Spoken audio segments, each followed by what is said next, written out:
What's up, Bandidos? Tux has your back, covering the Division 2 daily to help you milk every bit out of what this game has to offer. We've been working on LMG builds, and we're going to be doing more today. And the exact LMG build that we're going to be creating is the Powerhouse LMG build. And there's actually a few LMGs that we have to cycle through. So I'm excited to put this one together for you. Let's go. Accept it, Division. This is a war you can't win. Sweet dreams are made of this.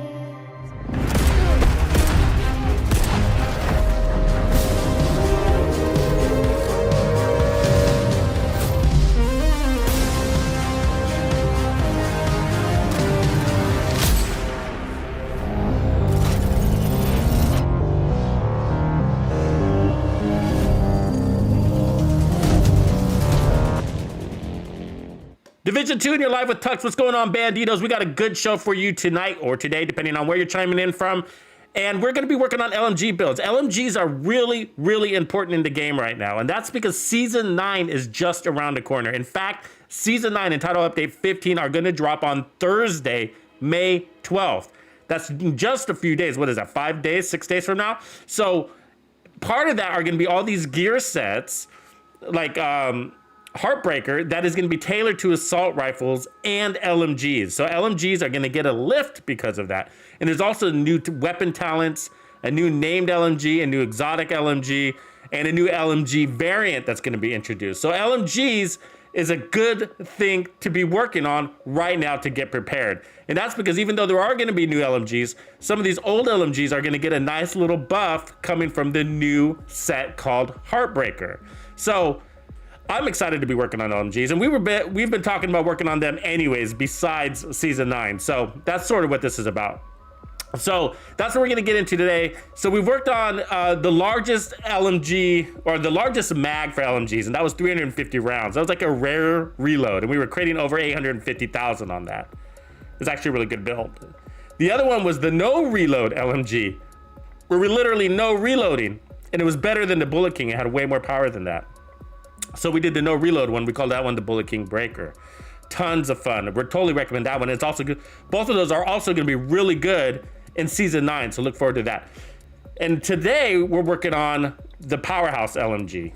Okay, so there's a few of them, but we're going to determine ultimately which one is the best. But there are a few of the strongest LMGs that we're going to cycle through, and also the strongest builds. There's more than one way to put out a really strong LMG build.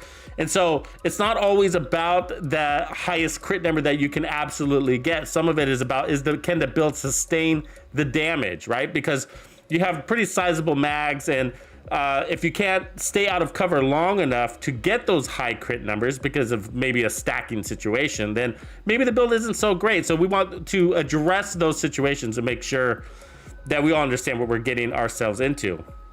But first, before we jump into the builds, if you like what I do and you want to support me, and you want to support the entire Division 2 community, it's really easy. All you got to do is hit the like on this live stream. Just hit the little like, the little thumb, give it a little thumbs up, and then subscribe if you haven't done that. Also, if you haven't checked out the last build I put out, it's really cool. It's sort of like having the unbreakable talent, but unlimited unbreakable talent.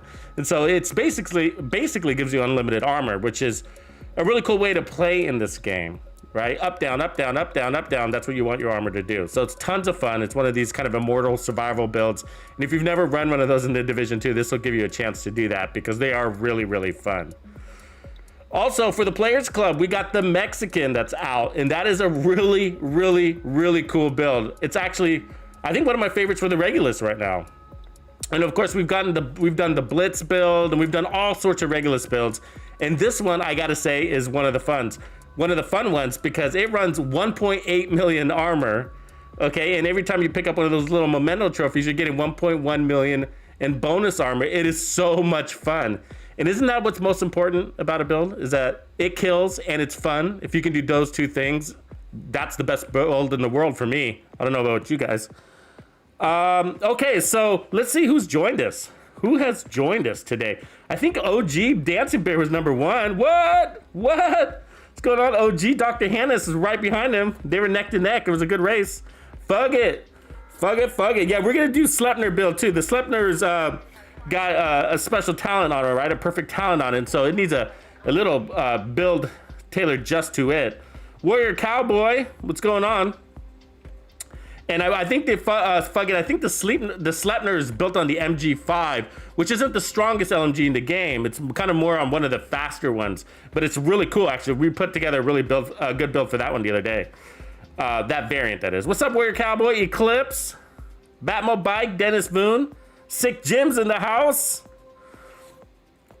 and Herober, Mr. Detective. What up? What up? Welcome to the stream, everybody. So let's go to the build and let me show you guys what we're working on. Lots of fun stuff here. Let's see. All right, let's roll into the lab first.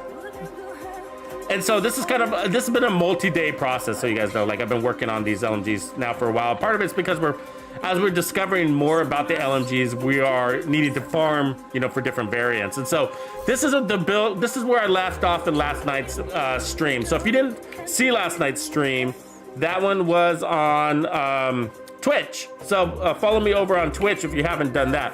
But this is kind of a really interesting one, right? Like, it's really interesting. And the reason why is because this is a max. This is the concept here, okay, is like, if you can't tell from first glance, is it's max damage to armor, max damage to targets out of cover. That's the setup, okay? And then it's crits on top of that. So this is a multiplicative damage build. It's really interesting, okay? And let me tell you why it's interesting. So let's look at the stats here. So we got 19% damage to armor. All right, now what you don't see is the damage to targets out of cover. Right, that doesn't show up in the stats, but that's a very important stat, especially for LMGs. Now, if you look at LMGs, okay, so this isn't God rolled, but you can have 12% damage to targets out of cover. You can have 12%. That's the largest damage to target out of cover attribute anywhere in the game. So 12% from the weapon, and then when you run your Fox's Prayers, you get another 8%. So that's 20% damage to targets out of cover. That's the most you can get. So that's pretty cool, right? Now, if we wanted to get even more, we could actually get rid of this and run, or somebody else can run it too, but run Demolitionist, guys, right? Demolitionist gives your team more damage to targets out of cover, allies. So actually you want your allies to do this. So that's another way, but let's not complicate it and integrate it. So the way we're doing it again is the gun needs to have damage to targets out of cover already, which it does. That's what LMGs come with. And so you need to roll on damage to armor, all right? And then you need to run 2 pieces of Walker for 5% damage to armor. You got it? And then you need to run these Petrov gloves, right? And then you need to run your Fox's Prayers, obviously. And then I have a Grupo backpack. Now, notice, so you can also get damage to armor by running 3 pieces of Raleigh, and I'm running an Raleigh chest anyway, so there's the option to also run an Raleigh backpack and then an Raleigh mask or something like that. But what I want you to know is that that's gonna, instead of giving you 5% weapon damage as a bonus, that's gonna give you headshot damage, and I rather have the 5% weapon damage, if that makes sense. So this is the more efficient way to get that max damage to armor. So let me show you what this thing can do. What up, Supa? Let's just look at Supa's build, because he might be proccing us. Okay, yeah, he won't. So he won't buff us in here unless he catches somebody on fire or something like that. So the weapon, so yesterday we were experimenting with a lot of these LMGs, and there's some amazing eye openers, right? So from what I can tell, oops, let me push this one more to invulnerable.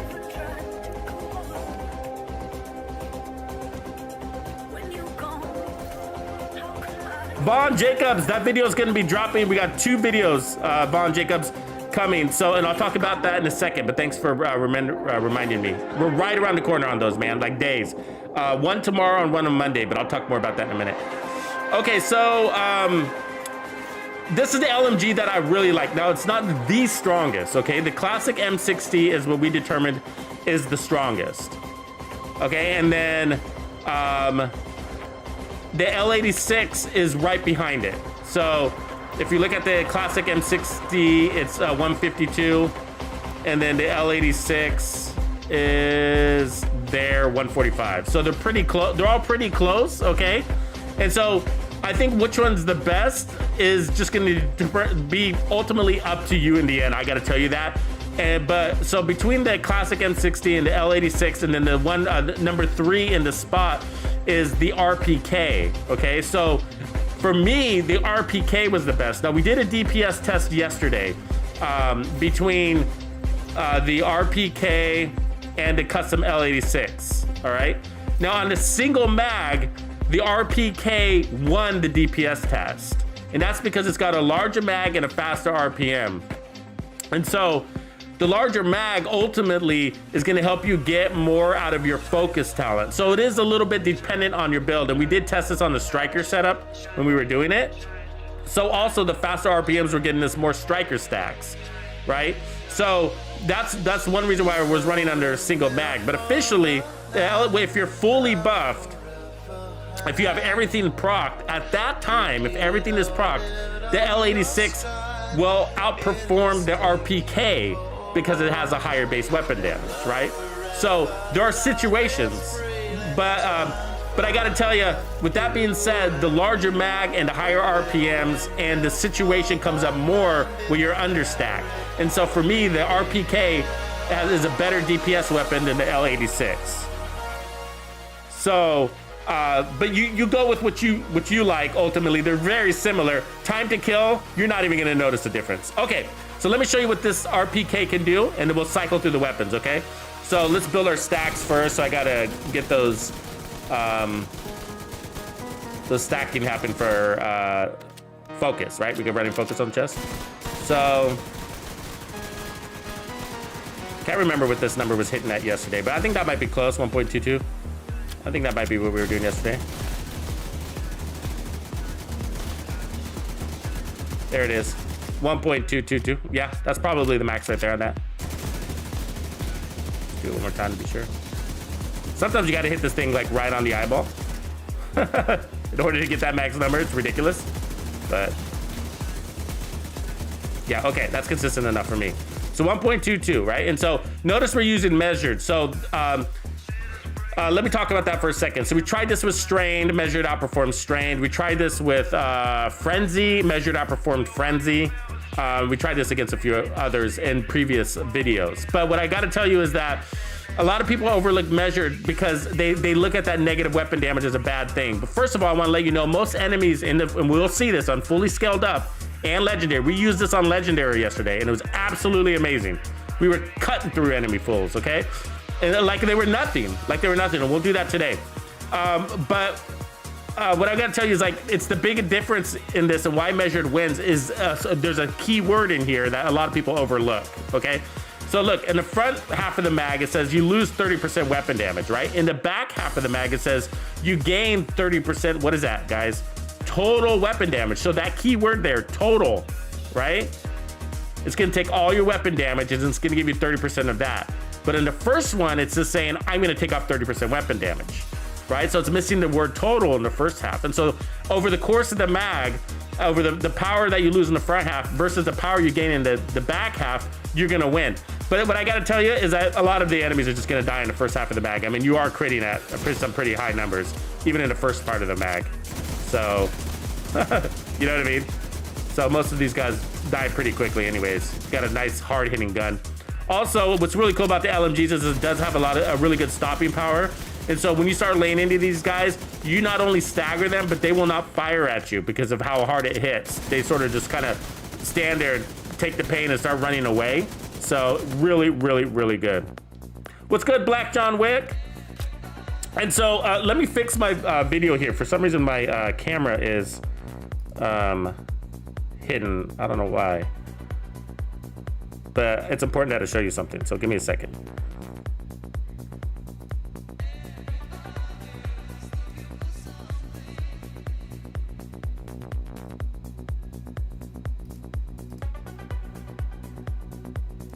Why is my camera hidden on this whole dealio?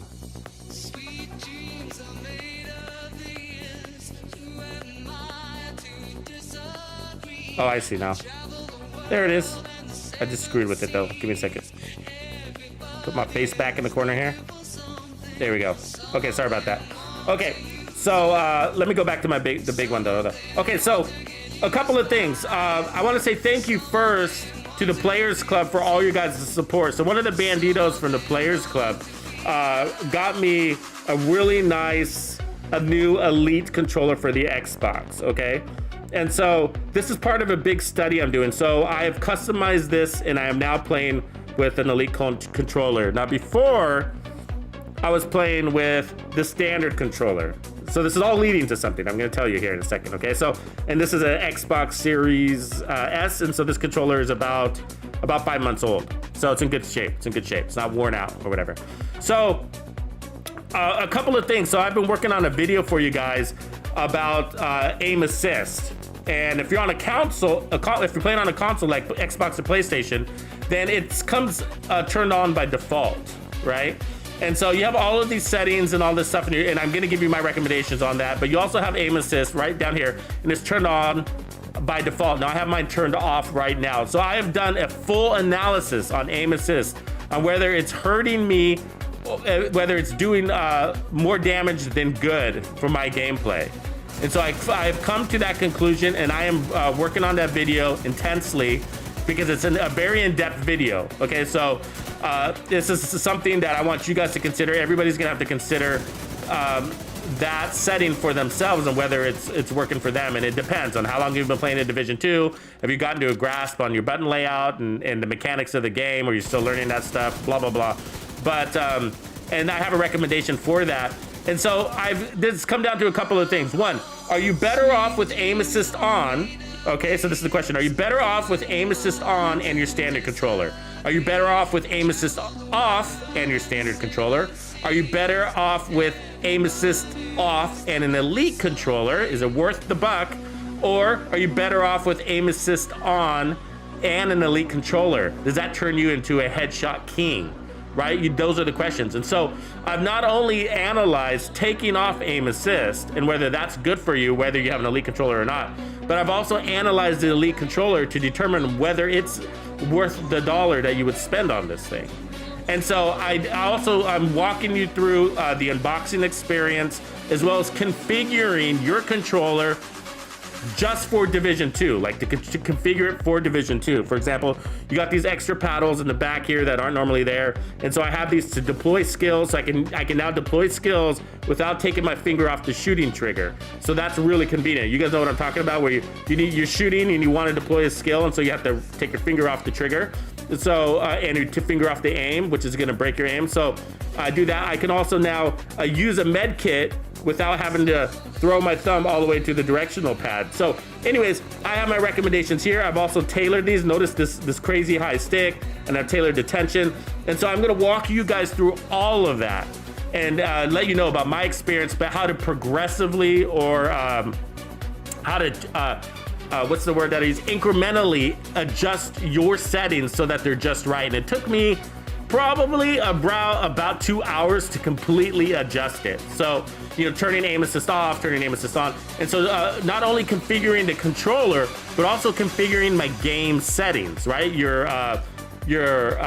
camera speeds and your speed while you're in aim, whatever they call that. Sorry, I forgot the name of it. But, and so those configurations I've tailored, and so I'm separating it in 2 videos, right? So one is the aim assist video, and the second one is the Xbox Elite controller for the Division 2. Full breakdown, how to configure, unboxing, first impressions, all of that stuff. It's gonna be 2 videos. They're gonna be dropped back to back. So I'm either gonna drop one tomorrow and one on Monday, or both on Monday at the same exact time. And the reason why they need to drop at the same exact time is because one does relate to the other. So it's sort of like if you're looking at aim assist and you want to know more about the Xbox Elite controller, then go to this video too. So I will be dropping them very close together. But it's a very important subject, guys. I have been wanting to do this for months, right? And so you guys probably heard me talking about it when we were doing the Reanimated event. So when we were doing the Reanimated event last, which was at like November, December, January, around that time, I can't remember. But I was saying, like, I have a feeling aim assist might be working against me more than it's working for me. And I didn't know for sure. And so I turned it off. So in my initial study, I turned it off and played only headshot builds for 5 hours with no aim assist. For 5 hours. So, and I used the Nemesis, only used the, and for one of those segments, I used the Nemesis, only the Nemesis on Legendary District Union Arena with aim assist off. Only the Nemesis without using any other weapon. So, and as you guys know, I have the least amount of hours in my Nemesis build that I do, like with the Mantis or the Regulus or the White Death. So it's really interesting. So I'm excited to bring this to you guys. It's gonna probably, I gotta be honest, and I'm not exaggerating, guys. This is not an exaggeration. It's gonna sound like one, but it's gonna change the way you play the Division 2 probably for the rest of your life. Maybe any other game out there too. You know what I mean? It just changes it. You guys have heard me say, like, you know, the devs have tapped into aim assist. What up, Super? They've tapped into aim assist, right? And they use it to make some NPCs dodgier or more difficult to hit. They also use it, I don't know if you guys knew this, but they use it to make certain weapons that are really powerful, like the D50, harder to use, more difficult to use. So with aim assist off, D50 becomes actually becomes a viable headshot weapon. Where, if you guys have heard me say before, like, unless the reanimated event is on. So if the reanimated event is on, I say, yeah, use the D50, it's pretty good, but this other one's better. But yeah, I don't recommend the D50 or the Liberty for headshot builds because the D50 pulls hard to the chest. That pull hard to the chest mechanic, that's aim assist. You turn off aim assist, no more pull hard to the chest, right? That doesn't mean you should turn off aim assist though, okay? There's more to it, and that's why the video is gonna be important. Okay, back to the subject. So thanks, Vaughn. Yeah. Vaughn, so you guys know, Vaughn, because Vaughn brings up a good thing, is that Tuesday is a special event. So I want to drop these ahead of the special event to make sure I grab your guys' attention. So that's why tomorrow and Monday are my plans to drop these videos, because this special event is on Tuesday. So there will be a live stream reveal. Okay, guys, so there will be a live stream reveal on Season 9 on Tuesday, which I believe is May 9th, right? So on Tuesday, May 9th, there's going to be a Season 9 live reveal. I will be streaming Season 9 live right here on this channel. So I will be logging in and setting up early so that we can all jump in and be ready. And as soon as they go live, we're going to be live right there with them so that we can discuss what's going on. And so I'm really excited about that. On Thursday, May 12th, it is the game launches, the new content launches. So that's TU15 and Season 9 will both launch on May 9, according to the tweet that Division 2 put out on Twitter, excuse me. So yeah, so Thursday, so that's just around the corner. So it's gonna be an extremely busy week, guys, an extremely busy week. So that means we got a lot of things to cover. I got a lot of things to put out before that event goes live. So actual videos, not just live streams. So look forward to that. It's gonna be busy, but very exciting. Very excited. I think the whole community has been waiting for this moment to come. Have you not? Or is it just me? But let's see who else has now joined us. MVD, I see MVD's in here. What up, MVD? Mr. Detective. Tanny Gooch, what up, fam? Let's see, who else did I notice here? What up, Sir 9150? Good to have you as well. Scott's OG in the house. Wayne, hit us up with that Tux Clan. Tanny Gooch. Samuel Augustine Jr., what up? Lord Clancy. Juan D'Angelo, what's going on, brother? Good to have you here, man. Squad in the house. Squad is king. Kelly Enlow, what up? May 9th is a Monday. Yeah, okay. Do I have the dates? Is it Monday the 9th or is it Tuesday? Am I getting the days wrong, guys? Maybe it is Monday. I think you might be right. Let me see. 7th. Yeah, today's the 7th. Tomorrow's the 8th. The 9th. Right. May 9th is a Monday. Thanks, guys. Okay, cool. So, yeah, I think tomorrow is going to be a pretty busy day for us then, isn't it? So, let me look at the... let me search YouTube here real quick because I just want to make sure Because what did they say May 9th, or am I getting it confused? Did they say May 9th, or did they say Tuesday, the word Tuesday? Does anybody have it posted in front of them? Either way, I'm gonna put out a new, I'll put out a comment. I'm actually gonna probably post the live stream way in advance. So like tomorrow morning or something like that.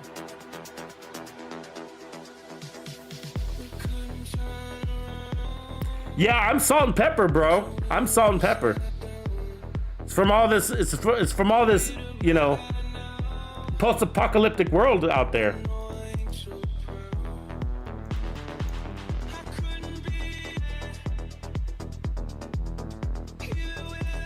Anyways, I'm pretty sure it's on the 9th, so we'll just double check. I'll put out a post, so no worries. Look out for that.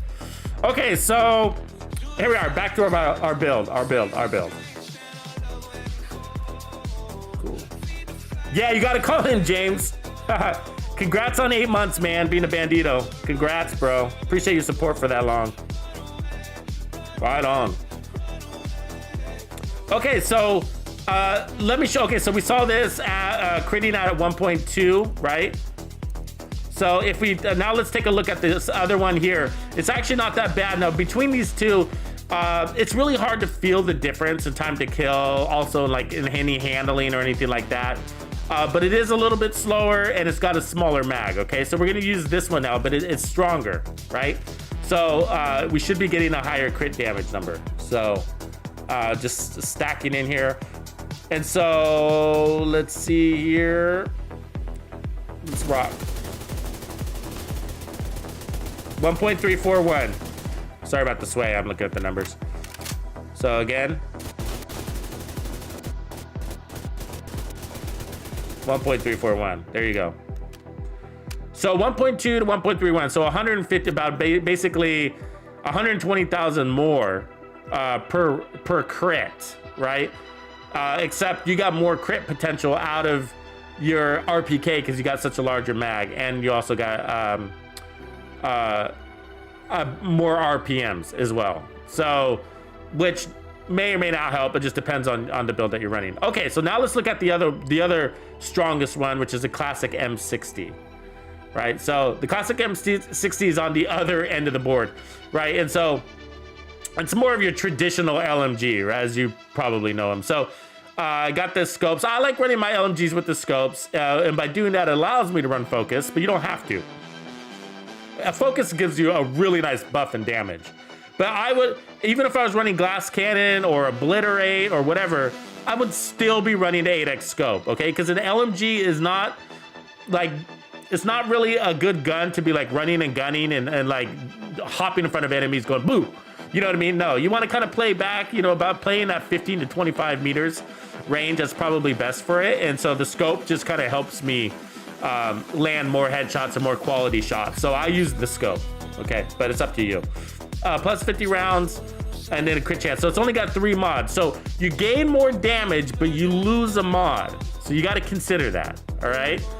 But still, let's check and see what max number it gives us, right? So the last one was 1.34, okay? So this should come in higher, and we got a larger mag. So it's gonna give us more DPS in general because we're gonna have a continuous fire situation, right? But anyways, we're charging up 1.387, 1.651. Wow, that's quite a bit higher. 1.651, right? So the reload isn't that bad. I actually ran this with a 4-piece striker build last night and it felt really good, okay? So what did we say? 1.651, was that the high? 1.651? That's amazing. It's actually amazing. This gun, I thought it would be like really boring and disappointing, but it's actually not. Believe me. I'll show you guys. We're gonna integrate it. We're gonna use all of these weapons today. So these are the 3 strongest. So we got multiple builds to work with, okay? So this is a max damage to armor. But let's go ahead and use my favorite one as our testing weapon, which is gonna be the RPK. And so guys, these are gonna get stronger, okay? So we're gonna be able to put flatline or whatever it's called here now, the one that gives you 20% damage to pulsed enemies. We're gonna be able to run Heartbreaker with the RPK. Yes, there's also the dare. I'm not sure yet if this one plays out like it's better. I mean, just so you guys know, and you probably saw this on the stream last night, but it is like, look at that, the AKM, but better in my opinion. Look at how close the damage is. Now the RPK is on the right. It's got a faster RPM than the AK. It's got a larger mag than the AK, which is, oh my God, let's take this into the dark zone. And then there's no health damage, which is also like, when you're in the dark zone, do you want health damage? Do you want health damage when you're PvPing? Probably not. That damage to armor and damage to targets out of cover is better, right? So I'm not done. I'm not done. They both have measured talent, which if they can, it's way more stable. Look how more stable the RPK is on the right. Now the accuracy on the left of the AK is higher, but I'm not sure I noticed that, but either way, it is higher. The reload times are different, of course, but you got a larger mag. And so, you know, in PvP situations, it's about taking down that enemy in a single mag, because when you reload, you know what happens. But look at the damage drop off. It shoots farther than the assault rifle. It's an LMG. It's amazing. And what else? We're not done. It comes with an extra mod. So to me, the RPK for me is a better weapon than the AKM. So if you want to play with an LMG, okay, so what it doesn't show you, looking at the two stats, what is not there, okay, is the difference between damage to targets out of cover and the difference between that and then damage to armor versus health. So that's not shown up in that total damage number, right? Really, it's just really interesting to me. So, you know, there's more to it than just damage, though. It's the extra mod. It's the handling. This thing handles actually like a dream. So it's very smooth. There's no initial burst, and that initial burst, I mean, there's a little bit of initial burst because I am running measured, which gives you that little bit of a kick right there. You see that? But you got 65 rounds, so even if you lose a few rounds to that, you're still gonna have a lot of rounds to play with, right? Okay, so 1.454. Oh, actually, we just got a big buff. 1.454. What was that about? Did you guys see that? Sometimes this testing range is really finicky. Like, you gotta, in order to get your highest crit number, you gotta literally hit in the eyeball. It's kind of annoying. Let's pull it in.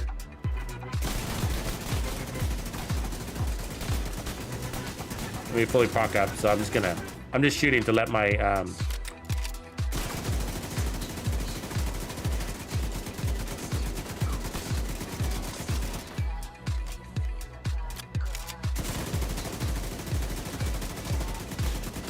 there it is again, 1.454 on the back half. Okay, so let's just make sure he's not doing something over there. No, he's not. Okay, he's running technician. So cool. So 1.454. That's weird. It's high. That's strong. That's strong. That's what we want. Okay, cool. So what I wanted to show you next. Okay, so that's the max armor build. Okay, so we need to determine what's the strongest. So now let's take off the max armor and then let's go max crit, right? So I'm gonna take that off. We got the Grupo, and then what I'm gonna put down here instead of this is like a mock double Grupo here. You see that? So it's all crit. So this is gonna take us to 50, which is good. I'll keep it at 50, okay? Because I like playing into the stats, if you know what I'm saying. Because of the Coyote mask. We're gonna be playing mostly in that mid-range there, 15 to 25. So, but we're gonna test at the highest potential damage, which is gonna be at inside 15 meters, which will give us 25% crit damage. So everything else is we're gonna keep the same. And so will this come out to higher damage than Two Pieces Walker, basically? And so we'll test twice. We'll test out a little bit further range, but let's just see. 1.454 is what we want to go over.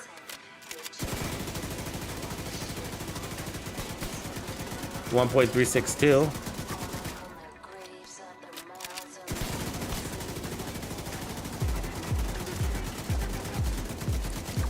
I think that's going to be highest, but you know, this thing is testing in here is funky, so I'm going to keep going. Sorry about the swaying. I'm looking at the numbers, and so that causes me to sway my gun a little bit. Yeah, 1.362. So max damage to armor is higher than this.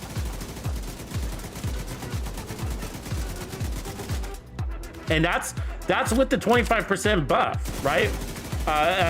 Crit damage buff coming from the Coyote's mask. There it is. There it is. 1553. Okay, so see why you got to test for a while. So this is higher. Okay, I was gonna say it was the Coyote's mask 25% crit damage. That's a lot of crit damage. Did you see that 1553? Don't ask me why, like, it's so finicky sometimes to get that high number. I don't know.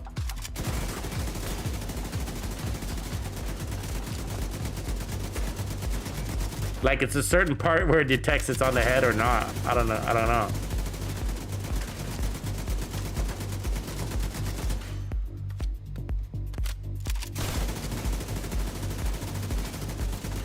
There it is again. 1553. Okay, so this is stronger. So this is stronger, but that's only in close range. So the reality is that if we pushed it out to 15, are we at 15 here this distance? We gotta, you kind of unfortunately have to hit it, push it out to 20 because you'll lose a meter by coming against this wall. So it's really annoying. So 1.26. So this is the real damage because you're most likely gonna be playing at 15 meters. 1496. It's still stronger. 1496. The other one was 145. 1496. They're close enough though. They're really close to each other that I don't know if it's gonna make a difference. What up, Scott? So do you guys remember what the last number was? I don't remember. You know, with the max armor build, but this is 1496. I think it was 145, right? So this is like 40,000 higher. You know, you can go either way. So what's the difference? So what's the real difference? Okay, all else being the same. Okay, all else being the same. What's the difference between going crit build and going max damage to armor build, right? So the other one we had 2 pieces of Walker instead of the Coyote mask in this additional improvised holster that looks like a Grupo. So the difference is that it's situations, right? So not every enemy has armor, but you can crit on every enemy, right? But if an enemy does have armor, then your damage to armor is 100% of the time. If your enemy does have armor and you're critting on them, it's only 60% of the time, right? So on armored targets, I would go, if you feel like you're gonna be fighting more armored targets, which is heroic content, okay? Then I would go for heroic content, I would go with more damage to armor. For legendary content, where it's sort of a mix, it's a hard judgment call, I gotta say, you know what I mean? Because you got a lot, I feel like this is what I feel like. In purple, there's a lot of purples in legendary. There's not so many elites, but there's a lot of purples. And purple, you know, with our veterans, and veterans have armor. So there's also reds. And so, you know, the reds, which are non-elites, don't have armor, but you're hitting so hard, they're not really a problem anyways, right? They're not really a problem. It doesn't matter. We could strip 1 million off of this build and your red guys are still not going to be a problem. So, you know, there's no right or wrong answer for you. You know what I mean? There's no right or wrong answer. I mean, obviously crits are more versatile across whatever, but it's only 60% of the time. If you come across a lot of armor targets, I like damage to armor. I like having that 100% of my bullets are going to be impacting that multiplicative damage versus 60%. But you know, crits is another way to go, and you know, it's only 60% of the time, but it applies on every target. And so, you know, at over 5 hours of gameplay, you probably pull out more damage with the crits, maybe, depending on what you play. So it sort of depends, you know. I think it's up for debate. What do you guys think? Okay, here's something else we need to talk about, okay? We need to talk about, what up, Scott? We're working on strongest SMG builds, okay? Now we got one more, okay? So this was at, what do we end up at, guys? 149, I think is what it was, right? So at its highest point. So now we got the striker setup, okay? So there's a striker setup, which is actually one of my favorites. And because you not only get RPMs, but you also get even more stability. So you end up landing more shots than you really do. And then you're gonna get the amplified damage along with it. So let's put this together. So 56, so that's a good place, okay? So let's just try it just like this. And then let's bring it in on the inside. 10 is a good place. And so I think inside here, we're competing against 1.45 to 1.49, okay? I think this is like 1.2 or something, I think. 1.2, 1.3, let's call that.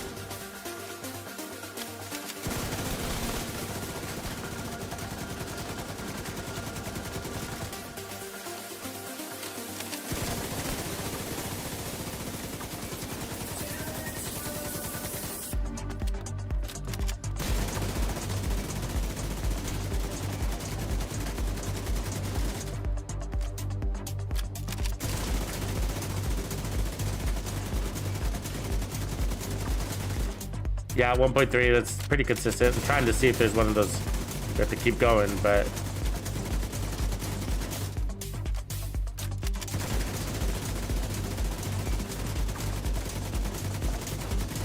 yeah, so 1.292 rounded up to 1.3. So we lose basically between 140 and 190,000 per crit. However, we gain RPMs, right? Which is going to get us to the back half of our mag faster. It's going to give us also more burst weapon damage, but it's also going to get us to those stronger bullets faster. And so, but we're also getting the weapon handling, which feels really good too, which, I mean, it's going to make you land a lot more shots. But I got to say that when it comes to, if you're going to run the M60, the classic M60, it makes the classic M60 feel way better. Watch. I mean, look at the RPM there. I mean, it makes it feel way better. And it's the strongest weapon in the game. There's 1.46, 1.46 right there, 1.55. 1.55. And it feels way better. And I ran this on Legendary, and it does feel really good with Striker.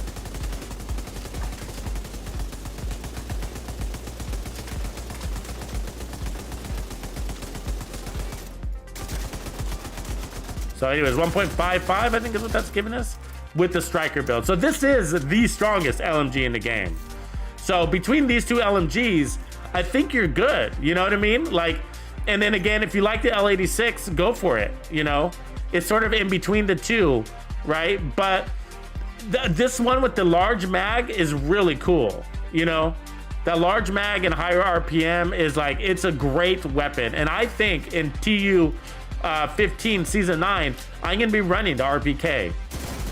You know, I'm gonna of course give the dare and the blue screen. The blue screen's different. The blue screen's like in a whole nother ballpark, right? So the blue, it's like it's an LMG that does status effects. It's different. It's a different build. But for DPS, for Heartbreaker, for creative LMG builds, RPK is king. And this is what's crazy, guys. We've been throwing this away, right? Miguel, what's good? We've been throwing this away. And so there's so many of them. Like I haven't even, so I've been collecting a bunch. Go and farm these right now, okay? This is a good gun. If you love really strong guns, then you're gonna really love this one because it is strong and stable. And so it gives you a mix of burst damage and sustained damage. So here's the new reliable. Okay, so mine's not perfect, and I haven't rolled it yet because I like the rate of fire on it. This comes with 30% weapon handling. What? I mean, 30% weapon handling, right? That's insane. And so with 30% weapon handling and a rate of fire we might be able to drop Striker, right? And go the other way. Damage to armor one, you know what I mean? Because we already got rate of fire and we got 30% weapon handling, which is 2 times what Striker gives you. That's a good build. But anyways, running with Striker, it, you know, buffs them even more in that direction. Of course, you're missing a damage talent. So, but are you happy with critting out at 1.1 million consistently on the head? I mean, at more bullets per second too. I am. I mean, that's a really good gun. That's a really good gun. So there's lots of different ways you can go with the RPK, but right now we're gonna be focusing on the strongest versions. And then what we're gonna do, okay, so we're gonna go play a little bit like this, and then what we're gonna do is start taking them at range, okay? So what's really cool about these weapons is that, look at, they reach out to 100 meters. And so we're gonna start looking at like the new reliable, which I think would be a good one for this, or start adding braced, but with Ranger, right? Imagine adding Ranger to this. Okay, so let me look at the stability on this weapon, right? All right, so let's head out, let's head over here. All right, and let's drop it out to 50. And this is also why you want to run a scope and get used to it, because these weapons have range. And so when we were playing Legendary last night, you know, I had my scope on and we were melting them, and they were at the back of the map. I mean, of the battlefield, right? So look at that. And so, you know, you can be doing a lot more body shots obviously at range, but that's Ranger right there. So that's with damage drop off. Hold on, let's keep going. Got to get the focus going. This gun's not optimized. All it has is Ranger. So you know, I'd put optimal range on it, and whatever else we need. So either way, those are body shots. 772 body shots, right? And so 1.1 million. That's probably a headshot right there. So let me get some more ammo. But that's Ranger. You know what I mean? So I think like you either run Ranger or you run this one, which is the new reliable, right? The new reliable. And that's because you get weapon damage at range. And so look at how stable this one is, right? You don't even need to be in cover for that. So you're gonna lose damage. So you would want to make up for the damage on the rest of your build by doing that. 870.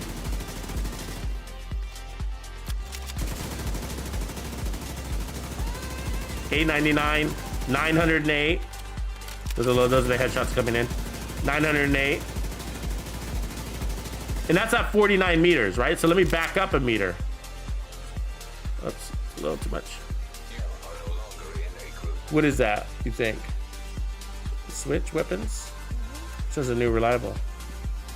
That's 51 meters. Okay, that's good. So at 51 meters, oh, it doesn't matter with this one. You have to go to this one. Okay, because now we're at 51 meters, so we got that next buff level. 991. 991 without our stacks. Let's get all our stacks.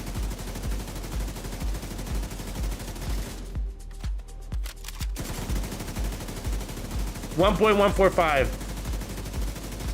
Sorry, I'm looking at the numbers, causing me to sway. 1.135. So I'll call it 1.145. That's fine. So anyways, you can see where we're going with this one, but it's a really good long range weapon too. So we're also going to be looking at the LMG, the best, I guess, Ranger's LMG too. So we want to be looking at those variants, and then we want to adjust the build for range, right? Because it's sort of a different type of gameplay, but either way, these are really good for Legendary. So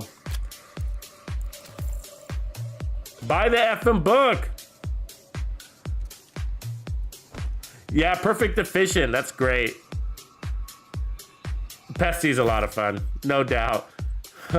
I'm not doing too much on the Pessy right now just because we've done a lot of that in the past. But 4-piece True Patriot, I really like that one for the largest mag build, if you saw that one.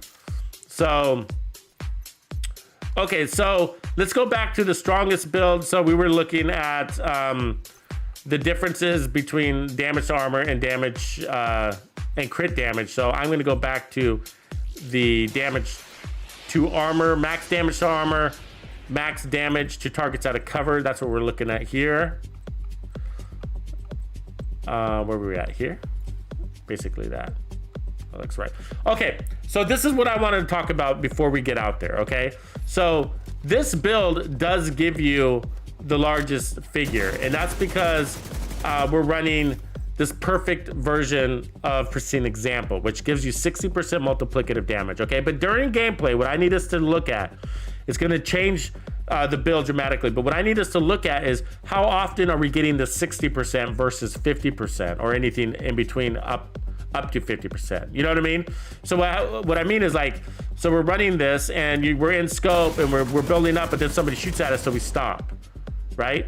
We lose the stack and then we get back up and we get up there and we kill them, and then we reload and we stop. And then so we lose the stack, and then it was so on and so forth, and we complete the missions, and we're doing really well. It's not about surviving, but it's just like, if we're not using the perfect, if we're not using that last 10%, then aren't we better off putting it on a Cheska or a Grupo? You see what I'm saying? And by doing so, getting more crit damage that will kick in as we're building up to 50%, since we're never getting that last 10% anyways. You see what I'm saying? And so that is called diminishing returns on damage. Basically, you have a diminished return based on your gameplay and what's happening in the real world situation. Now, in here, we're obviously using it, right? There we go, we're using it. We're fully procced, we got 60% multiplicative damage coming in from the chest piece. But in reality, in real live gameplay, we're getting pressed and we're dropping back in cover and whatever. I don't know. It's a percentage, I would say like if you're getting up there at least like 40% of the time, whatever. So, I can say that like when the chungas come, I'm gonna open up my gameplay if anybody wants to jump in. So my gameplay is open. So there you guys go. If anybody wants to jump in, right now is the time. Let's do it. So what I can tell you is like, where am I? In some closet? Okay, let me fast travel. The map is kind of weird today, but here's a grouper right here. I don't mind that. Like when you come against the chungas and stuff like that, like it's really nice because with those guys, those big heavy guys, you really do use it a lot. But how often do you face legendary chungas? They're not around that often to where it's critical to have it. You know what I mean? You come against the other guys way more frequently. Look at all these guys. We need to get rid of some of these guns. So what do you think? That one's a good one. Probably keep that one. That one. Meh, sort of okay. That one we can dump. We gotta get rid of some of these because we are running out of space. I can dump that one. But you need to, when you're testing out a new variant of weapon, you need to collect them all, That's a good one right there too. All the stoners. Let's see. Rate of fire with overwhelm. It's not fast enough to make, probably they care about rate of fire. Optimal range, damage to armor. The optimal range, yes, you see that? Look at that. So that's gonna make the optimal range series for sure. The Tabula Rosa, I'm having a hard time with. It's sort of like a meh. Like it's sort of like, I don't know what the, I don't know. We'll keep that one. That's a good para, huh? Accuracy and steady-handed, we got that. That's a good combo. Frenzy, damage to armor. We could probably get rid of this one. Yeah. And health damage, we don't need that, do we? We could probably get rid of all these because we only need one as long as the talent lines up. Yeah. Mag size. Maybe keep that one. Okay, that's enough room. I just need to have at least 10 slots in case we get something cool. You know how it works. So let's get rid of that. Let's get rid of that. Get rid of that. Probably get rid of that.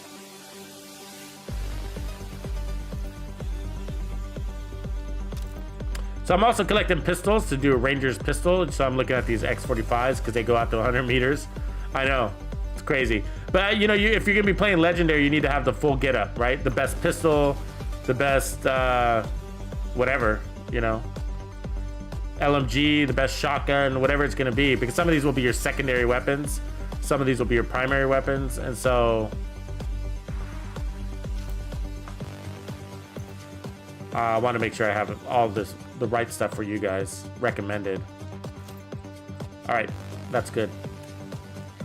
All right, now let's go and kill somebody. Dubsta, what's going on? Right on, jump in whenever you guys want to. Gameplay is open. Buy the effing book. Gotta get you in here one of these days.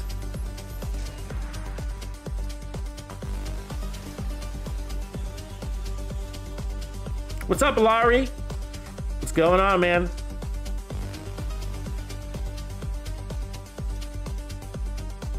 Yeah, that's true, Eclipse. Eclipse says, yeah, you have to take into account also focus and headshots, right? So, let me take off this one because it'll be confusing. So what I'm gonna put on is the classic M60 because they're at odds with each other, but they're both really powerful, right? So this one is more gonna run more like the RPK runs more like an assault rifle, but smoother. The classic M60 is what you would expect out of an LMG. It's your classic LMG. What's the gun that Rambo ran with? Is it the M60? I feel like it was. Drag on! Is the Orbit really good for Legendary?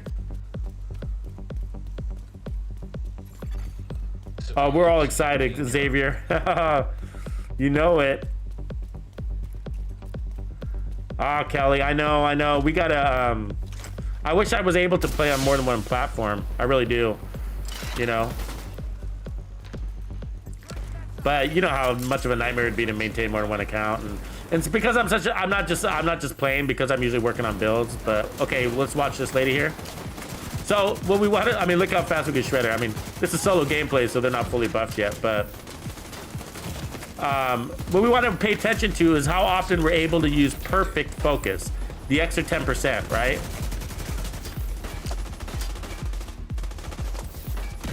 So we need to wait for our human decoys to come out here. That'll be better. It's always really intense when you kick off a control point. They're like hornets. It's like kicking a bee's nest, right? So they go crazy.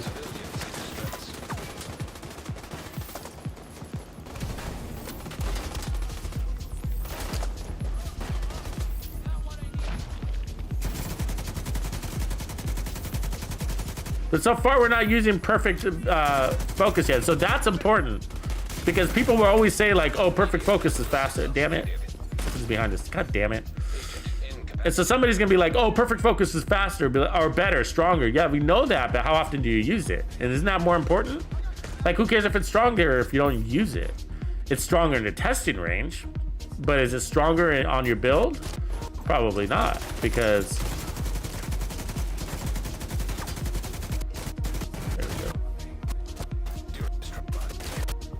we are surrounded, huh? God damn it. I don't know why they're so aggressive.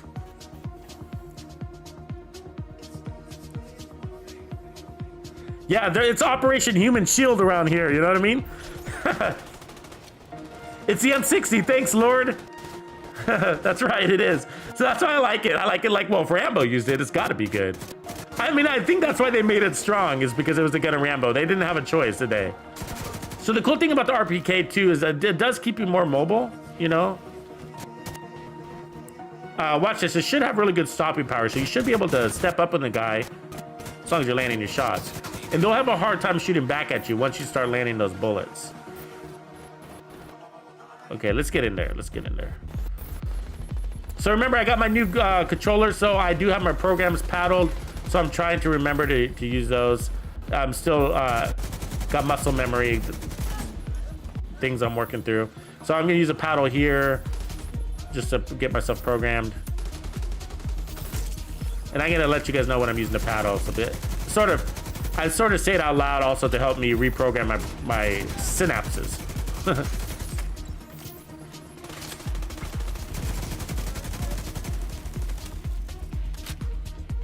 So this is my hunch. I have a hunch that we don't use perfect focus that often. And sometimes I try and I do get it going, you know, but there are a lot of times where you're taking too much damage and it'll make you use too many armor kits. But see, I'm fully procced here, right?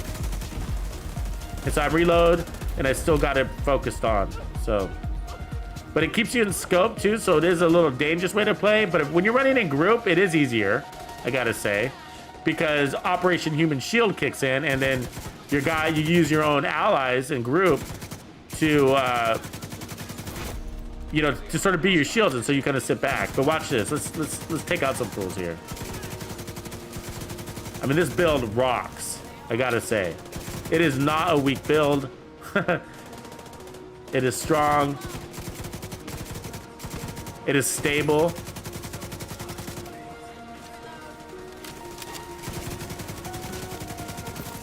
Look at that. Strong and stable. This weapon is nice. There's some minor accuracy issues, but it's pretty easy to work around it. So as you can see there, I kept it procced. You know what I mean? But what allowed me to do that is the fact that I had human decoys, right? Like I was playing behind the team, which is good. So if you can keep that up, then. But as you can see in the beginning, when we kicked off the fight, where I was having a harder time doing that, right? Yeah, you know, I don't know. Yes, it needs a build, and yes, we will work on it. Sick. So here's a paddle right here, using a paddle. But my first impression is just looking at it. I don't like it. I don't like, you know, you get the damage that it gives you for losing so much accuracy and stability is just like, wow, that's not much damage. Or like, I don't feel like that's a win, you know? Lose all that accuracy and stability for just that 22%. So basically what it's doing, it's a pretty easy build to come up with, I gotta tell you. The build is this: you're either striker or you're perfectly braced. So I think the gun is designed to run with perfectly braced, right? You see what I'm saying? So if you want, and so the question is there a chess talent out there better than whatever that one's called? What is that called, that talent? Do we have it on any of these LMGs? I don't think I do. Yeah, unhinged, right? I have it with a few Black Fridays. We'll take a look at it. But at 25%, so, you know, this is what I think. And so this is probably I think the best answer you're gonna hear out of any content creator in the Division 2 is that the truth is that Brace is overpowered for anything. The worst weapon in the game, okay? Which is the worst weapon? What weapon has the worst weapon handling out there? Probably the Merciless, right? Merciless, Bighorn, those are all up there, right? Whatever it is. The worst weapon in the game, Braced is too strong for it. So if you run Braced with Merciless, or Braced with whatever, of course it feels good. No, don't get me wrong, it feels great. But that's because Brace is 45, 55% weapon handling. You're over that. You know, we broke that down. We created these special builds. Oh, this will be a good showcase right here.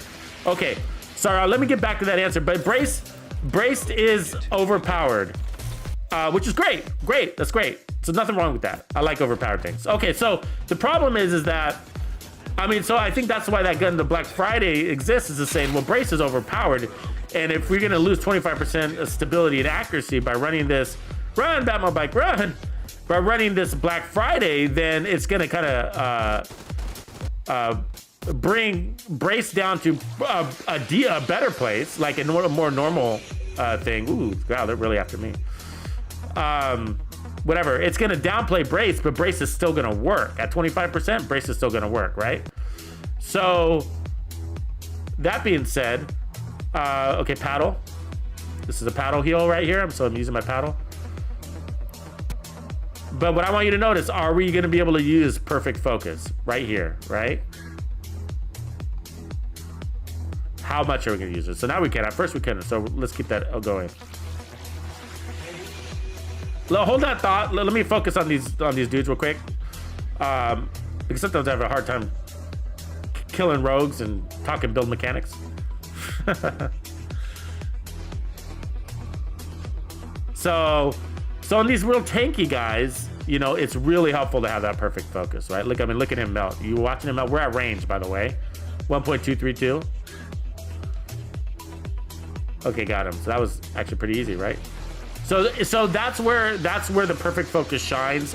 But if I was solo, okay, if it was me and those rogues and no Batmo bike, welcome Batmo bike, thanks for helping, and there were no civilians here, I wouldn't have been able to do that, right? It would have been just mano y mano, and they would have been, you know, all over me every time I popped out, and I would have had been doing a lot more blind fire situations and running away situations. But the only reason why that happened is because I had my Operation Human Decoy going, and that kept me alive.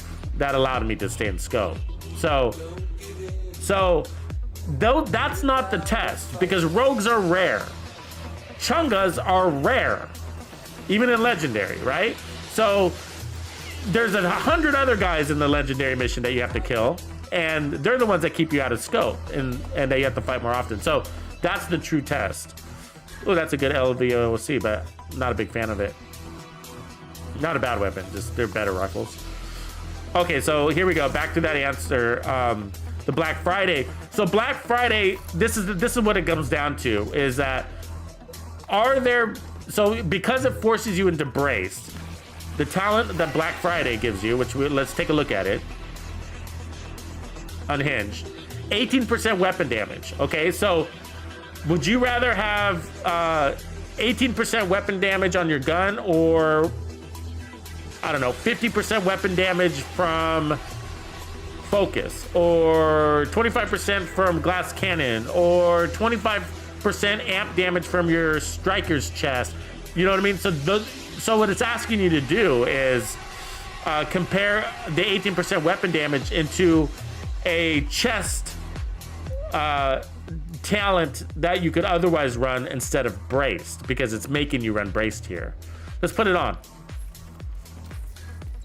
Let's take a look at the firing.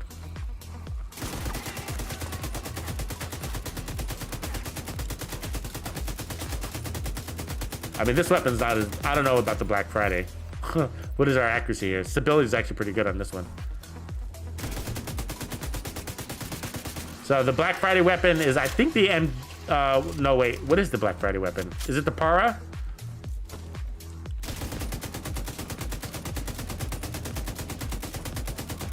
Yeah, because this weapon has pretty good stability already, actually, I gotta say. So, but 18% weapon damage, it's kind of like, I don't know. What do you guys think? Is that a lot to you? Now, I know the perfect version gives you more, but either way, it's not gonna be that much more. I don't know if it feels like a lot to me. That's the other part of it. But either way, we can create a build for it. I think that's the one we're running, right?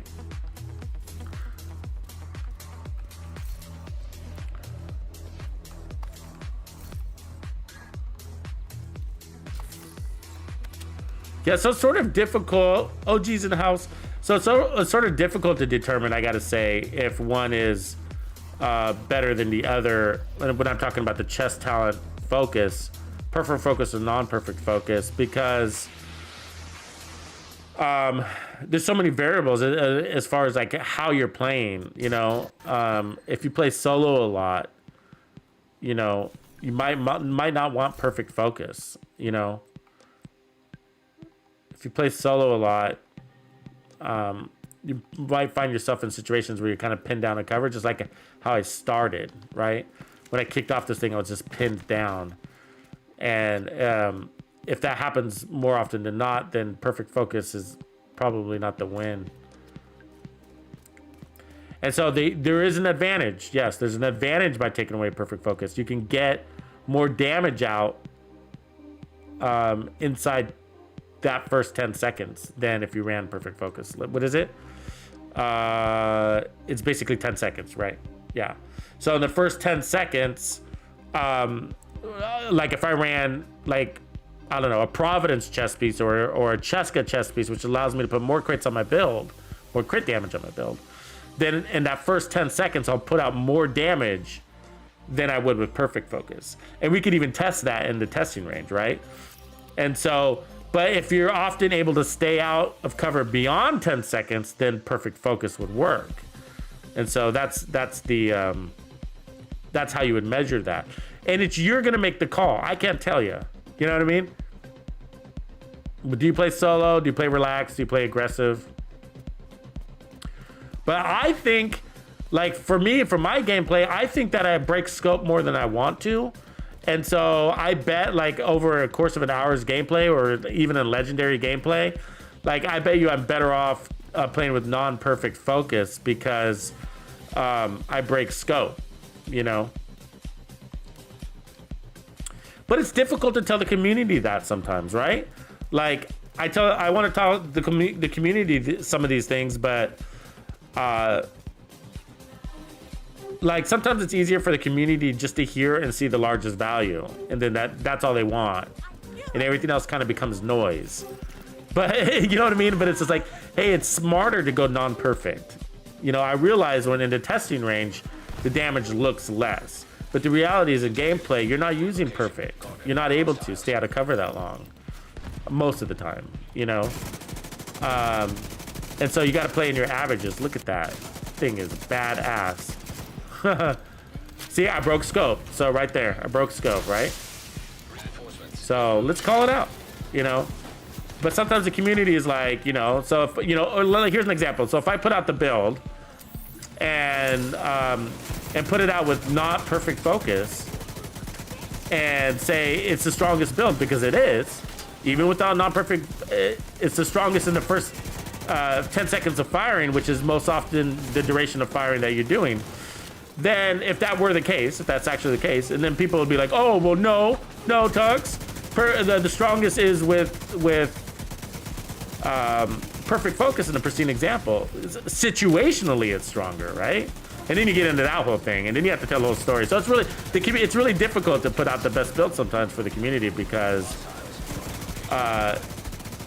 all they want to see is that number. That's just the highest number, and that's just a testing range number. That's not real gameplay numbers. You know what I mean? You experience different things in the game. See right there. So by staying in scopes as long as I did, it basically took me down, right? I should have broke scope, changed cover, blah, blah, blah. But my team is helping me stay up a little bit too. Okay, here's a paddle. Using a paddle to heal. So what I'm trying to do, so you guys know, and what you're gonna do anyways, which is why perfect focus might be the choice. But what I'm trying to do is stay behind my team. That was a paddle to turn that on. And so I try to stay behind them so that they take the damage. And by them taking the aggro, that is, then good heals going on there with that little Mender Seeker. By them taking the aggro, it allows me to stay in scope longer, right?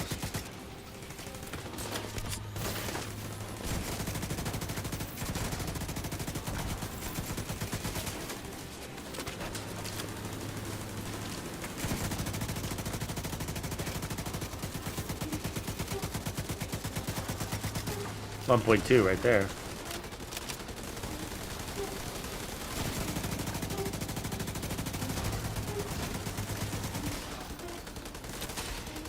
So if you get out hiding, and you should be anyway, so whether you use perfect focus or not, like you gotta be good out hiding with this thing. Kind of not hiding, but playing a step or two back than you would with your you know, whatever assault rifle build or whatever kind of build. And that's because you got a big mag. And you want to be able to go through that entire mag every time. Can't see them. Got to pull up.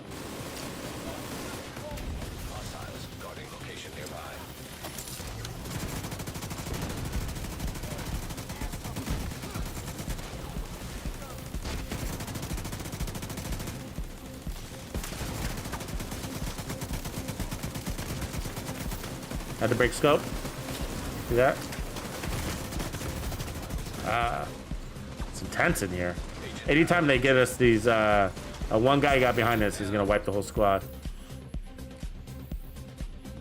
These turret ones, you know what I mean? They're really annoying. They pin you down with that turret really bad. It's all about that turret. And then you keep killing the guy on the turret, and they keep sending another guy at you. You know, they keep putting up a guy up there, you know what I mean? M249, thanks, Herober.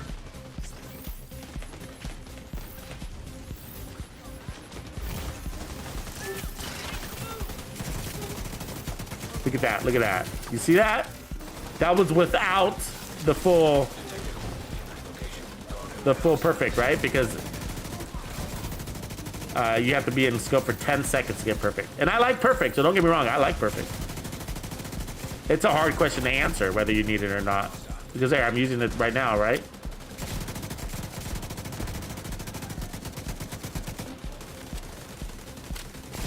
We all are. But does it save your life for you to change to non-perfect, right? Does it save your life? Is this saving my life having that extra damage? Or is it getting me killed? I guess another way to answer that, ask that question is, if I were to put non-perfect on with like a Grupo chest, Cheska chest, or Providence or whatever, that's something that gave me more damage in the first 10 seconds, right? Would that save my life in certain situations where we're getting flanked, right? Because I'd have more damage in that first few bullets. Hostiles guarding location nearby.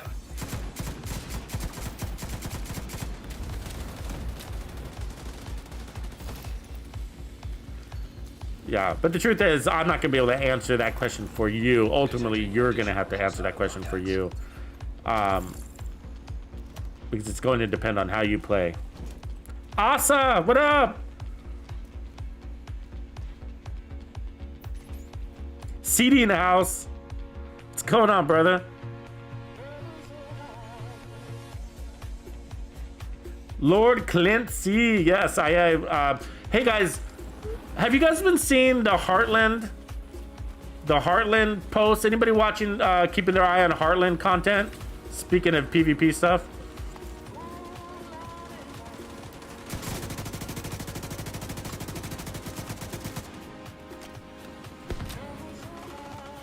I'm seeing posts, them talking about May 11th. Anybody seen that lately? What is your take on that? I haven't had time to research it. I just saw that like today, last night. What are they talking about? What's the important date about May 11th? And they're not saying anything. All they say is May 11th, May 11th, May 11th. Like May 11th, what? Are they going to reveal something? Are they going to release the game? Is it, what is it? A live stream? Does anybody know what's going on with, I mean, don't you think everything is really weird right now? Like all the dates, like what's going on? Like why are we getting Division 2 update on a Thursday? Why are we, you know what I mean? Like, look at that at range. Boom. Don't you think that's all weird? It's all weird to me. Like, why now? Why are we getting, why not Division 2 on June 1st? Or, I don't know what the right answer is for you guys. I mean, I can only speculate, but I mean, I think some of it might be like, maybe they want to stay ahead of Memorial Day. They want to get ahead of that. Maybe has something to do with quarter reports, their financial reporting, right? They want to get the revenue on the books to offset all the spend, right, for the development. So that literally could be a reasonable answer. But though, I mean, we just ended healing. That's a paddle heal right there. Paddle skill. Right here is perfect focus helping me here. No, right? No.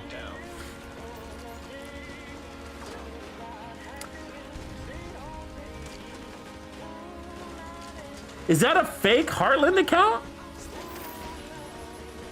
Oh, that's annoying, bro.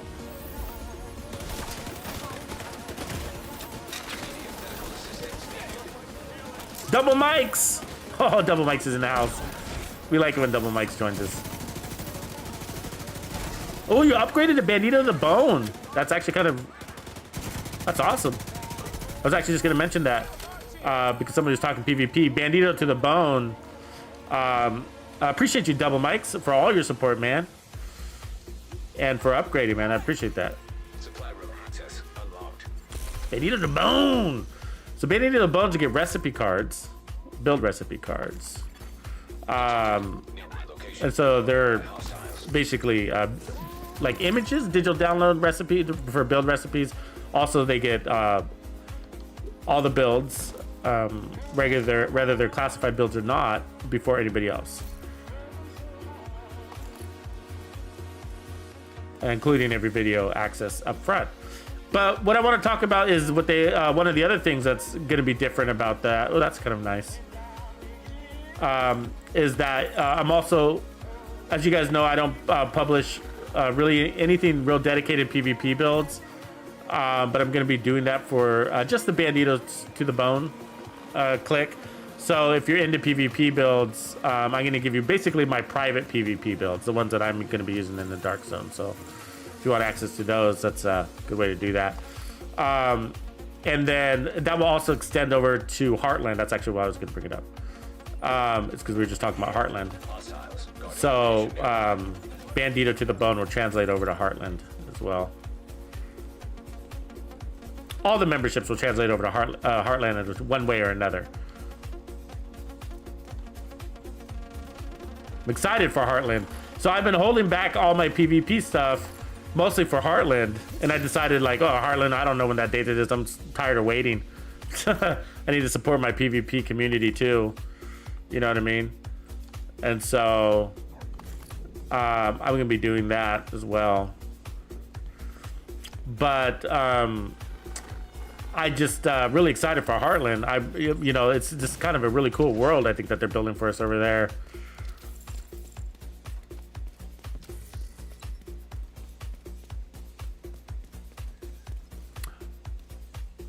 Oh yeah, I thought you were in here, bro. Actually, CD, I just realized you're not. That's a nice police M4, by the way. Police M4s, you don't get very good at those. Good Sokolovs. Detected. Nearby location. Guarded by hostiles. Nice group of gloves. I don't need any of that though. That's beautiful stuff.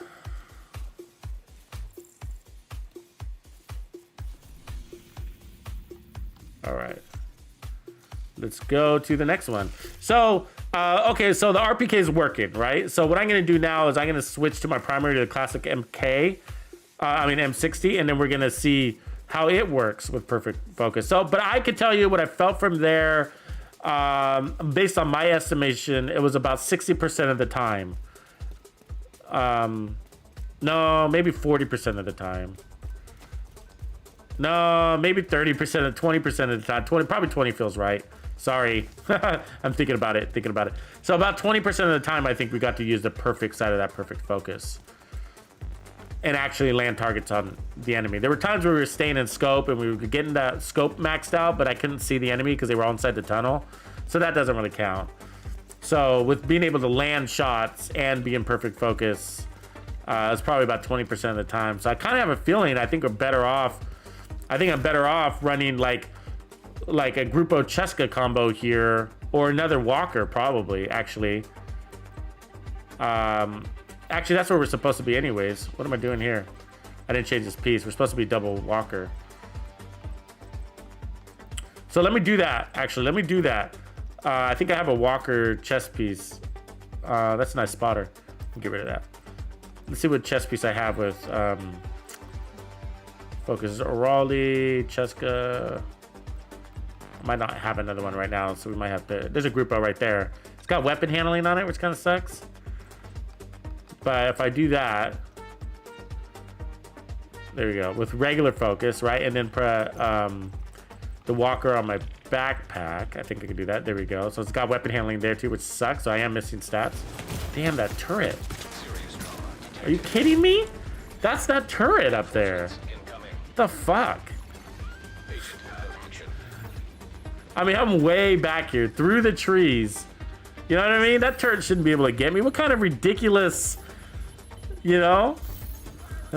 Hey, as is also reminding us that we got those new emojis up there you should be checking out. Let's put Grupo here. Let's keep a Grupo here. And then, oh wait, we can't. Ah, damn it. I need another focus. Hey, I'm gonna let these guys fight for a minute. Let's go back to the White House. I just need to re-roll a piece. Appreciate you, CD. I got a lot of building to do tonight, guys. We're gonna do the Ranger set too. So we're working on power now. Okay. I hear you, THC. Yeah, LMGs, with LMGs too, you don't want to get too aggressive anyway. So it's a good synergy, you know, focus in the LMGs because you don't want to be too aggressive. You don't, you know. They don't have the, although they have the stopping power, they don't have that initial burst. They don't have the speed, really. I guess if you do have the fastest LMGs, I mean, you can, but they're still not assault rifles. You know what I mean? Okay, let me just quickly change this chest. Let me find a really good chest for our focus situation. So, let me see what my backpack options are real quick. So we got our Grupo ready. So I don't need Grupo. It would need to be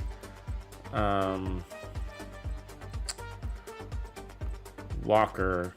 Good bet. See if I have a better Walker. I don't think I do. An agent needs assistance. The gift, winter, nah. See what I got in the chest. Department. So Petrov would be good, but I don't know if I have a Petrov with.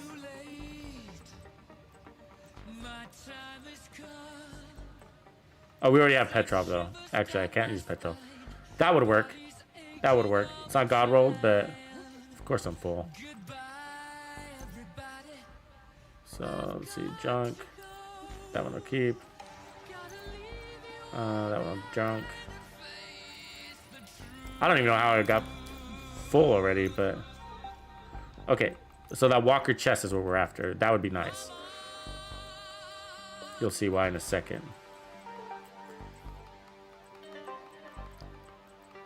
Cheska could also be good because actually there's a couple of things we can do. Hold on, because we might be able to put yep. So here's a Grupo chest with focus. We'll take that one. I'm also thinking a Cheska would be nice because then we could put on or the Walker. Yeah, I got a couple ideas. I'm thinking we could also put on, move that one over, the Coyote's mask and still maintain our weapon. I mean our damage to armor, damage to targets out of cover, right? So we want to run 2-piece Walker. So I'm gonna put Walker here instead. Trying to go fast because I don't want to leave my homies out there burning alive. So if I could put Walker here, right? This is gonna be awesome. This is gonna be awesome. This is gonna hit hard. It's the best of both worlds, I think. See where I'm going? So I can put Walker here. It's not perfectly God roll, but if I put Walker here and I'll change that to focus, and then I put the Coyote on. So now we got a blend of that maximum crit damage build with the maximum armor build. So this is gonna be nice. So all we need is our crits to be at, we're gonna be playing at least 15 meters, as you can see in that gameplay. So 50%, yeah, crit chance, that's all we need. So we're really gonna be at 60% crit chance and then 153% crit damage, right? And then we still got, we're gonna put on focus here on the chest.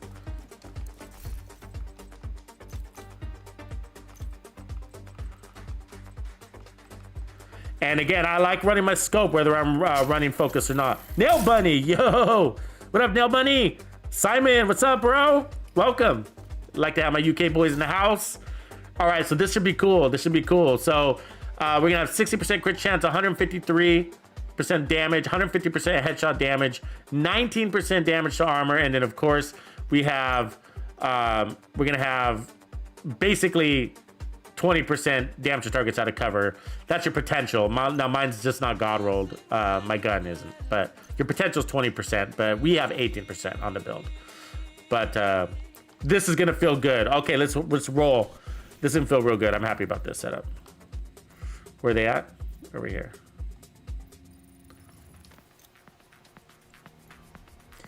So again, we're working on the powerhouse LMGs. So we're working on the strongest LMGs, and we're basically working with the top 3.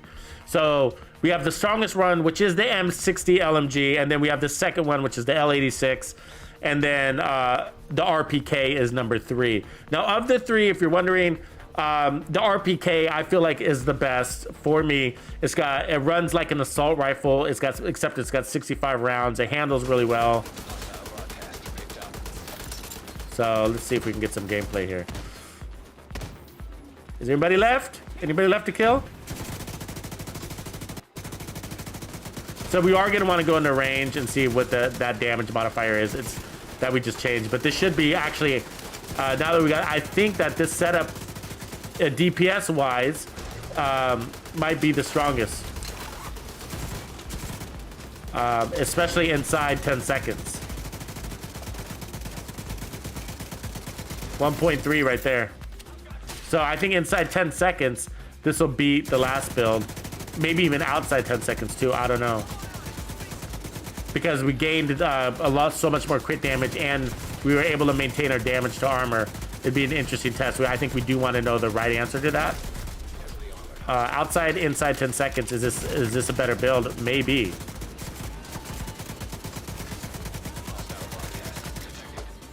Sometimes there's nuances between LMGs and assault rifles and regular rifles that you don't pick up on until you officially test it. So let's see. So we're playing. I mean, so notice the distances that we're playing at too, right?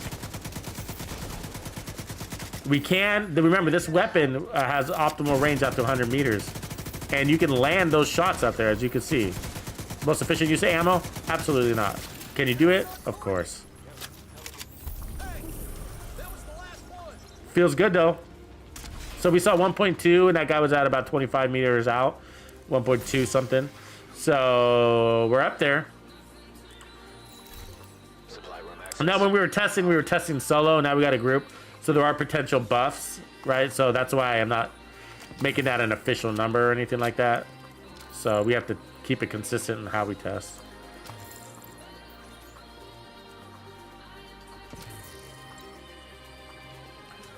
I love this gun though. I've been using it for a few days now, guys. The RPK. And I did use the L86, and it's not horrible. You know what I mean? It's not horrible. It's just like, it just wasn't doing anything extra for me. And the RPK was putting out extra stuff. And what I mean was, like, the extra that it was giving me was really good handling and a larger mag and more RPMs than the L86. And I was like, yeah, I'll take RPMs when I can get them, you know? That's a nice piece. Might not be able to keep it though, because we are pretty full.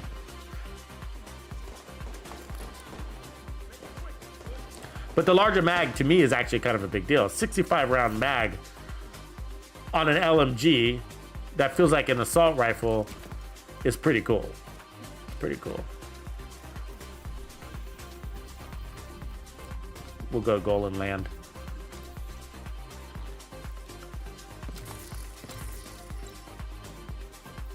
And I think the biggest thing about feeling like an assault rifle is really, I think the reload thing. You know what I mean? Like, you don't want to get, those 4 or 5 second reloads are kind of like, I don't know. Not real fun. What do you guys think? 5 second reload?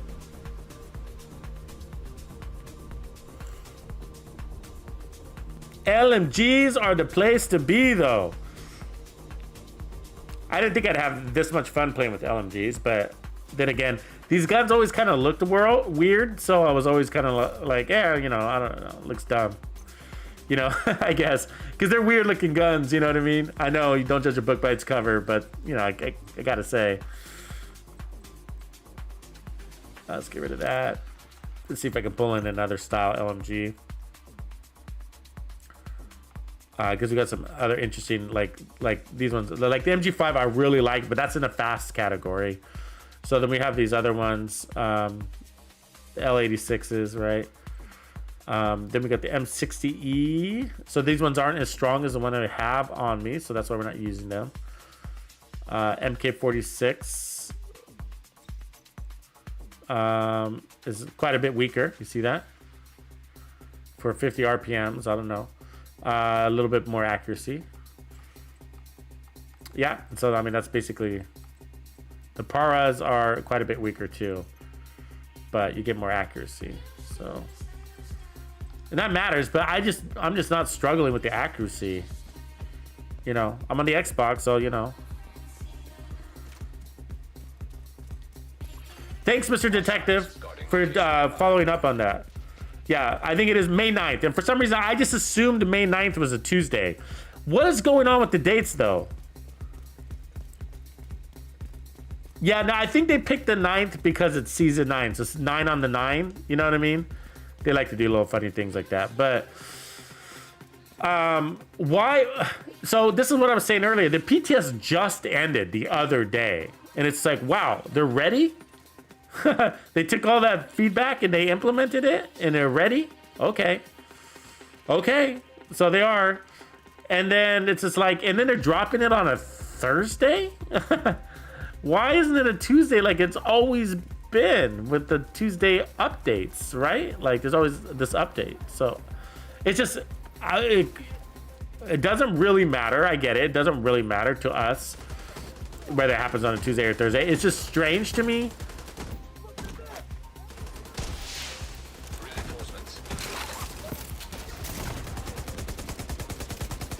And so I was just wondering if there's more to it. You know what I mean? Like why we're getting things like on a Thursday or Tuesday. Okay, so here's the M60. So as you can see, we don't have any special handling roll on our build. And it's decent. I mean, there's some swaying going on. But obviously it's got a traditional reload happening. Which, if you run it with Striker, it's basically not an issue. But again, you're supposed to be playing farther back.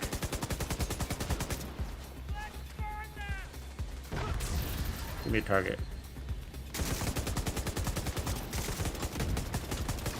So that's why LMG is also the, I gotta say, like if you're not paying attention to optimal range on your LMG, then might be a mistake. 1.332 right there. And the reason why is because you're not playing in the front. You're playing in the second tier, you know, switching. And it's like you can feel that, yeah. And also, by playing this far out, we are able to stay in scope a little bit longer.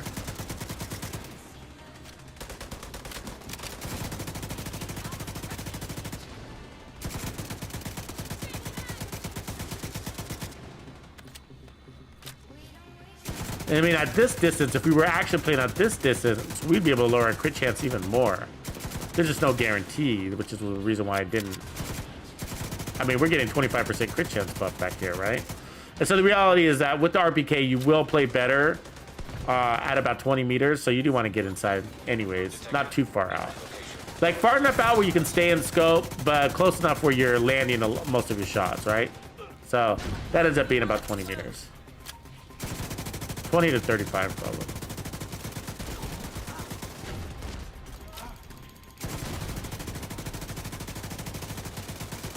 .3 almost, 1.281.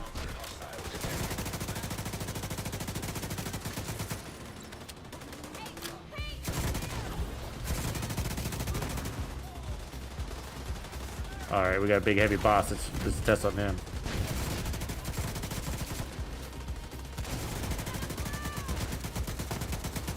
Over 1 million. Let's get rid of her. 1.2. We're staying in scope the whole time. 1.3. But now we got a duck. We got a big scope. See that? We were taking damage.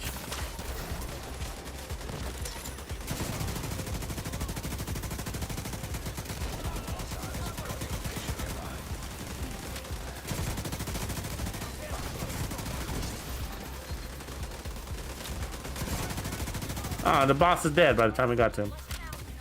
Boo! Incoming hostiles detected. So I'm gonna play here. I mean, I wish it was elevated, but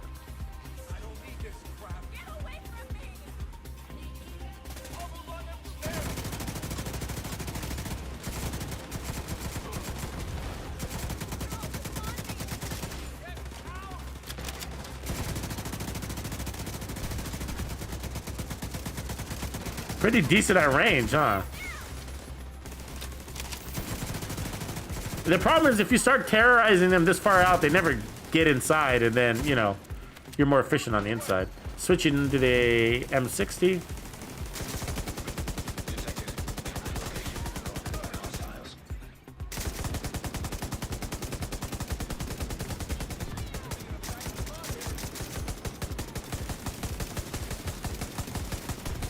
We got the slowdown effect, which is actually good for range. When you run Striker, you don't really feel the impact of that slow effect, I gotta say, if you decide to go Striker build with this, which is a great option too, by the way. Remember, you don't only get RPMs and amp damage, but you do get the weapon handling. You do drop in damage from this setup, but you're gaining something different, which is hits landed, right? And faster reloads, don't forget that. As well as that RPM, but you get 15% faster reload. Not a little thing.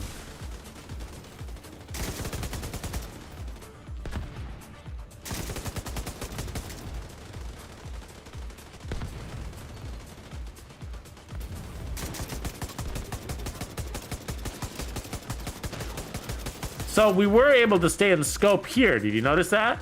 But wasn't the difference in life and death? Would that have been the difference of life and death if we had the other perfect focus on? The answer is no. They weren't even shooting at us, and that's why we were able to stay in scope, right? And so it didn't matter what our time to kill was. They were on fire. They were going to die anyways. You know?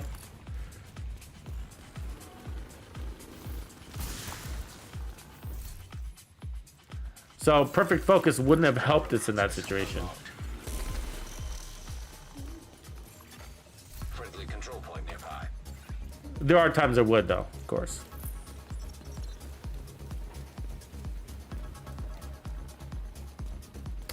Yeah, so CD, from the tweet, now you can read the tweet in two different ways, but the community has decided. So you know, but they didn't clarify, just so everybody knows. I didn't see any clarification. This should have been, because I actually thought it was a pretty bad tweet. Did anybody else think that? Like, that was a horrible tweet. It's like, that's just confusing. Anybody else think the tweet was confusing? So the tweet says, basically, we will hit the live button on May 12th and discuss all of the new things that will be coming with Season 9. You know, and it's just like, what? See you later, Batmo Bike. And so it's just like, wait, are you talking about hitting live on Twitch? We're going live on Twitch? Or what are you talking about hitting live? What do you mean hitting live? So I just thought it was really confusing. They did, and everybody else, there was other people that thought that too, but for some reason, the community has decided that, no, that's the launch date. And so, okay, I guess it's the launch date. But I think that, it's confusing. And to be honest with you, there's a good, there's also an equal chance. CD Stanley, we got an open spot. There's a good chance that it's not going to launch on the 12th. It probably will, though. Odds are. It is a confusing tweet, and you know, I guess we've all just decided it's the 12th. But if I just got to be honest with you, like, I read that, I have doubts. I think they tweeted it wrong. So I think the other way to read that tweet is that on May 9th there's going to be a reveal. And then on May 12th, we're going to talk about all the things that you can expect in Season 9 when we hit live on our live Twitch channel. That's the other way you can interpret it. You can totally interpret it that way. Kelly, yes. But how do you know for sure? Like, how do you know for sure? Like, because they say on May 12th that they're going to, I don't know. You know what I'm saying? Like, I don't have the tweet in front of me, but it's kind of confusing. So yeah, but like Kelly is saying, we've all decided that it's all happening on the 12th. But I just got to say that, like, it is a little bit confusing, that tweet, and it does create doubts in my mind. But as you guys know, I analyze the shit out of everything. That's how Another agent has joined your group. that's how I come up with these builds, is because I'm analyzing everything. So sometimes, you know, maybe if I just don't analyze that tweet, and then maybe it won't be so confusing, I guess. But yeah, everybody says, Kelly says it has to be or else we'll be pissed because they didn't correct anybody, right? Yeah, I think they should have, but I think they should fire some, or they did it on purpose. They wanted the discussion. They wanted the tweet to go, you know. They always like to put a little bit of mystery behind things, but so I saw somebody else posted, another YouTuber posted, they retweeted or posted the tweet on YouTube, and a community member basically said that tweet can be read in 2 different ways. I wonder if it's really, the content is really going to drop on the 12th. And the content creator just flat out said it's dropping on the 12th. But there was no logic behind it. It was like, like he didn't say they confirmed or they clarified or they put out a second tweet or that we asked them and they told us. And the community member was correct. You can read that tweet in 2 different ways. And maybe it does come out on the 12th, but I'm just saying that the doubt is still there. The tweet is still confusing. That's a fact. The tweet is confusing. It's a fact you can read the tweet in 2 different ways. Those are just facts, you know? And so the fact that it creates doubt, but will it drop on the 12th? I hope so, and I think so. I guess so. But my honest opinion is I do have doubts too. I think it's confusing.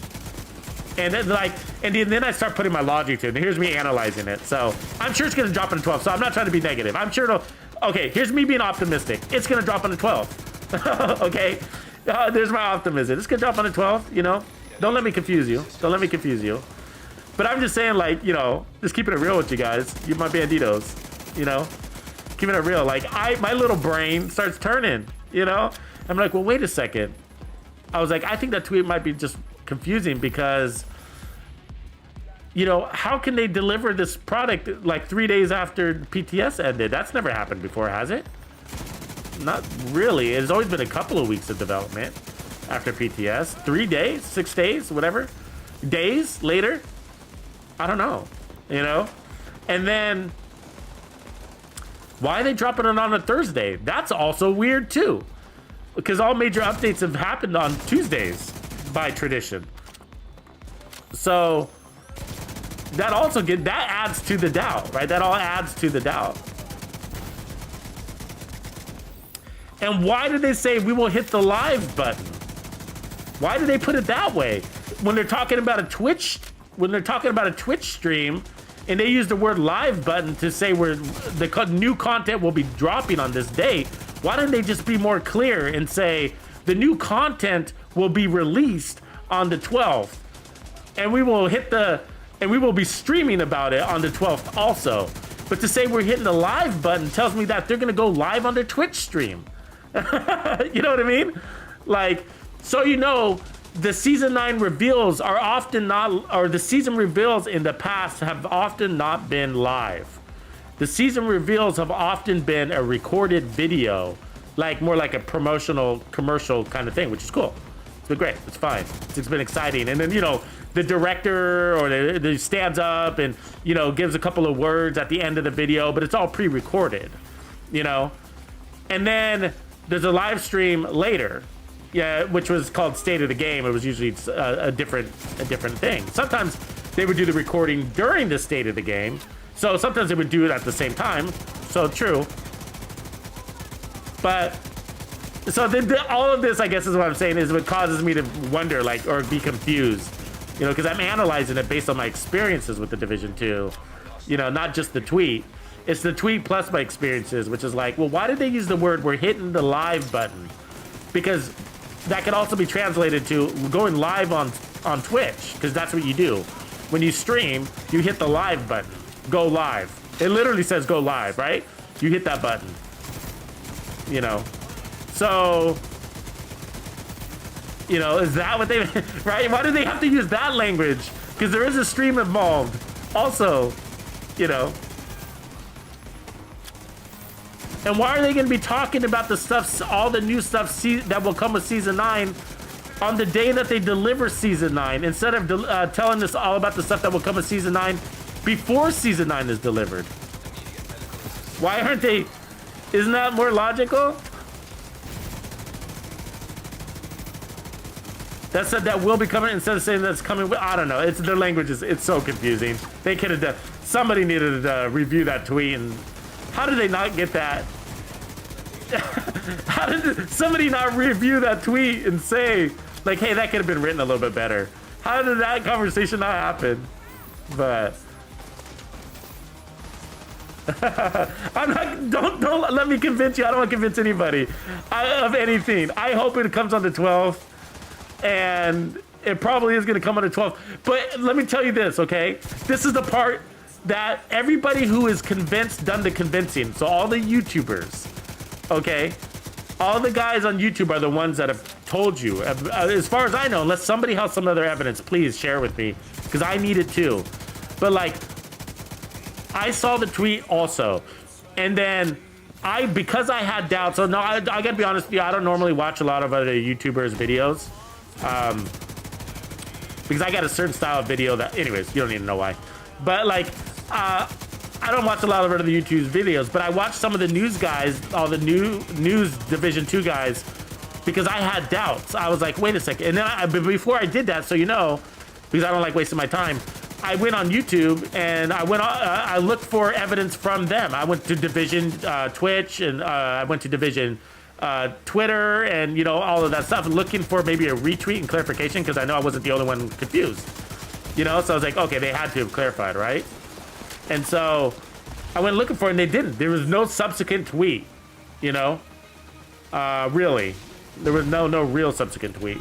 There's some like haphazard joking tweets out there, but and so I was like, okay, so they didn't clarify. So then I went and watched some of the news channels. I was like, maybe I missed something. Maybe there's a Reddit document out there or something, whatever. And so none of them gave any compelling evidence other than just that tweet. None of them told us why they thought it was that. None of them even mentioned it was confusing. They didn't even mention it was confusing. Like, it wasn't that, like, you couldn't read it two different ways, you know?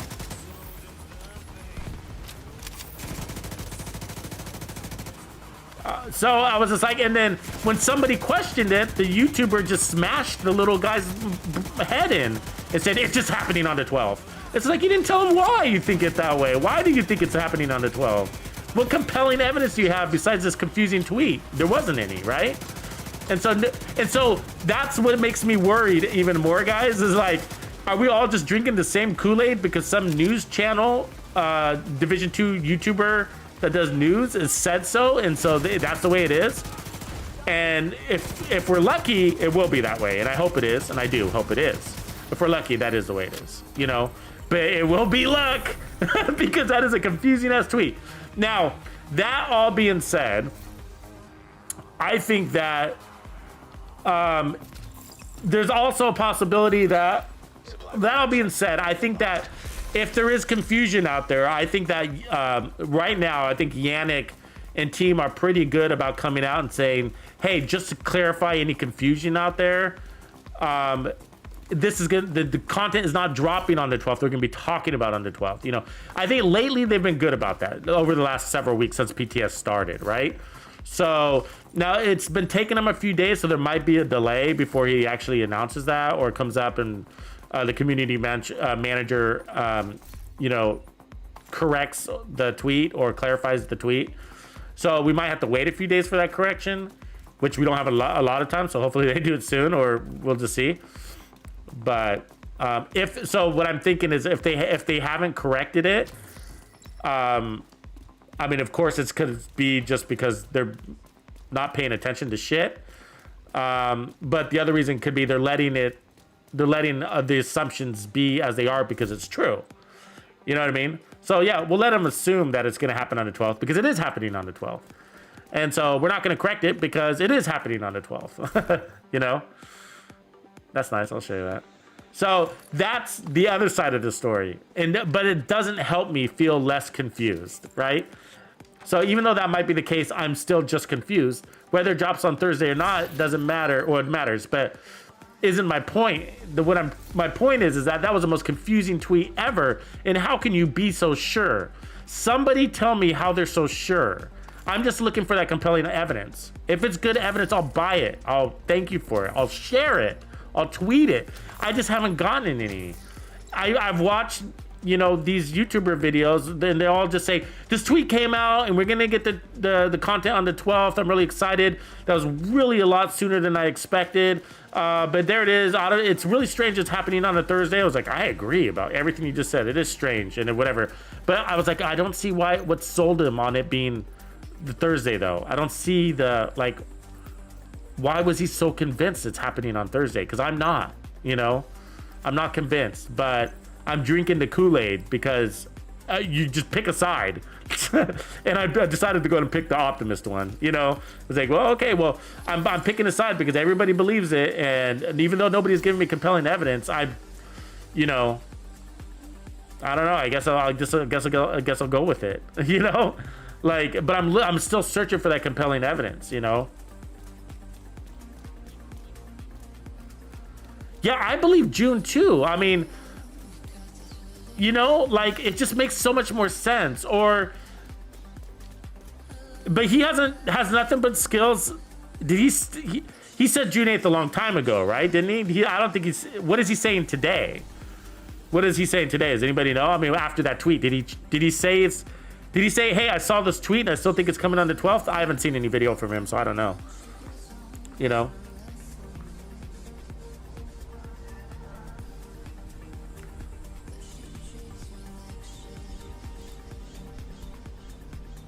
It looks like he put a video out a day ago. 1 day ago. Is that the video you're thinking of? Is that the one I should be looking at?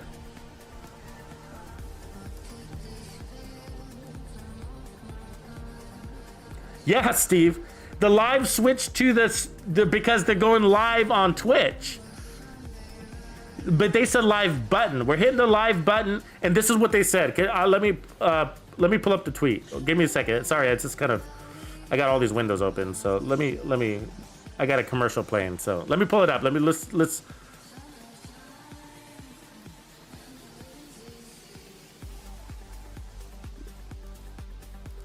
Okay, get ready. Here's it is, word for word. Get ready for the reveal of Season 9, Hidden Alliance on May 9th.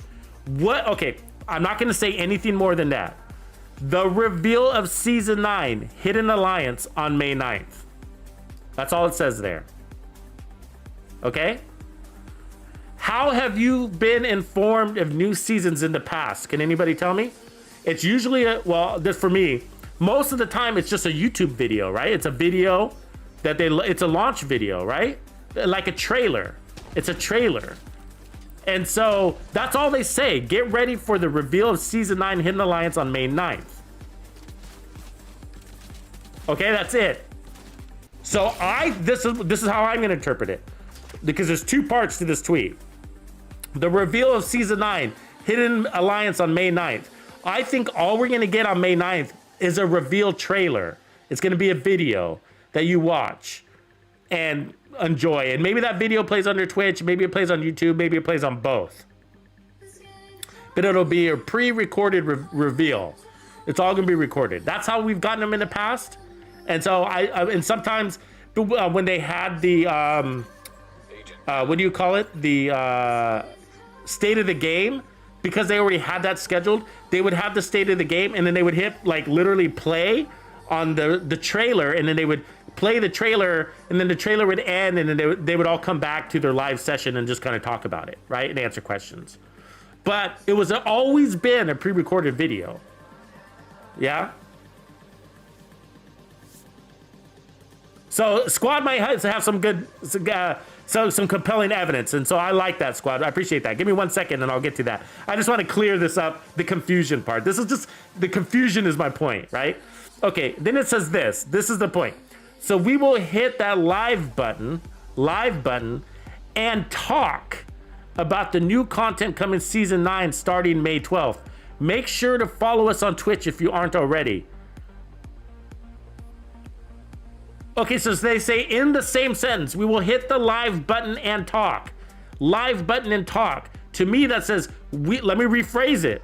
We will stream about the new content coming with Season 9 starting on May 12th. Right? And so, I don't know. But, so there's confusion there. So it just creates confusion in the tweet. And so that we will hit the live button and talk. Okay, so if they're using the word live button about the new content, then why are they saying and talk? And talk. What does launching the new content have to do with talking? Right? How are they going to talk and launch the new content at the same time? Where are we going to hear that? What platform is that happening on? Are they going to be inside your game talking in your ear on your headset? No, they can only do that on Twitch, right? They can only talk on Twitch or YouTube or whatever, but you know, in some sort of live stream. So when they say hit live and talk in the same 3 words, okay? It says live button and talk about the new content. They literally say that in consecutive words. That confuses me to think about they're only talking about the Twitch. Okay, that being said, there's confusion. We all agree, and I'm milking that confusion. Got it. And so who was it? Was it Squatty? So Squad says, per Division News Discord, so that's a credible source, okay? And I'll have to look that up. I would love a link there, Squad, if you can. But May 9th is Division News Discord. I'm assuming that is an official Discord of Division that you're talking about, not some, JoJo streamer who created a Discord called Division News, right? Okay, I'm just assuming that's what you're saying. So correct me if that's not the case. But May 9th reveal on Twitch, May 9th, Season 9 starting May 12th. Cool. So Squad might be the only person in the entire world that would give us compelling evidence, right? So listen, he's following up. Okay, thanks. Appreciate you, Squad. He says, Hidden Alliance special report. Tune in on May 9th on Twitch. Thank you. For a special report about the new content coming with Season 9. Season 9, Hidden Alliance is starting May 12th. And that looks like that's all a quote, right? So if that's the most compelling evidence I've seen to date. Thanks to Squatty. You know what I mean? Squatty in the house. Squatty in the house. So, okay. My point is, though, the point is the conversation, though. And so, like I said before, and like Squad is providing credible evidence for, we are, looks like we are getting it on the 12th, right? And I will check out that Discord too to confirm. There you go. Here's his Discord. I'll check it out. Thank you, Squad. Appreciate you, bro, for doing the work. It's hard for me to look some of this shit up. Okay.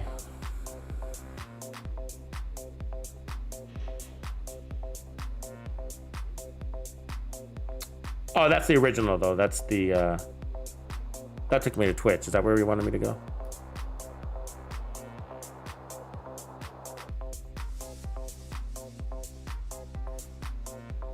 Did they retweet something there? Let's see here.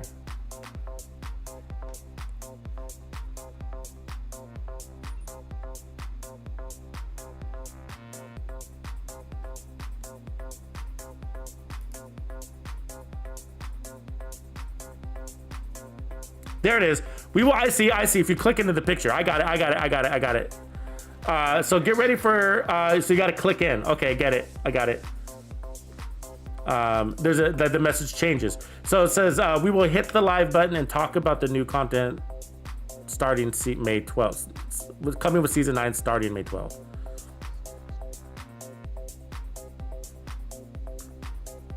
That's the same tweet though. So same as the tweet. So that didn't change for me, but that's fine. I'll look it up. I'll look it up on Discord.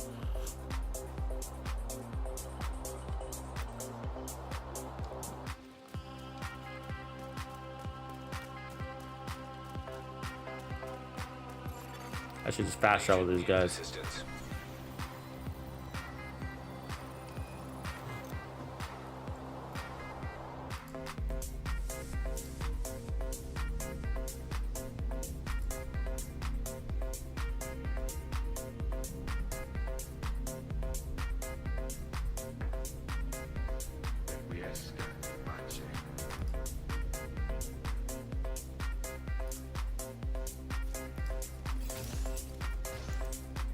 Don't be a hero.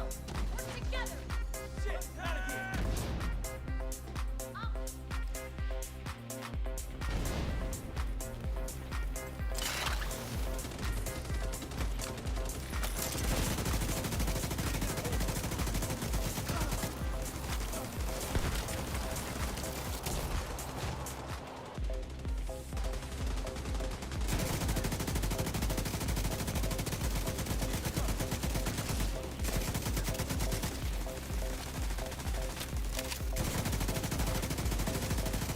.3, I think that said right there. Perfect hiding position behind that pillar. Changing my shit.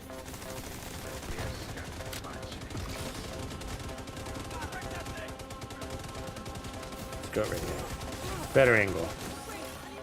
Detecting high threat enemy patrol.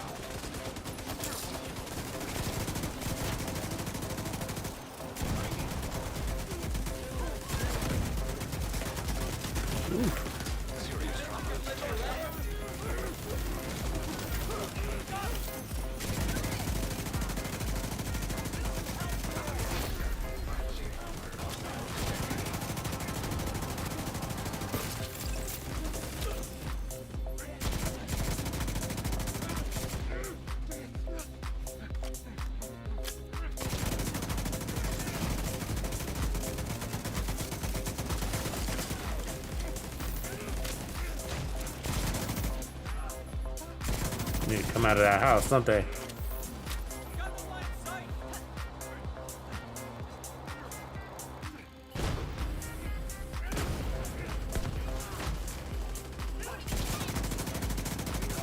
Enemy patrol detected. Jesus Christ. They won't come out. Just let them. Behind that color. Get there.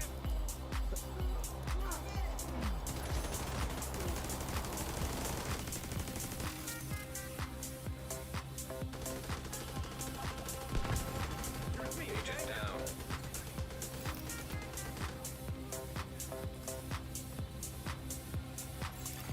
Incoming hostiles detected.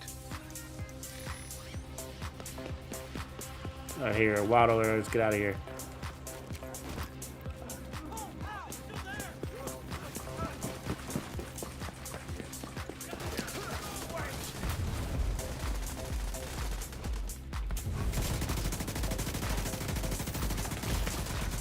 Immediate medical assistance needed. An agent needs assistance.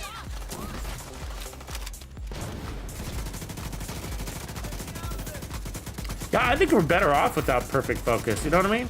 Like, I'm looking at all these changes, like where I get to use like max focus all the time, but then, you know, somebody will start shooting at me and I have to break scope, and it just happens a lot enough. Or you have to get out to find your new target or whatever.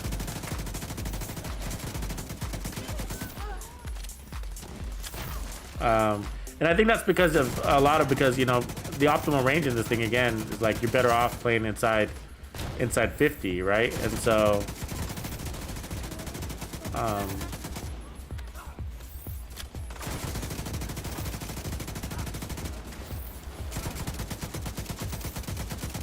1.149 right there.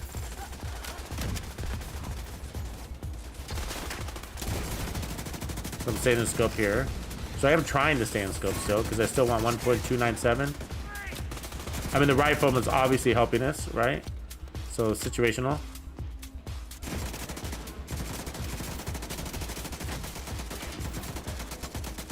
Brian, you break. They will all die from their own fire if you let them. Heavily armored hostile detected. So I'm staying in scope, of course. So that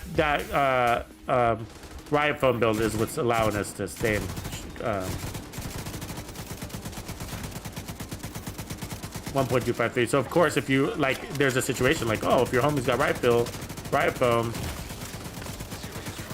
I had to break the scope though. There. But for the most part, the riot foam is helping. So there's a good excuse. If your homie's got an Eclipse build, put on perfect focus. So he's getting you more damage that way, right? But for the most part, I think going without perfect focus, you're probably better off.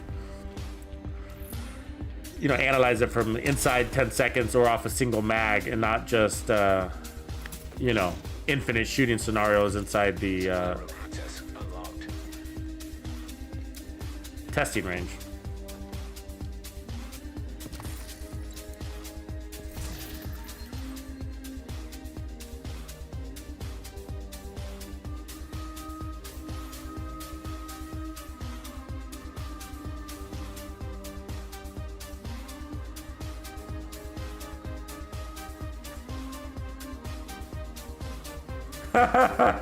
Kelly, I'm reading your tweets. That's hilarious though, right?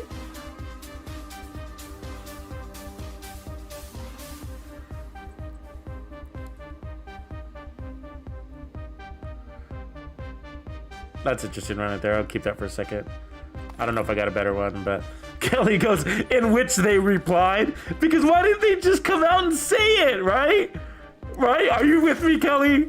Are you with me? Why wouldn't they just come out and say it? And so maybe they confirmed it indirectly, but they didn't. What if somebody gave him the wrong answer? You know what I mean? What if somebody confirmed him the wrong answer? Or what if he got conflicting confirmations in the tweets? I don't know. I didn't read the tweets, but I did see that message. And I wasn't convinced by their answer. I wasn't. I was like, I saw that too. And it was just like, but the way typed it up as hilarious. But yeah, this dude, he tweeted, he was confused, and he tweeted, and nobody corrected him for sure.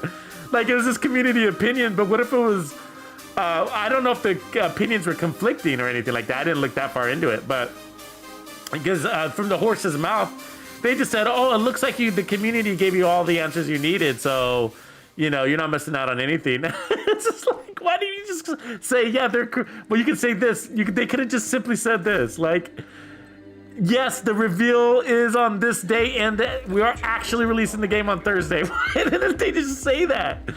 You know? Oh my God, it's hilarious. It's just like, is this a game to you? A year and a half? You haven't delivered content? Is this a game? Well, it is a game. Okay, it is a game. Stand corrected. It's a game. No, but you know what I mean? Like, that's not very nice. Not nice at all, you know? Let's get out there and do a little bit of a legendary if we can. You guys ready for that?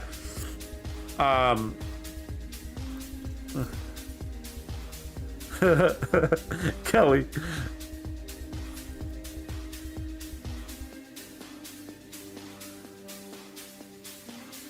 Oh, Sagat, I'll show you my build, bro. Are you talking about my build?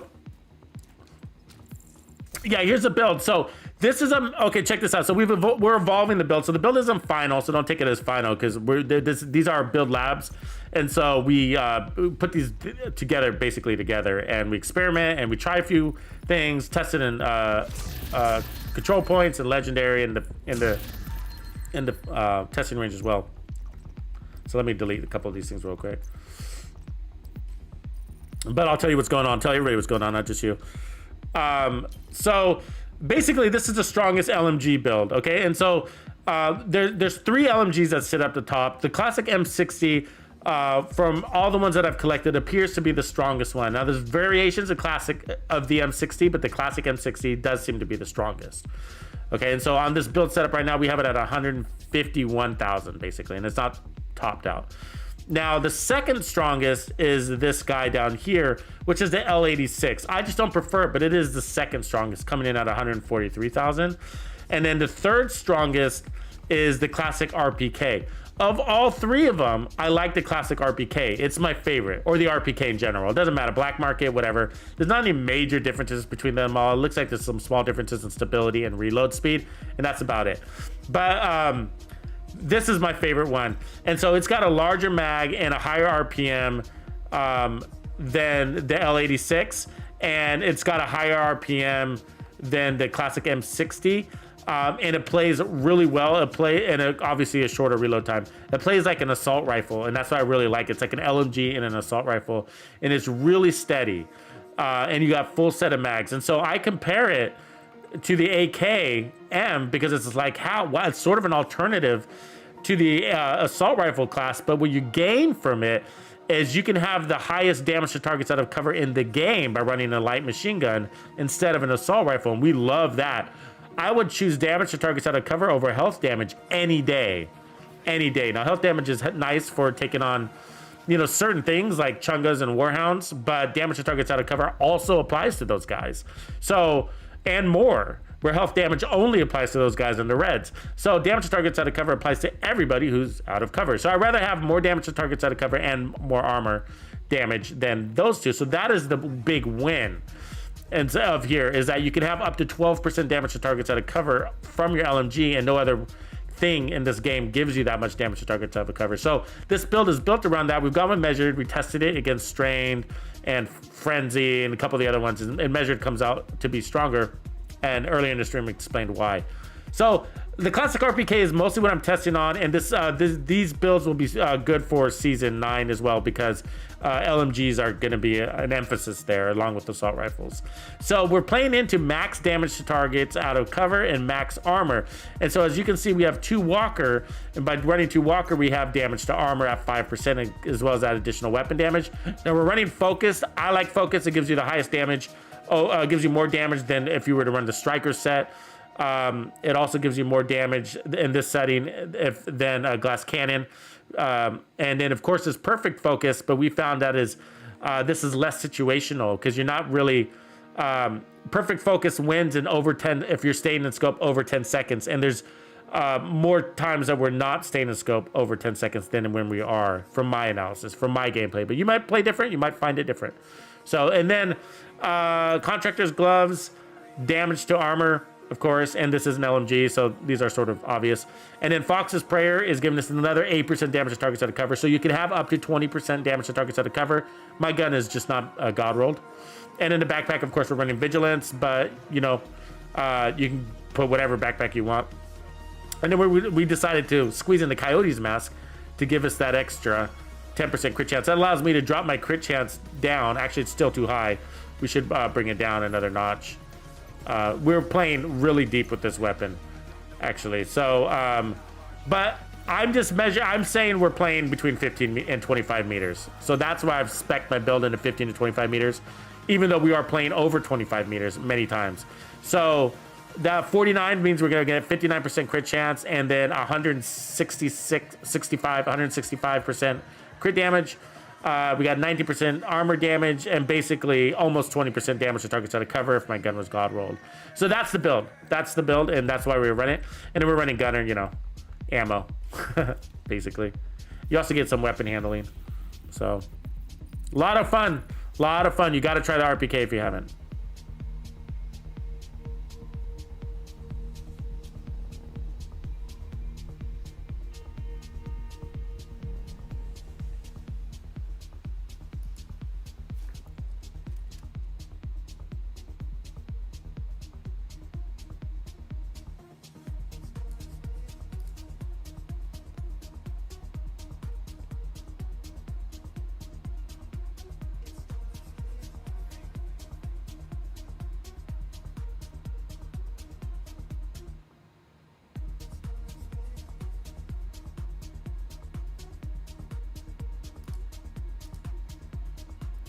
Okay, I'm looking for a tweet. I'm on Division 2.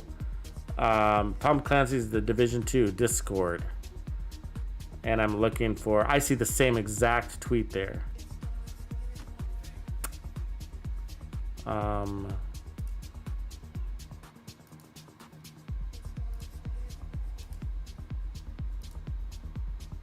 I'm still looking for this more clarifying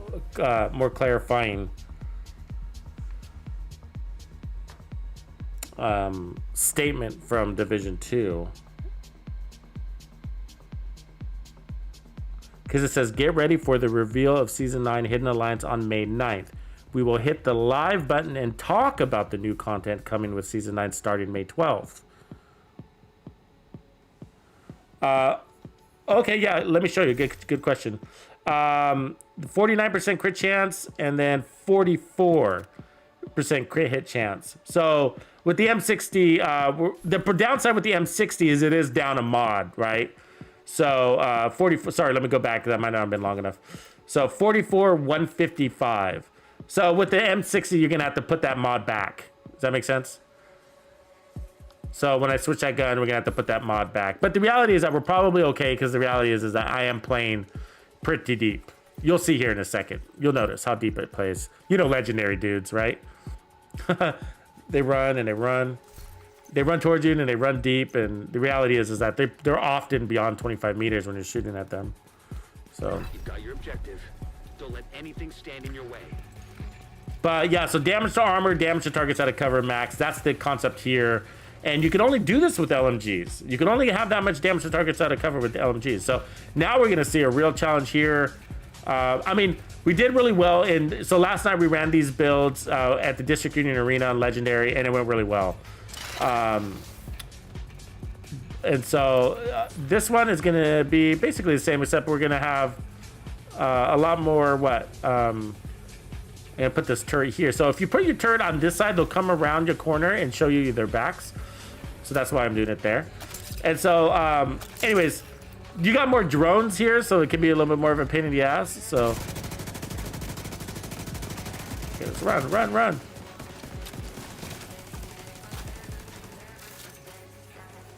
I don't mind playing inside there. It's just like, sometimes it's annoying that your cover is so small, Assistance needed. you know?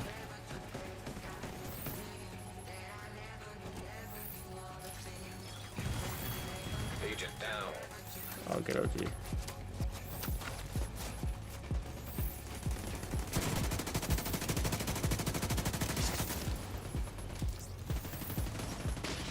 Comes that drone, huh? All right.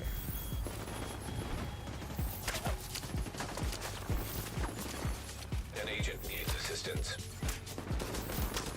See how far they are? That's beyond 25, so you know. It's hard to tell the distances in this game that they're actually really... They've made it really look like the enemies are closer than they actually are. Spread out, guys. Spread out. Look at that. Look at that, though. Look at that. I love it. I love it. Right about RPMs, I mean, it feels, those RPMs are, it feels fast. Well, you know, measured, right? So, that's why it feels fast. A little better heal up.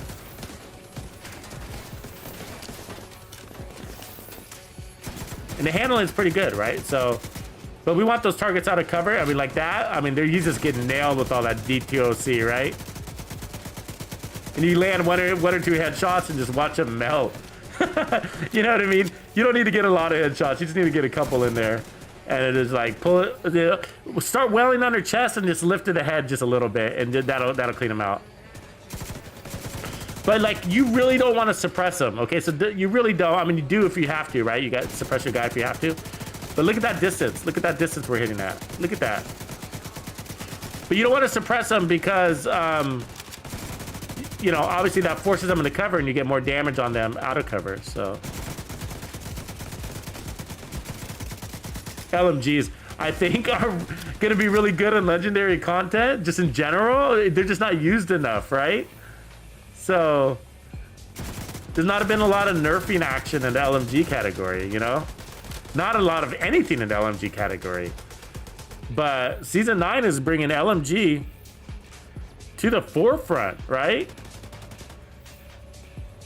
God wills it! God wills it! So, as you can see, we're staying in scope the whole time back here, right? Can we keep this up? And if so, then, you know, we're back to that, the question of perfect focus and not perfect focus. So if we had perfect focus here, you know, I don't know, probably non-perfect focus is, I guess, if I need to give a conclusion, I need to, right? And that is probably better off a non-perfect. Even though it equates to more damage in situations like this, it is more, I guess, useful to have more damage in the first 10 seconds than anything else, right? Because that's usually the times where you're in those life or death scenarios, and that's when you need the most help. Not in these, like, nobody's shooting at me and we're slaughtering content scenarios. I think we've killed all the medics, and so I think that's why we were able to kill the medics so fast. I think that's why we're not shooting at anybody, right? So here, the assault rifle would bring, you know, that health damage, which would help. But I don't think we're gonna have too much of a problem killing these dogs. You know?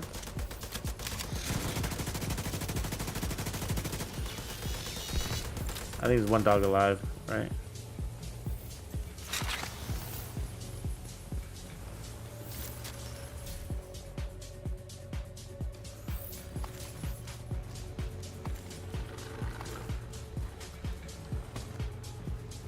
Entrench is actually a really good skill, I've determined, more than we thought.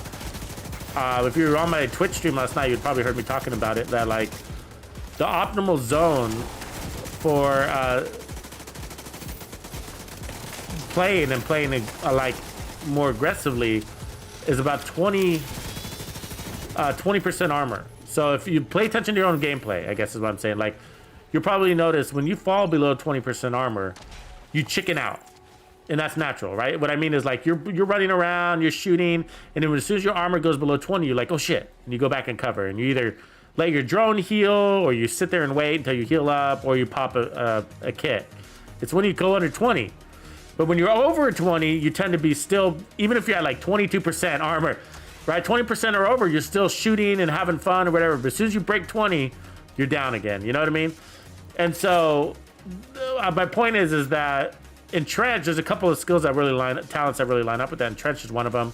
Clutch is another, right? That will push you back up to 20 really quick. And so your goal when you're armoring up, when you're taking damage, like I've started to look at it this way myself too,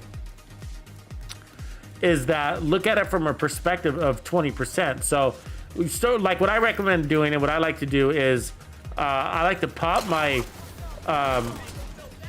I like to get my offense, like when I'm creating a build, I like to get my offense where it needs to be, right? And then, you're not gonna like this, buddy. Don't come over here. Oh, reload. Oh, blind fire me. See, I'm under 20%, then I'm about to 20. So, my point is that when you get to about, when you're creating your build, let me go back to this. So when you're creating your build, get your build to your offense where it needs to be, and then once it's there, and you need to start rolling in your defense, or you're ready to, or want to, you don't have to, but when you're ready to or want to, start looking at it from that perspective. Okay, when I break my armor breaks to 0, let me get it to like a reasonable or optimal time to get it back to 20%, not to full. You don't need your armor full. You need it to, because again, you want your armor to be active armor. You want it to just be enough to get you out of cover and to fight with confidence, right? You don't need full armor to do that. You need your armor to break, to go up, break, to go up, break, go up, break, go up, break, go up. If your armor is up all the time, in my opinion, you know, your build might be out of alignment a little bit. Maybe you have too much armor or too much defense. Of course, it could also mean that you're just killing really well, and if that's the case, then there's not much you have to do. So that's good. That's good. That's a good problem to have. But if you have too much armor, it might be you're too armored up and you're playing from cover too much, and so you don't need that much armor or armor on kill. You don't need that much armor and armor on kill if you're playing from cover. You know what I mean? Like, you know, that can be one of many situations that you could have, right? So, so he's suppressed. That allows me to flank. You need to pay attention to that. That's why you can see his your allies' suppression markers, because the game has made it so that, you know, that's the point of it, right? He suppresses, I flank. Anyways, so start by getting your offense to where it needs to be, and then come in and add a little, I guess, regeneration, whatever it's going to be, heals, whatever it's going to be, to get you your time optimal to get back to 20% armor. And so, and the rest, you know, that's all you need to get back out of cover. So your armor breaks, you're shooting, your armor breaks, you come back down here. As soon as your armor's back out to 20, you probably have the confidence to get back out and start shooting again, and then it drops again and you're there. And so that's just gonna keep happening. Even if you get your armor all the way back to 100%, it's gonna drop again in a couple of bullets. It doesn't take more than a couple of bullets to break your armor, really. Not legendary, at least. So I think the best way to start bringing in your defense is to look at it from that perspective. Start with, okay, first I need to get back to my 20% armor, and then from there you need to decide if you need more for whatever style of playing you need. Like, so if you're out and running and gunning, right, then you might need more because you're willing to accept more inbound damage. Like if you're playing with like an LMG or a shotgun and you're playing close and personal. So I'm actually gonna play a little bit deeper because I can get better shot on these guys here.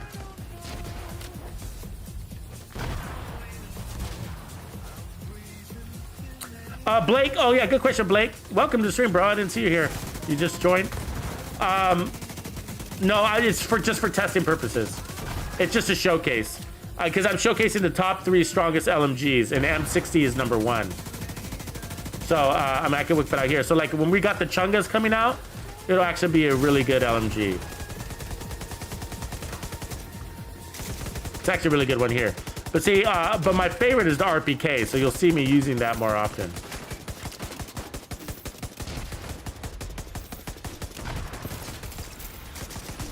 And the truth is, like, I don't know if I would use measured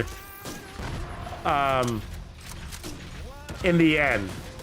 I mean, it's kind of nice because the first half of that mag is a lot faster. You get a lot of A lot more RPMs, so it is nice. But you might be better off with like strained, you know. I don't know if I'd say better off, but you might like strained better. Yeah, and that's why we're doing this, Blake, because a lot of people don't know their LMGs. Nobody uses them, right? And that's all getting changed. It's changing right now, and it's going to change further when Season 9 comes out. Apparently on Thursday. Right, because of all, we're going to get 3 new LMGs, basically. We're getting the new variant, and then we're getting the named version of that new variant, and then we're getting the exotic. So, depending on how you look at it, 2 or 3 new LMGs. Agent down.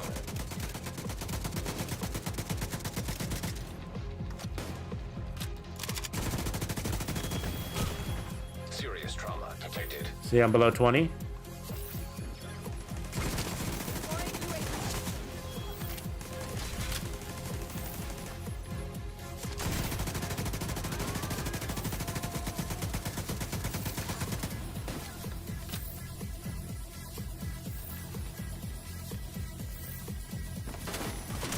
We got more rushers coming? Jesus, I thought we were done with rushers. That was my bad. I might get fucked here, actually. Ooh. You survived that? Oh, yeah.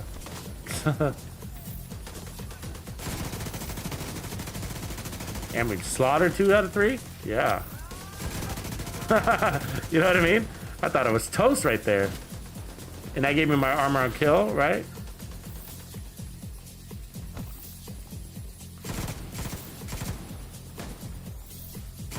And that's where Measure does do a good job, especially on the RPK, because it gave me that little bit of burst damage to just quickly get them out of the way without them shooting back at me. So it was definitely appreciated there.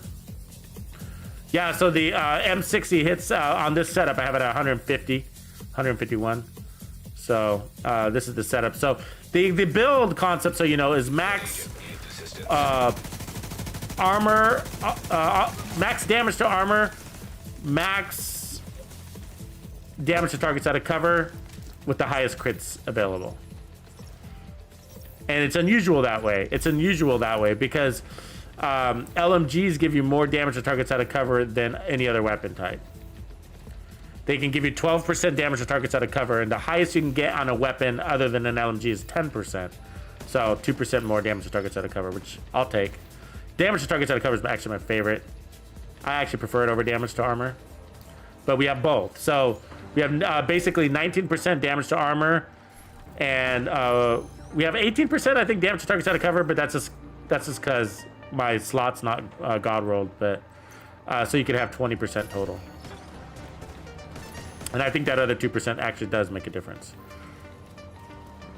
So I'm just trying to get the builds to where I want them to be. And then we'll... Agent down.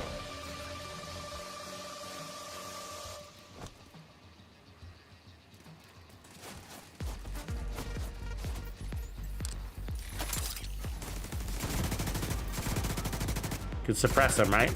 So if I suppress them, it allows those guys to move forward.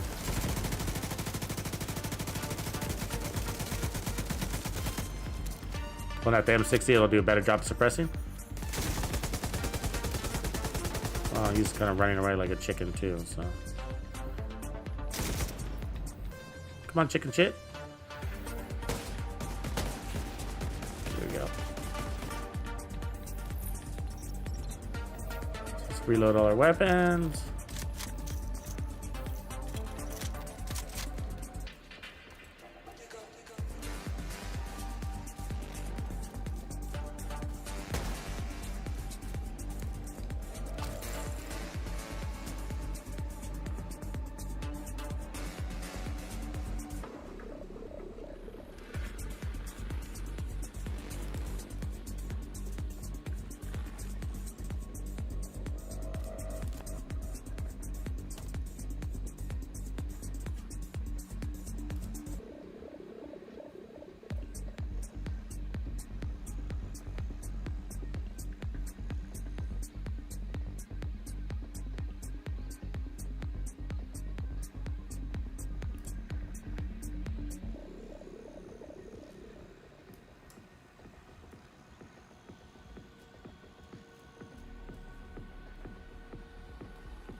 All right.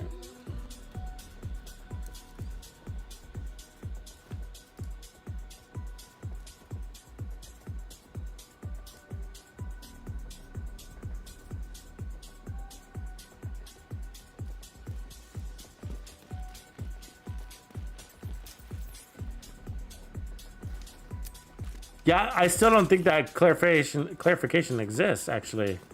You know, on the Discord. So I am on the Division 2 official Discord. And it's the same exact tweet. It's the same exact. There's no extra words whatsoever. So I can only find one Division 2 Discord. And this one's got like 23,000 people on it. So it is the official one.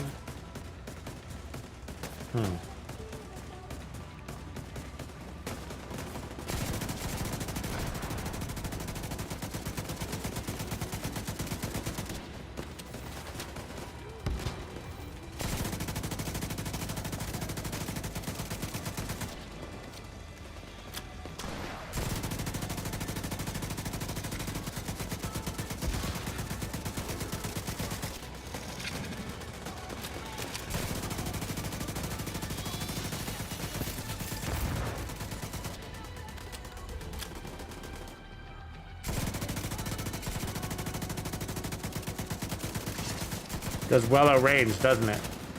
See that? Moving.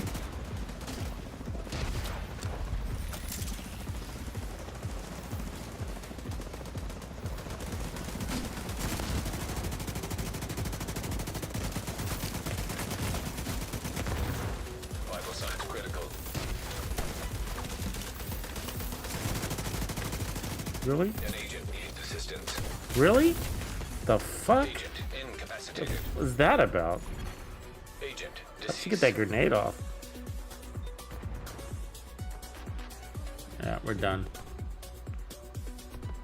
I mean, I've never died at that part. That's a weird place to die, I gotta be honest with you. I mean, in that section I have, of course, many times. I mean, just like, the Chungo didn't even get there. We died from the two little measly rushers that jumped down the rope. I mean, that was the weakest way to die ever. I'll be honest. That was a weak. It's all right. It's all right. We got there, no problems anyways. We'll get back up there in a quick second. You've got your objective. But it's just funny. It's just like, that was weak. In your way. You know what I mean? Like, those rushers are normally easy to kill right when they get down the rope. They're basically dead before they even hit the ground. And so the yellow dog is in the way, huh? Yeah, we should have got them out of the way sooner. So I like throwing my turret like right here in this little corner because it really bugs them it being there. Okay, so what's gonna happen is they're gonna come in and they're gonna like all immediately turn to this turret and they're gonna be worried about it. So, and then that means they're not pointing their guns at you, right? Allows you to shoot them in the back.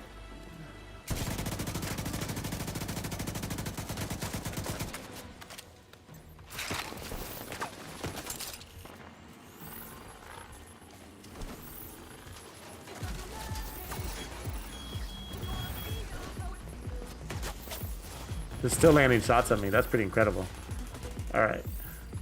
If you think about where they are in association to where I am, they're good at that. They got homing bullets.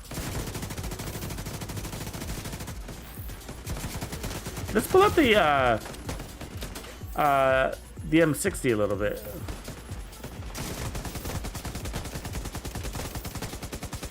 Because we're at this range, the mask is getting this 25% crit hit chance, right? So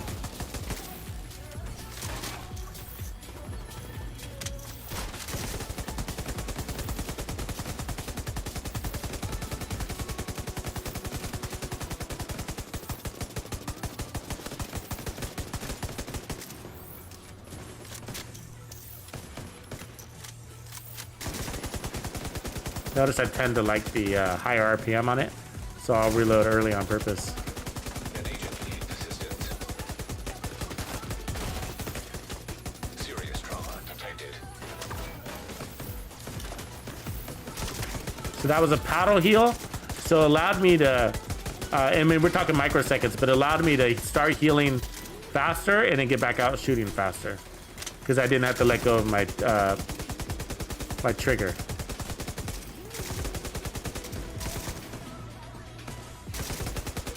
I basically hit it with my ring finger. Million.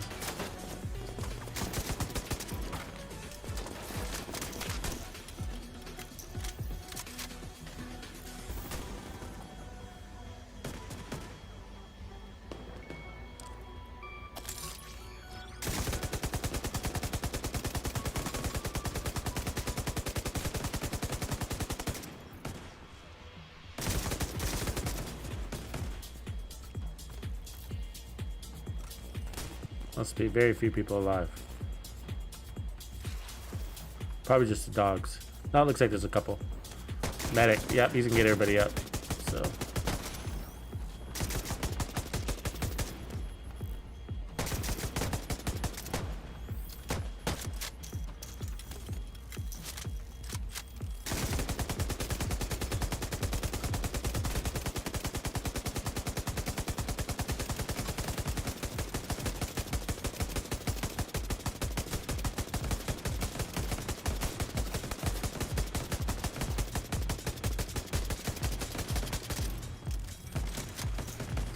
Kind of fun, but you know, I do like this gun with the striker setup. 4-piece striker. Still keep focus on your chest, but 4-piece striker is a lot of fun. Adds more RPMs and obviously the handling. So I'm adding extra reloads in the downtime, and what that's doing is it's keeping me on the faster side of the weapon. Also, the least amount of it's less damage on the front half of the mag, but I'm okay with that. Not having problems with my damage here.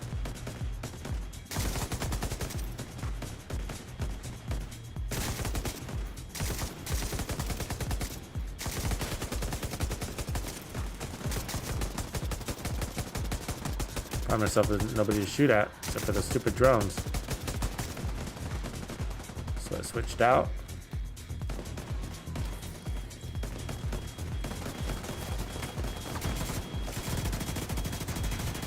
Wasting ammo on those drones, though, aren't I?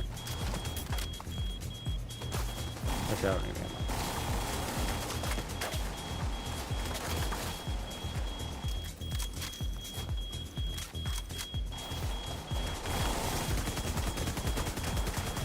Drone operator. We're back.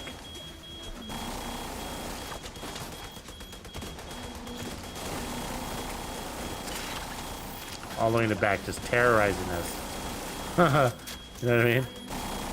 Just one little baby red drone operator back to just infinite drones, you know? Alright, now we're gonna M60 these dogs.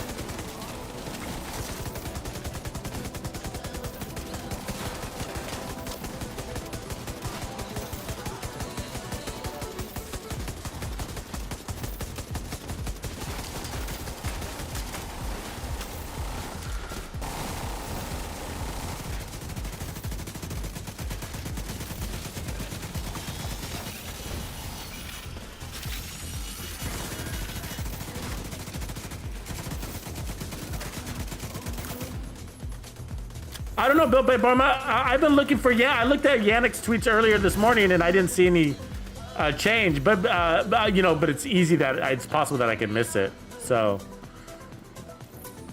I appreciate any links if anybody can find anything.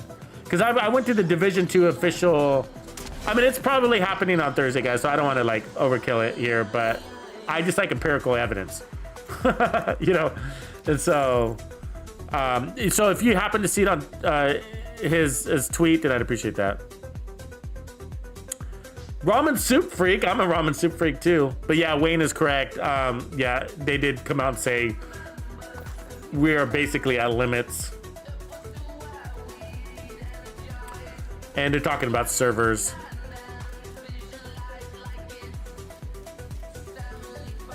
Gentleman Player, what up? What's good? LMGs is what's good, man. They're good now, and they're gonna be good, even better probably in Season 9, so stay tuned for that.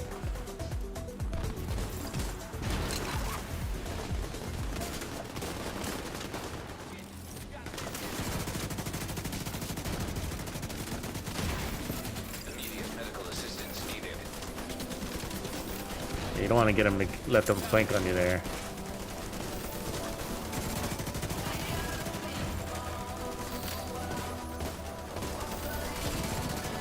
So you want to get ahead of those rushers here. Right, so there's gonna be a couple rushers. Start on them early. Before they huck that grenade at you. The electrical grenade. Shock grenade.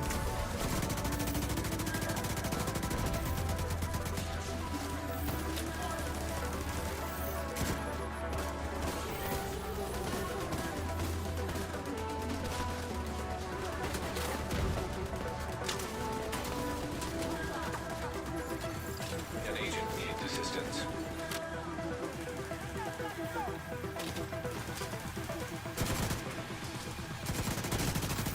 Ooh, that grenade landed? That's bullshit. Trauma detected. I mean, it must have sped up because I saw it coming, you know what I mean? I mean, of course it landed. I mean, like, I saw it coming, so I, like, dodged early and it still hit me. Fuck. This tank is more of a pain in the ass. I actually don't like to waste my bullets on the tanks. If I don't have to, I'll let them be. Take out their support is more important, but sometimes the tank just becomes annoying.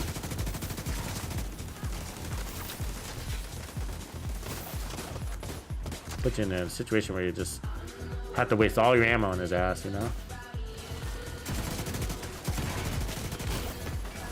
Immediate medical assistance needed.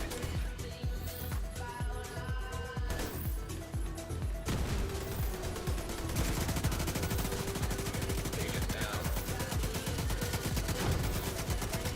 See, because he's out of cover, I mean, because he's in cover, I don't have all my damage, right? I want him to pop out. Oh my god, come on. Serious trauma Jesus detected. fucking pussy, get out. Agent down. Just sitting there letting me wail on his head, you know what I mean? Yeah, I went into tweets and replies. I did. Let's see here. Let me pick up my phone.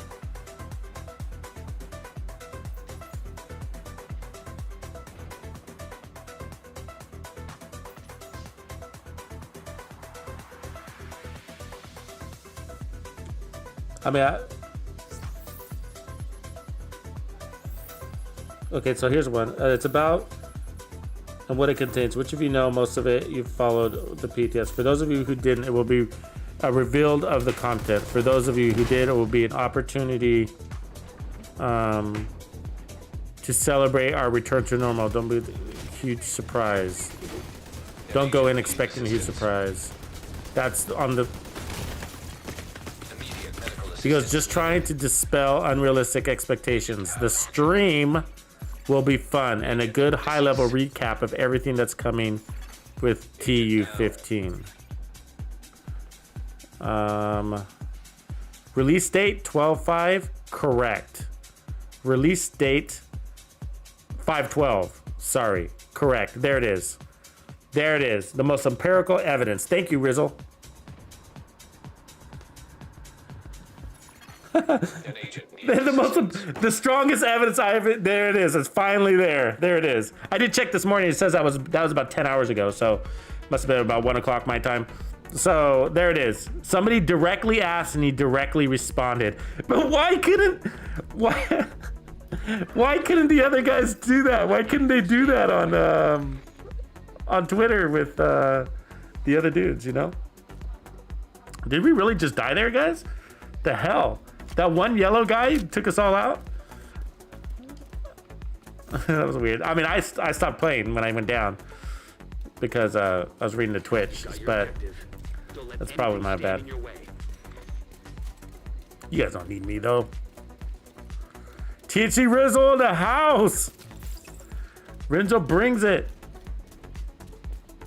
Oh, Built by Bama, too. Sorry. Built by Bama. Thank you, Built by Bama, also. Sorry, Built by. You did say it first. Built by Bama's got our backs. But yeah, it is in there in the replies. I did look earlier this morning because I was confused all day, and I was still saying, okay, it's coming on the 12th, but that's the first time I've seen hard evidence that it's actually going to be on the 12th. And some people might say the original tweet was, which I get that. You can read it in two different directions. It's either the content on the 12th or the live stream is also on the 12th. I don't know. But it looks like apparently it is the 12th. Good. Yannick's from Yannick's mouth. Or tweet.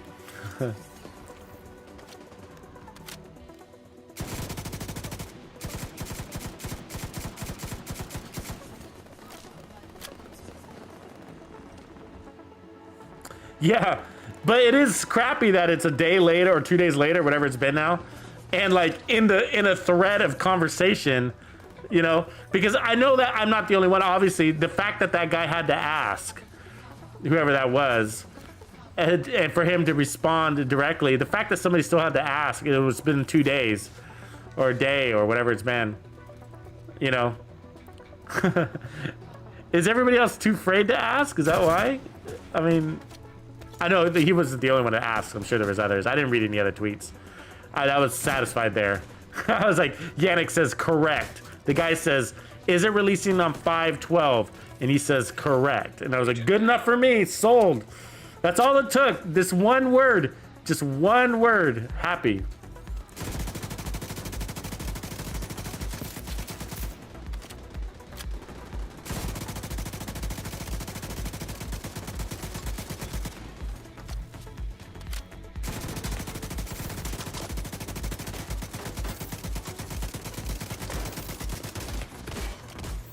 Pull out the M60. An agent needs assistance.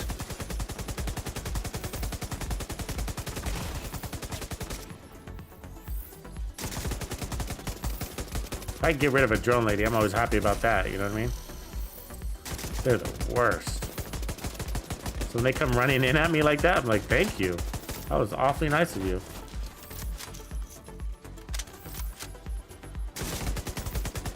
There's another one. I mean, we just took out 3.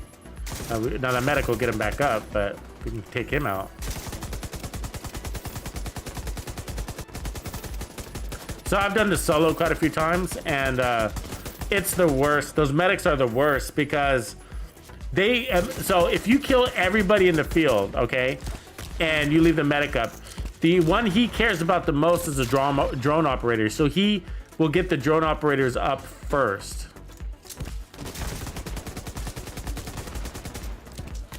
So I'm a habitual reloader, so it's hard for me to not reload sometimes. So he'll get the drone operator up first, and then the grenaders, of course. But and the healing station people, of course. I'm not sure if he picks the healing station above the grenaders, but the drone operators are always first. And so the problem is that they keep sending different healers at you. There's I think 2 or 3 waves of healers here. And so so what you got to do is you got to take out the drone operators really fast, and then take out the healers even faster. If you don't take out the drone operators, you won't even get to the healers, because they'll just keep spamming you with those drones. So you got to take out the healers really fast, and then hurry up and take out those medics.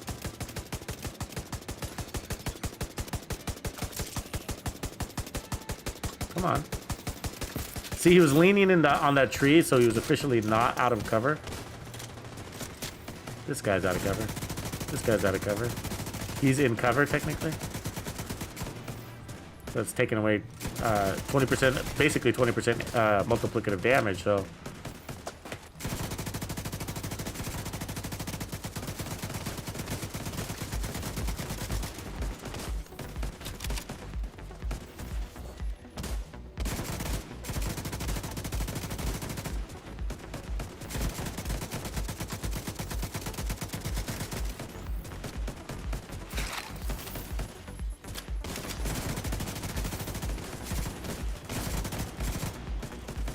And so the healers will get other healers up too, right? So that's the part of this little problem in this first wave. They just keep take out a healer to get up another healer. They send another healer to get up that healer, and then they start getting up the drone operators again. So I think that's all of them. All right, but I'm really happy that we got our answer. Thanks to the boys, the Bandito boys. All of you guys, appreciate your help with that. That puts my heart. I mean, I just feel better. I just do. You know what I mean? I don't like just, you know, taking it so much at face value just because a lot of, you know, a lot of people, they trust me, right? I guess is a little better way, best way. But you guys, I put out a post and you guys trust what I'm saying, and so I like to be able to say it in confidence, obviously. I would hate to lose you guys' trust, you know, and say, yeah, it's coming on Tuesday, and it's like, and so sorry if I it seems like I'm going too much into it, but it's just like, if I can put my word behind it, I want to be sure, you know. And that's why I like doing live streams about builds and videos too. Not just videos, but that's why I like doing live streams too. And not always just builds, so that you can see that the builds that I'm promoting to you guys, how they came to be, why they came to be, why I love it, how they play in unedited gameplay, right? Because on videos, I'm giving you a lot of highlight clips, of course, because I want to show you the best of the best. And I only got 8 minutes. I'm not going to sit there and show you all the times I die in 8 minutes. You know, that's ridiculous. So if you wanted to see more on any build, follow me on my live streams. Most of those builds are created in live stream. Not always to their fullest. Sometimes they'll be half-baked in the live stream, and then I'll finish them out on my own. So granted, but a lot of builds are created in the live stream. So these live streams, you know, and hopefully you gain a lot of other tidbits from the live streams too, not just the builds. But appreciate you guys. Thanks, squad. Yeah, squad, you help in a lot of ways, man. Appreciate you. Here, clan, Discord, Twitch.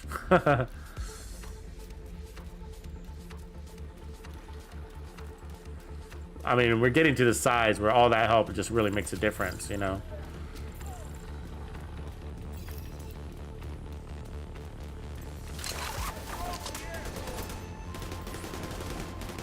And we're gonna be, because we're gonna be extremely busy here in a minute, I gotta say. God damn it.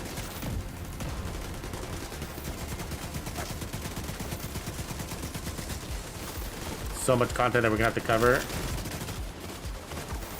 I mean, it's not just, it's game modes, it's builds, it's new, you know, we got the new vendor, we got the new expertise system, you know.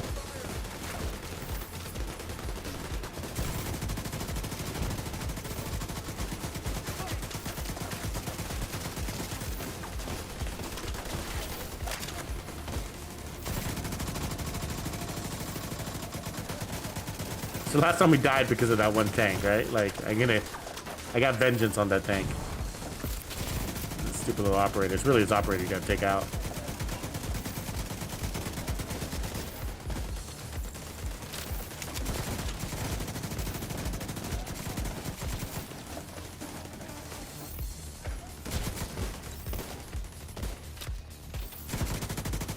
So she's suppressed, so I'm gonna get this guy, I guess, first.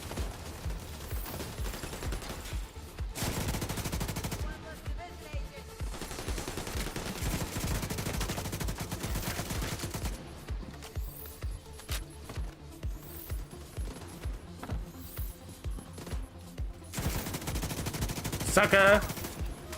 That's what's nice about the LMGs, because they keep her suppressed and allows me to flank her. And that's how I really wanted to be promoting the LMGs and plan to, but it does require a little squad coordination, right? Like, hey, are we on the same page? All suppress, and I'm not always on chat with these guys, right? I'm not on chat with them. And so,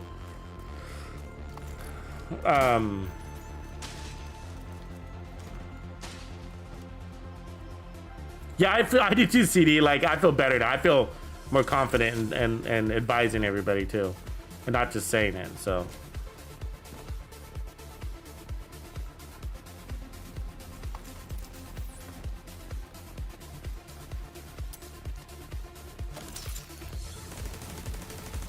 So the cool thing is that we can suppress those snipers up here, but someone's got to have a gun to take them out. But that at least can get our guys into position, right? So that's suppress sniper down.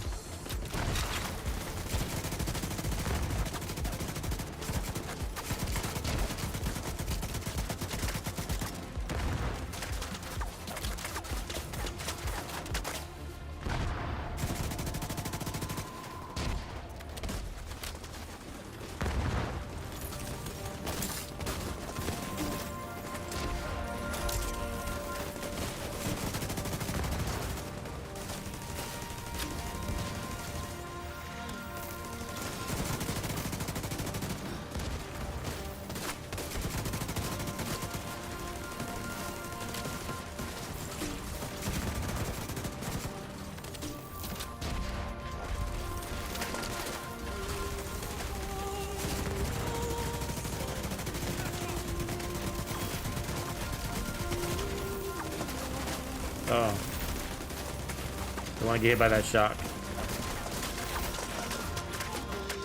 Oh, we got hit by it anyways? Man, come on, get some break.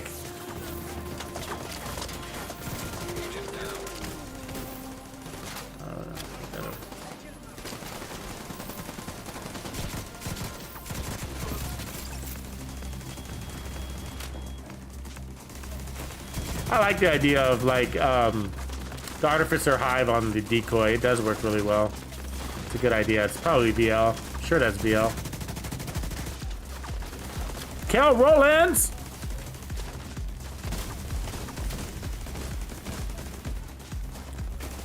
Welcome to the True Texas Players Club, Kel. Appreciate your support. Right on. Where are you from? What part of the world are you in? US, are you stateside? UK? Either way, you are welcome. Appreciate all your support. And True Bandidos get access to the classified build, which is pretty cool. So there's a link in this live stream to the latest, which is called the Mexican. Really fun build. And you can get access to all the classified builds and members only content just by going to my YouTube homepage. And right at the top, there's a members only playlist. So it's really easy to find. And so you can get caught up on all the goods that's in there. Recommend starting the most recent, working your way backwards. Hey David, I'm gonna be doing that live stateside, right on. Are you East Coast, West Coast? I'm on the West Coast, I'm in Portland. So, Pacific Standard Time, so it's 11:20. I always like to ask so I know like, you know, which audience, when I do live streams, I like to try to get as many people in their time zones as possible, so. But I do sometimes flip over to European time zones too to make sure I get the community that's coming out of the UK and wherever else, Germany, a lot of people from Germany and even Australia. So that didn't kick that off? I thought I did.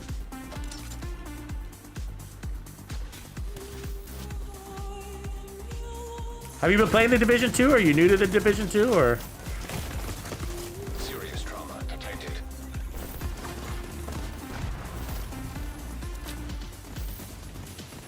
We got a lot of both coming in nowadays, you know what I mean? Like, a lot of new players and returning players. Obviously, new content draws them in, which we haven't had for over a year, so.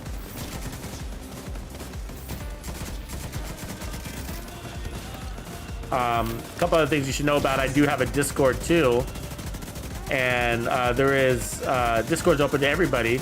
And then there is a members only section too. So that's a good place. Like if you want me to pimp your build, what I mean is, you know, give you advice on your build, then head over there. It's cool. If you've never used Discord, it's pretty easy. It doesn't work much different than the chat feed you're in right now. It's just that the chats usually host a subject, and it's just a place, a bunch of chat feeds. Really cool. Love Discord. But you know, the strength of it, of course, is the community.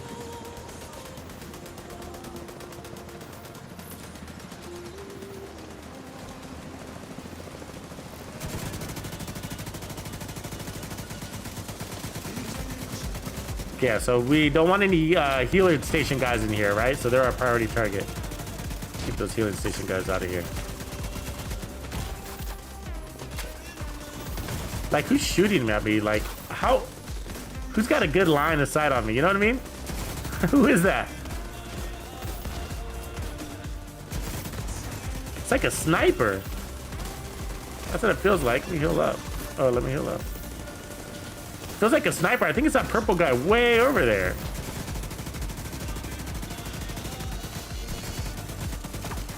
You don't want anybody pulling you or hard right over here either. They end up flanking you. Okay, I'm pulling out the M60 and just well on that guy without reloading.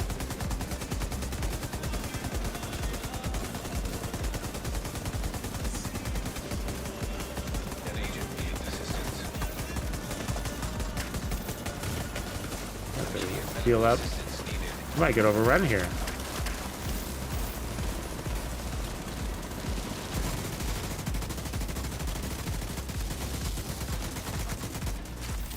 See what I'm saying about perfect focus wouldn't be helping me here. Tell you that. Look at that, I'm gonna have to heal up again. It's like there's a sniper hitting at me, you know what I mean? Like, I'm not wearing glass cannon. Whoever's shooting at me is, but look at that. I just healed up and I am toasted. Right on, Cal. Long time player. Appreciate you joining. Welcome to the channel. David Rowe, I'm going to be doing lots of tutorials on Countdown. Yeah, actually, and then you know, I know they've made it, some say impossible to do it solo, but I'm going for it. I don't know what the fuck. I don't know what that's about, but somebody is really strong over there. Like,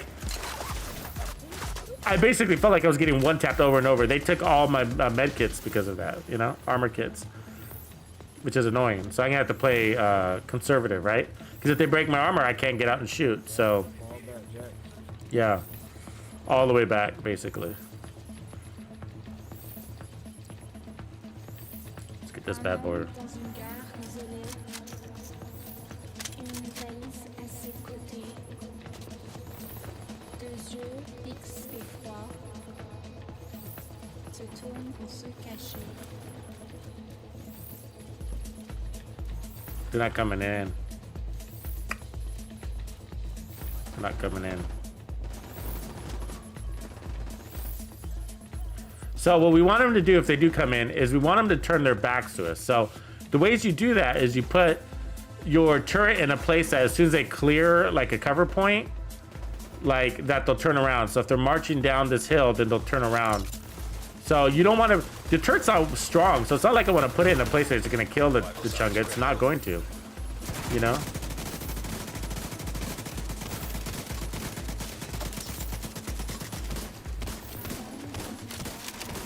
I mean, it might kill him when he's like almost dead, right? But I'd rather have my turret there in a defensive position. If we have to fall back, that turret's going to turn him around.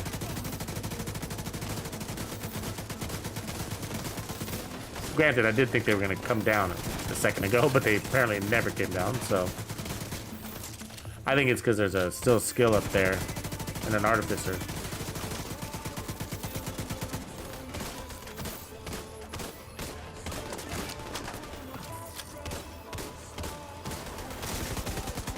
Let's lay it down with the M60. There it is. The Lawmaker. Ramman of Norwich, welcome. Got him. Yeah, I saw you join the stream, I think yesterday or the day before, right as I was tagging out. So, sorry I missed you.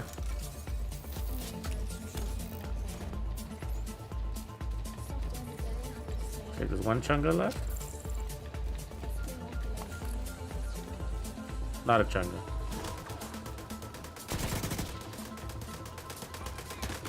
So he's suppressed, so that gives me the chance to flank.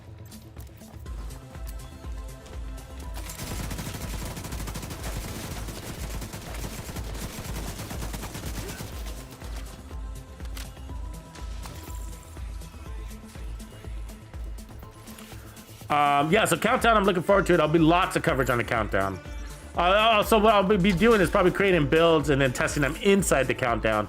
So what I would like, okay, like, well, you know what I would like is like if you're my boys, if you're like VL, I mean, all of you are potentially my boys, so I'm not excluding anybody. I'm just saying, like, for my Xbox crew, let me put it that way. For everybody on the Xbox that wants to roll with me, I need 8 regulars, okay? I need 8 regulars,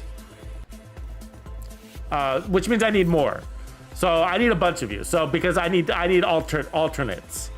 That people that I can rely on to go into Countdown with me without me having to match make. Because I often do this, you guys know how it is, okay? You know, we're testing things going in and out, whatever. And so either way, but also it's a squad. I want a squad that I can communicate, you know, that we can work out plays. Because I'm not going to just show you how to do Countdown. I would like to give you plays. You know what I mean? Like, hey, here's a play, like a playbook, basically, a playbook for Countdown. And so, I mean, we can even create literally a digital playbook that you can download and whatever, look on your own. Like, player 1 wears this, player 2 wears that, player 3 wears this, you know? And so that's what I want to do as a playbook. But I need a consistent squad to do it.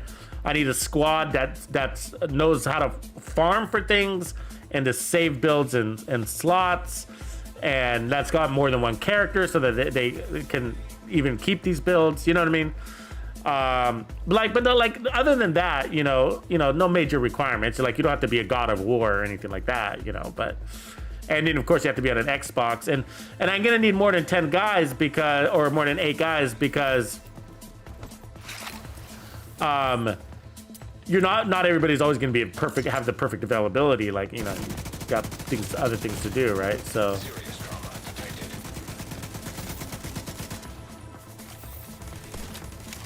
I watch that sniper, right? So if that sounds like you, then let me know. But I would also like to, yeah, Chevy. So sometimes they'll be at late nights. Sometimes they'll be for recording. Sometimes they'll be for live streams. You know what I mean? So it'll be both. Chevy, you're on the. That's right. You're in, I think, BC, right? So we're on the same time zone. So that's cool.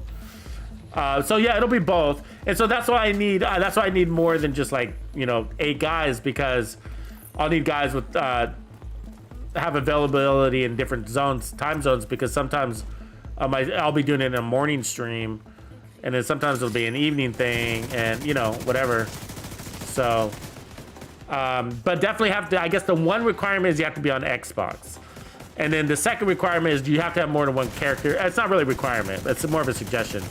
Because you're gonna need to be able to carry more than one build, because it might be a change. You might have to change builds. The second character means you gotta have stash space, is basically what I'm saying. It's not really a requirement. I'm just like saying like you'd be better off with more stash space. Because what we're gonna do is we're gonna create builds, and we'll be like, okay, so one person runs this. We got 8 guys. That's a lot of people. Think about all the builds. Okay, we need the clutch sniper, we need the status effect guy, we need the healer guy. You know what I mean? Just like a raid, right? Just like a raid.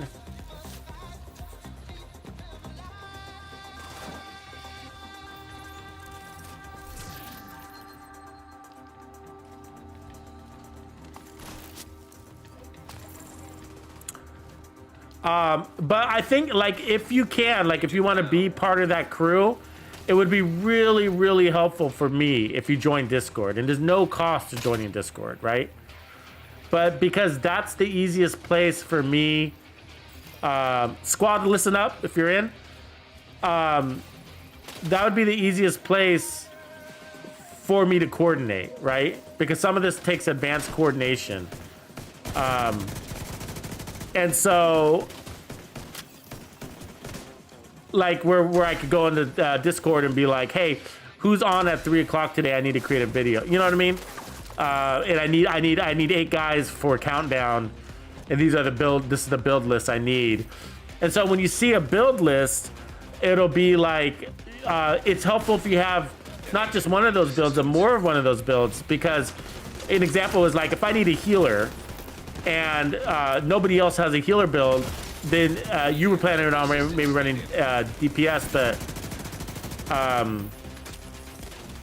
you know what I mean? We might need an alternate healer because nobody else has a healer build. So you're the only one with the healer build. You know what I mean? So out of the 8 guys, not out of the game, but out of the 8 guys that'll be connecting, it's just like raids. Raids are like that too, right? Like you might be the only one with a good Eclipse build, or whatever. Or you might be the only one oh damn, those snipers. Serious trauma detected. And so that's why. So we'll basically have these build lists, and it'll be helpful for this squad to have many of those builds. But this is a lot of details. I'm thinking out loud too, so it's not like a perfect plan already. But basically, it'll run like a raid. Damn,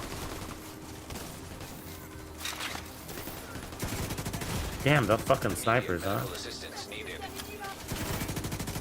You need a better angle. Where's that Chunga?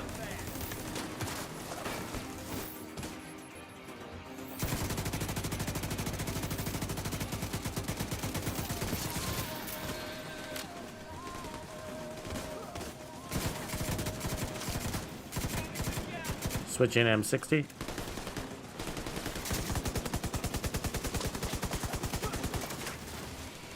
There's a chunga. So what I'm gonna do is stay in scope, build up those stacks. Ooh, he's got a line of sight on me. Healing. That's a paddle heal, by the way. So there's a grenader back there, so that's dangerous. Vital signs critical. Yeah, Agent too close. incapacitated. That's 2 point. We'll play a little deeper next time.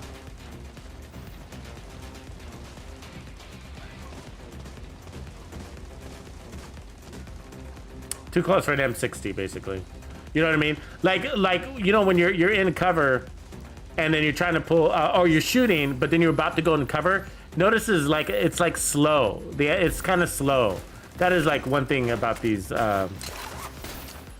Like so, like when you pull out of cover, you notice it's slower than if you were just like with a one of the smaller weapons. Interesting that they made that an element to LMGs, right? That's not just speed. I mean that it's not just weapon swapping, but there's actually. Let me see if I can demonstrate it here. So, why am I reloading? I didn't hit the reload. So, and then when you break out, it didn't show it that well. It might be just in certain situations, but with that chunga, you could definitely see it. Like different types of cover is what I mean. Let's go back to that cover. Let's see if I can pull that off again. So I was here, I think, right? And then, or was I here? But it is slow. Watch that. You know, before you're fully hidden. Now let's switch weapons. Feels faster, right?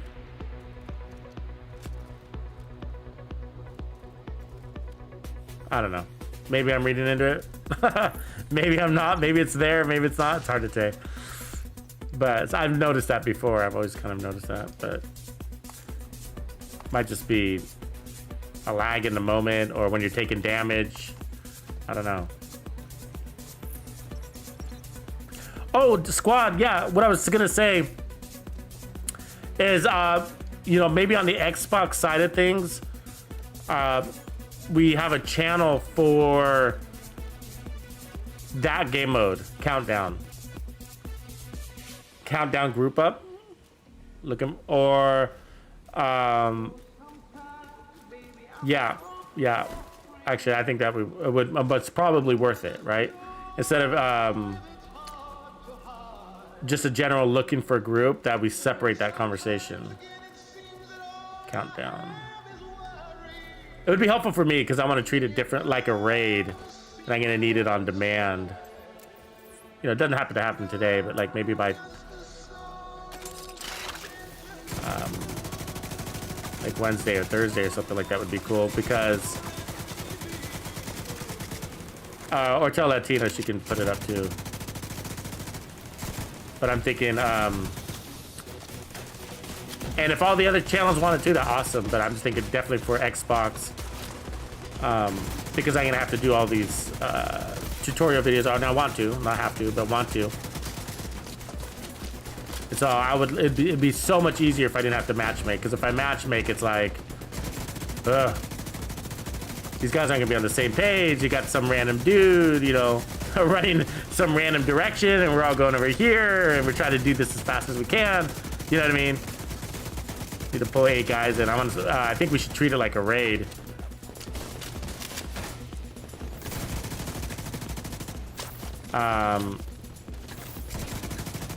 And you know, it could be hosted inside a raid channel, or part of those. You know, so it could be like Iron Horse, Dark Hours / Countdown. You know, whatever, however the format makes sense to you, but.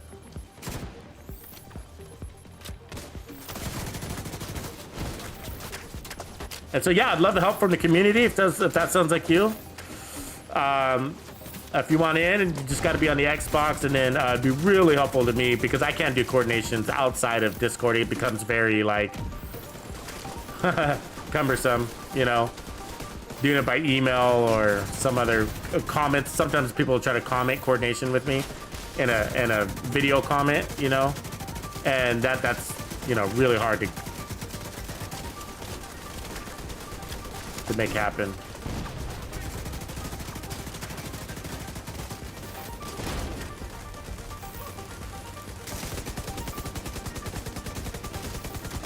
I haven't seen any major advantages from using the M60, I gotta say that. You know what I mean? It's stronger, but I'm still finding myself wanting to resort back to the RPK. I think the burst damage is worth it, you know? 150 rounds sounds nice, but 65 rounds is great too. You know?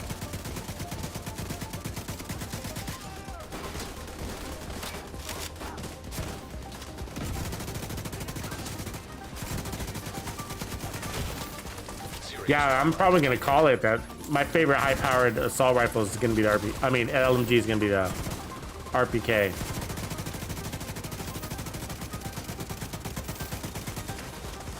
It's best of all worlds. Part assault rifle, part LMG, big mag, high power, great RPMs, perfect. Sits perfect at the.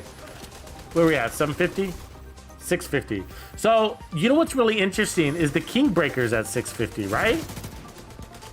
So, I think like the King Breaker, such RFK combo, you know, on a Heartbreaker gear set, ooh, I bet you it pans out to be better than the Dare. You know what I mean? I bet you it pans out to be better. I don't know, but maybe you need the Dare anyways because you need some more separation. But, you know, like maybe the RFK is too close to the King Breaker, you know. But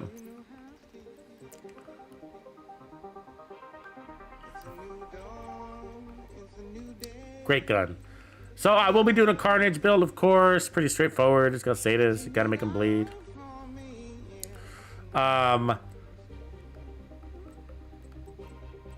We got these. We will be doing unhinged and frenzy builds, and so I will fight because there's special talents, right? So let's go ahead and clip on to new reliable. Okay, so we know we love this gun. Let's give it some accuracy now, and then let's see where we're at crit wise. So 50, good. 50%, which means 60%. 155, which means 165.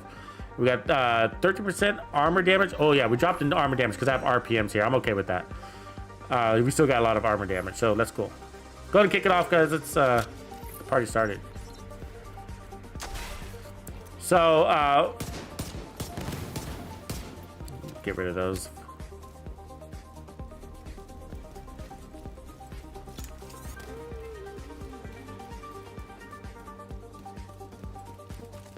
Actually, you know what I'll do? I'll put the both of them. I'll run both of them because when those, it's gonna be kind of fun to be having all this damage when those chungas come. So.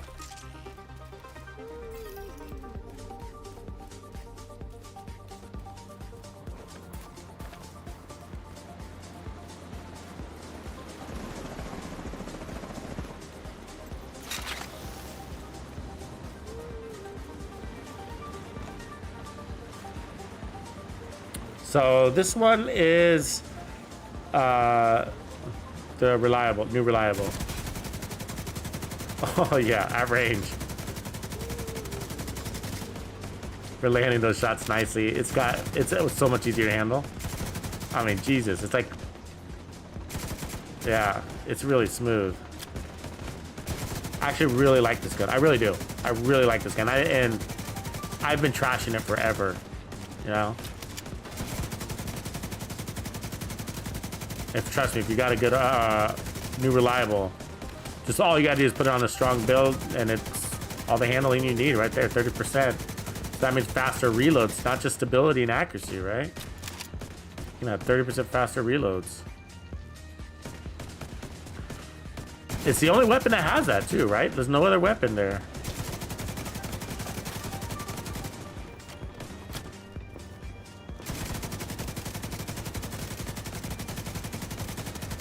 There's been people liking this gun for a while. Now I get it. Now I get it. I didn't get it before. I thought it was just about the weapon handling, but I realized that the weapon's got so much power behind it. I didn't realize it was the top 3 strongest LMGs, I guess, is my point. And since it is top 3 strongest, it's like it's got so much power in it. Like, yeah, you're fine with having 30% handling. We got focus damage, we got damage to armor, damage to targets out of cover. Now, I got rate of fire on this one, but it would be even stronger if I had damage to armor version. This is the only new reliable I got. And I don't want to get rid of that rate of fire because I also like a rate of fire version. And so if I had to farm for this specific version, oh man. I only got so much time in the day.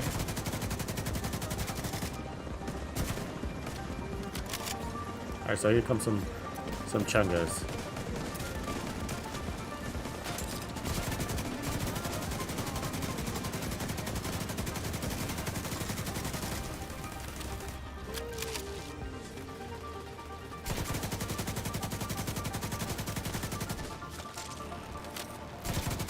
Actually, I want to switch to the other one now, see if we can tell the difference. Still controllable though. That's what kind of makes it tough between the two. When they're way out there, I think new reliable really helps. So I think for the Ranger builds, I don't know. It's going to be a contender. I mean, to be able to run, the question is, will we be, yeah, look at, watch this. Yeah. Still got room in the mag.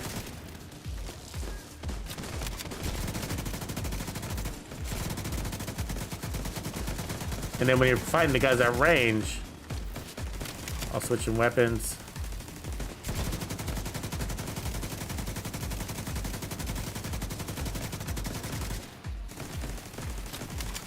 This is a new reliable right here.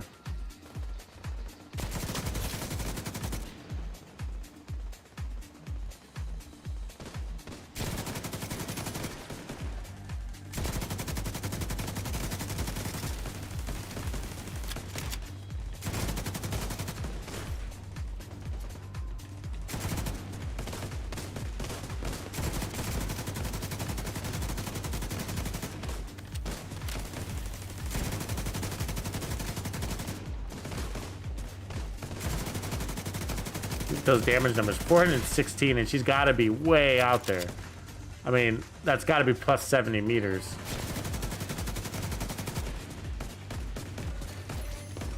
There you go. This gun is glorious. Appreciate you, squad. You're the man.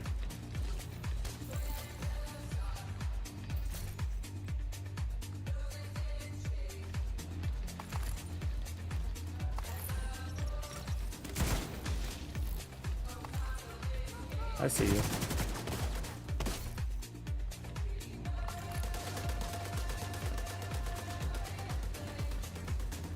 We got somebody.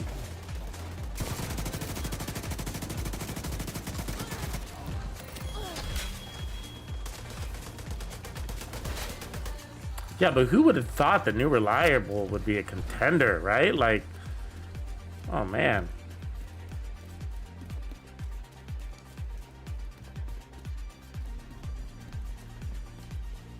You guys have been holding back on me. I feel like you've been keeping it a secret on me.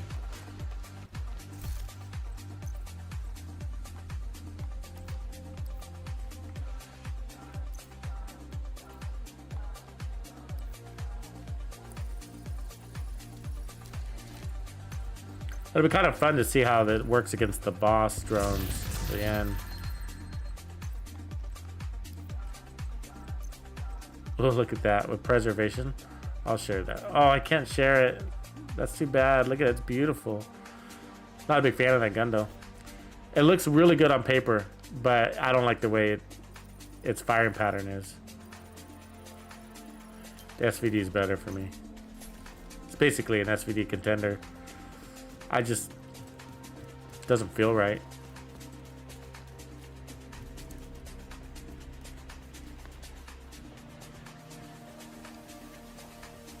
Yeah.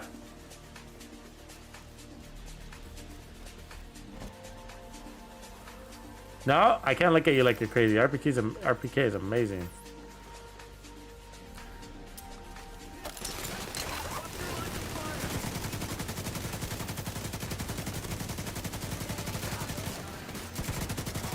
I think a lot of people choose the Negev probably, right? You know, when they go to LMG, not doing the Pestilence. I think the Negev is the one that people kind of gravitate to because it looks so nice, it's so fast, you know? Agent needs assistance. But it's so weak. I mean, it's fun. It's kind of fun, but the MG5 is better. I like the MG5. It's fast too. And the Negev, you can't run a scope, and I don't like that. I really like LMGs with scopes. Sounds counterintuitive, but it makes a lot of sense. It works. Distances you play are.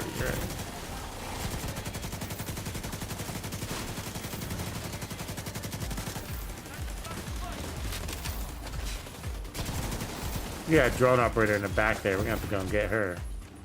There's two in the back here. Get them right.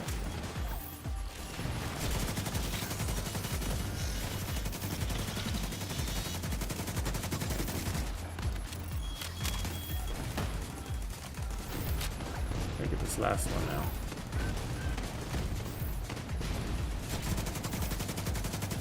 Got her. Backpack's broken. Mission accomplished. As long as she can't throw out drones, I'm good with that.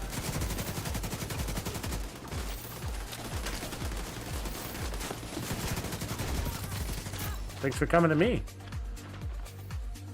Ain't that a nice how do you do?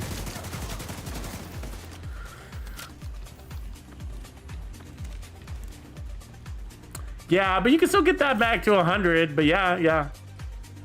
Pros, cons. And the MG5, I think, is down a mod too. You know. But that's what I was saying about the LMG classes and the RPK. I think the RPK, I mean, my point is like, the MG5 they nerfed, right? Because it's really fast and it hits really hard. And so they took it, they nerfed it by taking off a mod, right? They made sure it didn't have that mod. Because if it had that extra mod, it would be the king, right? So they took off the mod. And then they made it only so you could have 100 rounds basically instead of 150. So that's how they differentiated it. And they do that to every weapon, right? There's always something, right? If it's really fast, then they made it so that it doesn't hit so hard. If it hits really hard, then the handling sucks. There's always something, right? So, but with the RPK, I feel like it's out of balance, you know, in a good way. Like it's got a high damage, high RPMs, and a giant mag, and it's got all of its mods and really good handling and an amazing damage drop off. Right?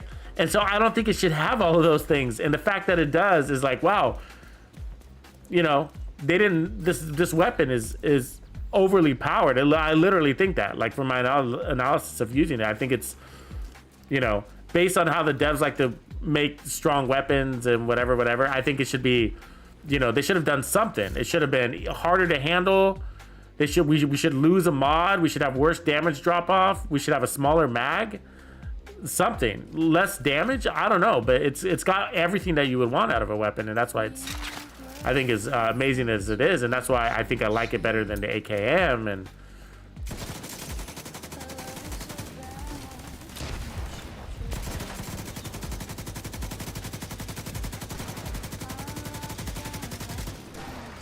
I mean, we shouldn't be able to handle that way.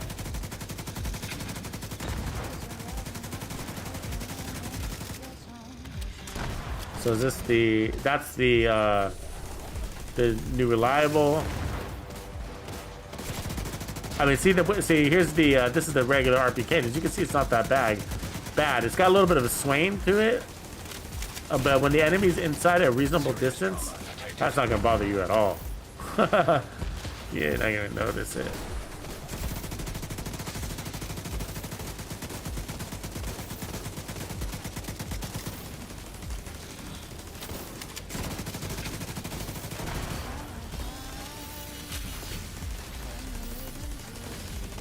So what's cool about that is that although we're building like the strongest versions, the reality is that there's so much room to bring in extra survivability in your build.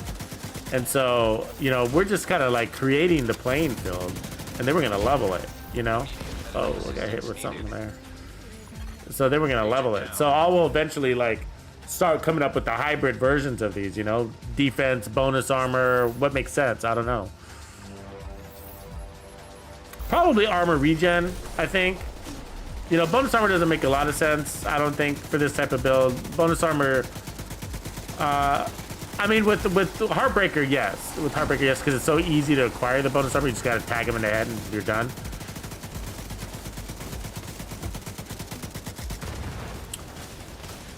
But, like, Bloodsucker bonus armor wouldn't make sense because you kill,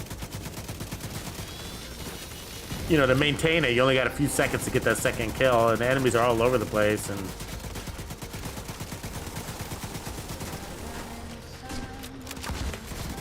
Vital signs critical.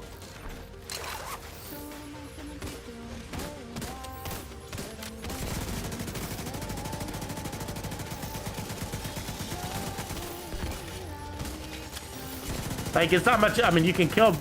Your time to kill is good. It's just that the only time you're chain killing is like the enemies aren't shooting back at you, and you don't need bonus armor in those moments, and you know what I mean.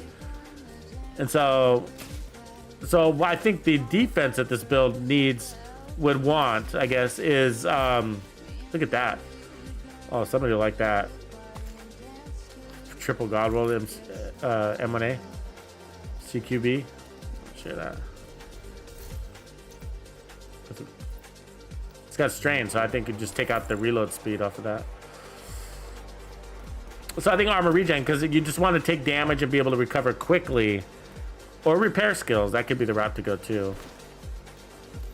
Mr. Rob, right on. I haven't seen you in a few days. Hey Tony, what's up?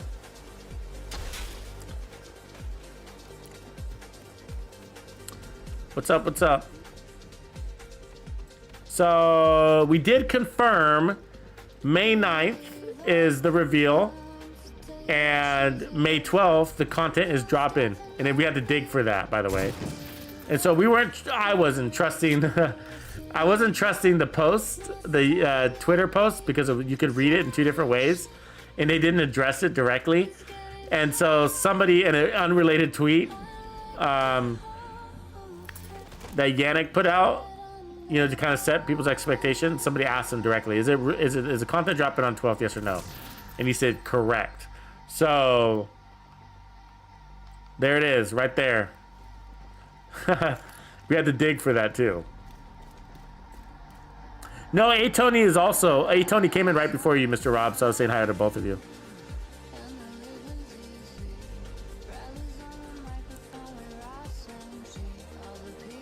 Mr. Rob, were you in the jiu-jitsu, or were you just watching it? I didn't realize you were in it. If that's what you guys are talking about, wow.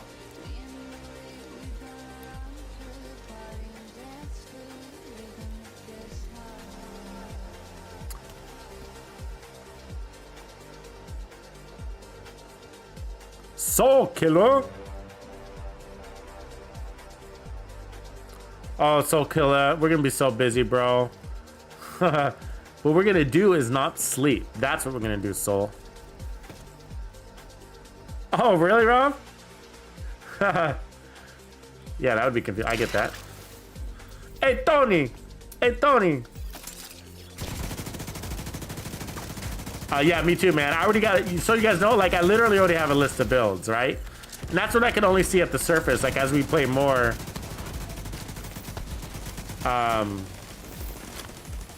more will be revealed. But I kind of have this list of like, yeah, we gotta do this, we gotta do that. And the obvious builds, we're gonna start with the obvious builds because we gotta get those out there. First impressions of final updates, right? So everything you guys see now up to date has been all PTS stuff, right? So you haven't seen the final builds yet.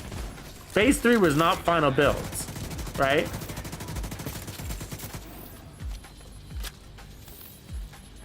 I got him.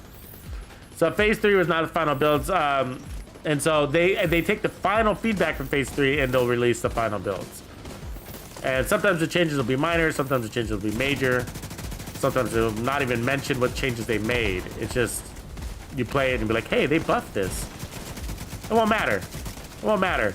Everything you saw from the PTS, just forget it, because it's all we're gonna have the real and final dealio here, right?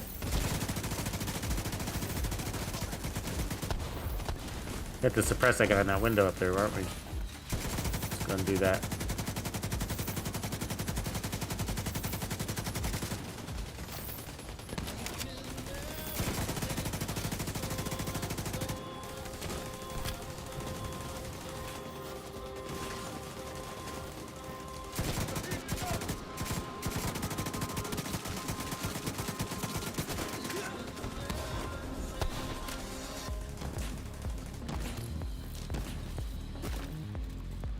The sniper's annoying, huh?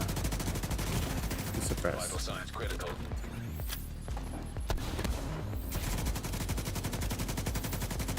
Damn, he's not running my bullets. Damn.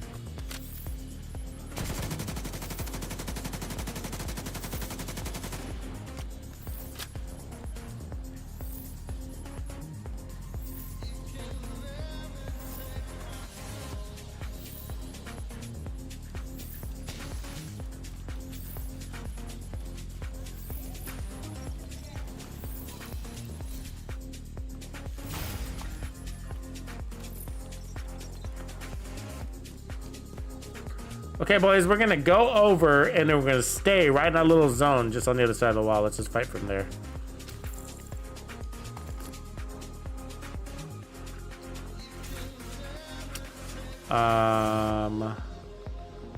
Might be worried about running out of ammo running 2 LMGs. So I'll go ahead and put on an AK. There we go.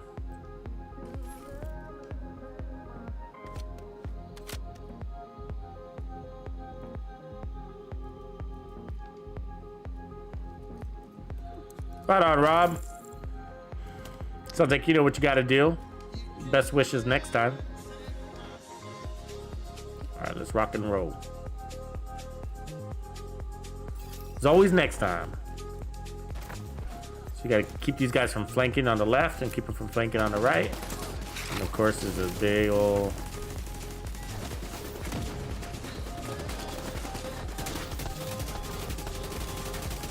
oh, that must be the assault rifle. Can feel that thing bucking right away. The big difference in the way they handle.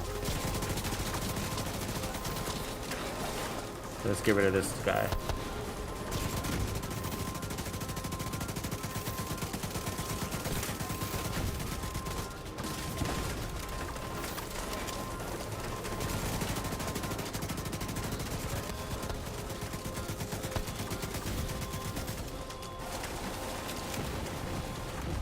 An agent needs assistance.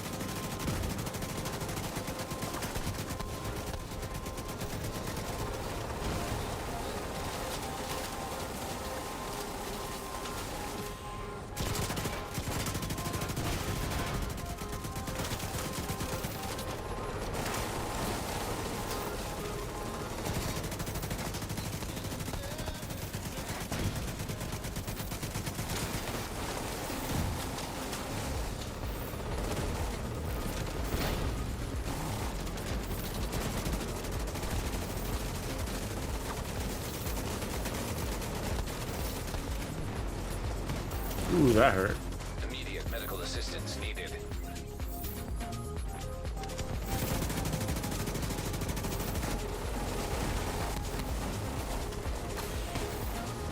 Oh, I can't fucking see it. There it is.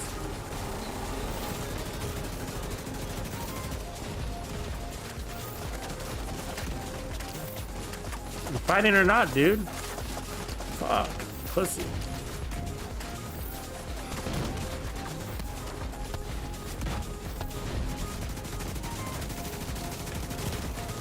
Serious trauma detected.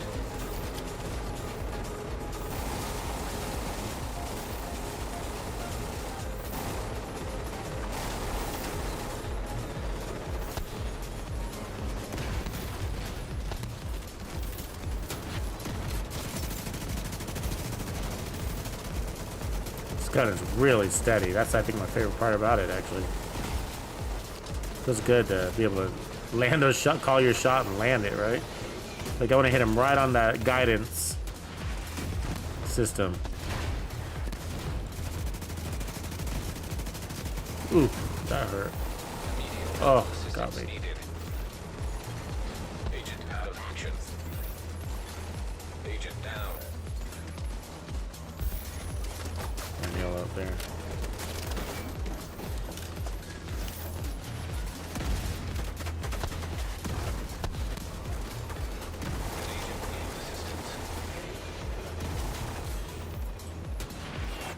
Ooh, that hurt. Serious trauma detected.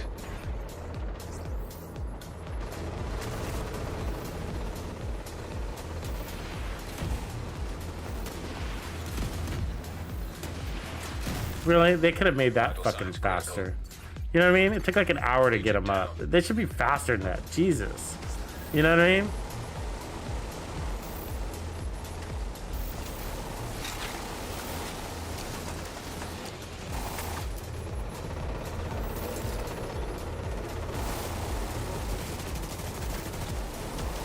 Right over me, which is also annoying.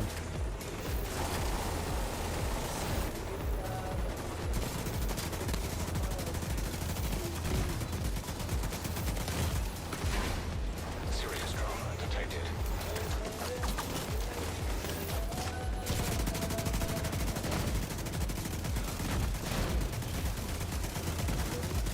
There he goes.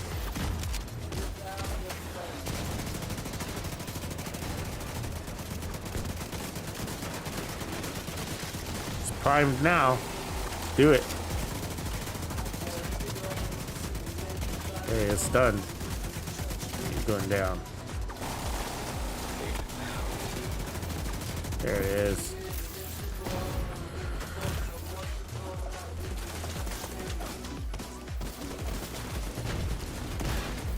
Grenader tanks. Annoying.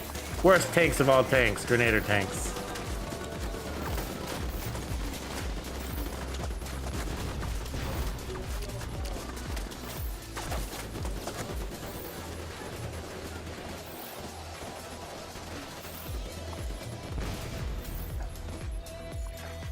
An agent needs assistance.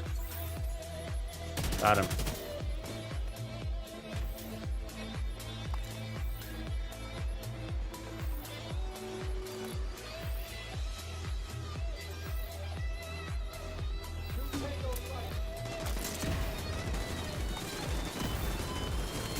Coming down behind us, aren't they?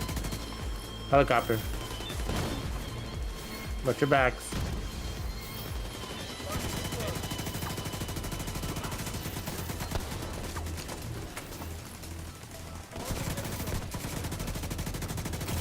Ooh, ooh. Immediate medical Ooh, assistance. we barely survived that shit. Agent down.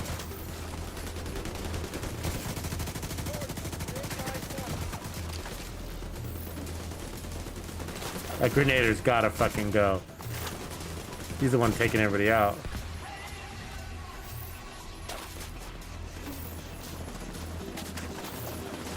Another helicopter. Get him up, get him up. That'll be the Chunga right there. We gotta take out that Grenader though. He's fucking us up. And the drone lady, of course.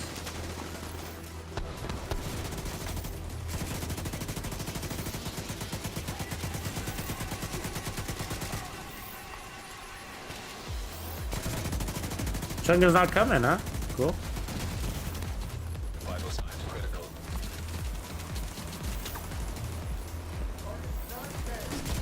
That turret's keeping them off that. My turret's keeping them off their turret, which is nice. They always like to go up there. Got that drone, that'd be nice. Blow them up back there, nice.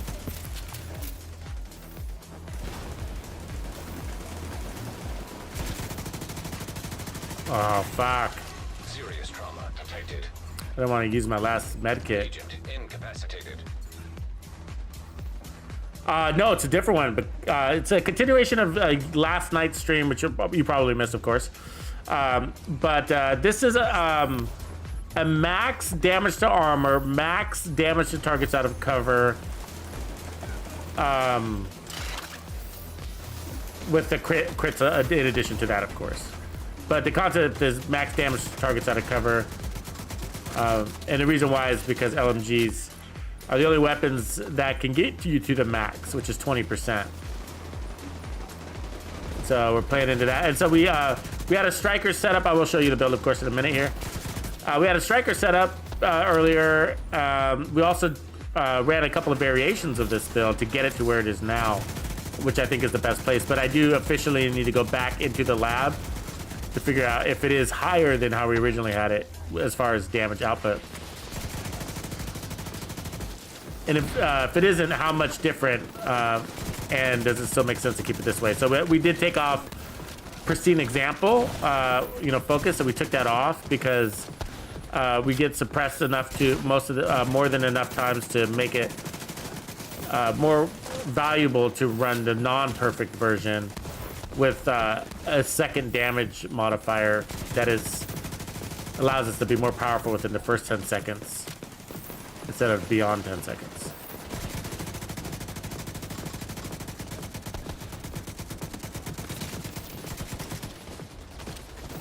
Otherwise, I guess another way of saying it is we weren't using perfect glass cannon, or I'm sorry, perfect focus as much as I would want to keep it on the build.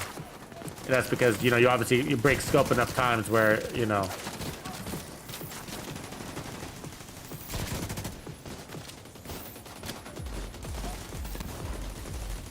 you're not always holding that 10 seconds and longer. It still might be better though, you know, you do get an extra 1%, so it's tough, you know. The only way to do it is to do a DPS check and in the lab with no other things. It's the only way to determine.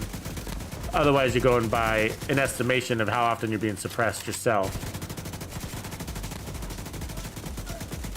So that's ultimately what calls which is your better option, is how often you're being suppressed.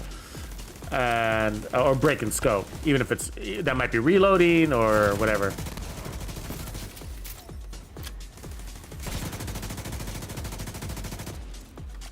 And by my estimation, it's a lot. It does depend on the content though. Like the boss phase is obviously hard.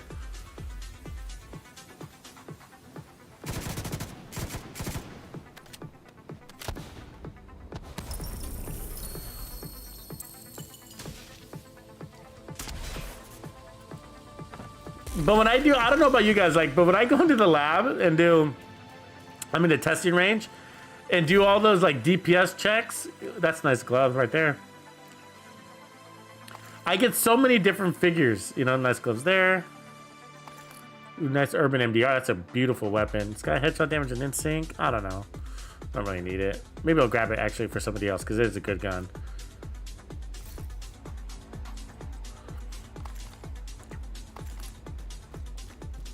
I'll drop everything out the door that I can. I don't really like that one. Let's see how we did. So I'm on the left, 98 kills, 28% accuracy. Not bad. Accuracy is low because we're reaching deep. Yeah.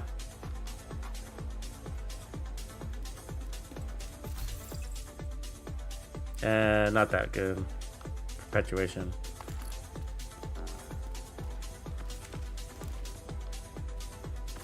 We were switching guns too, so keep that in mind. We were using the M60 throughout that, so I think the M60 affected our accuracy.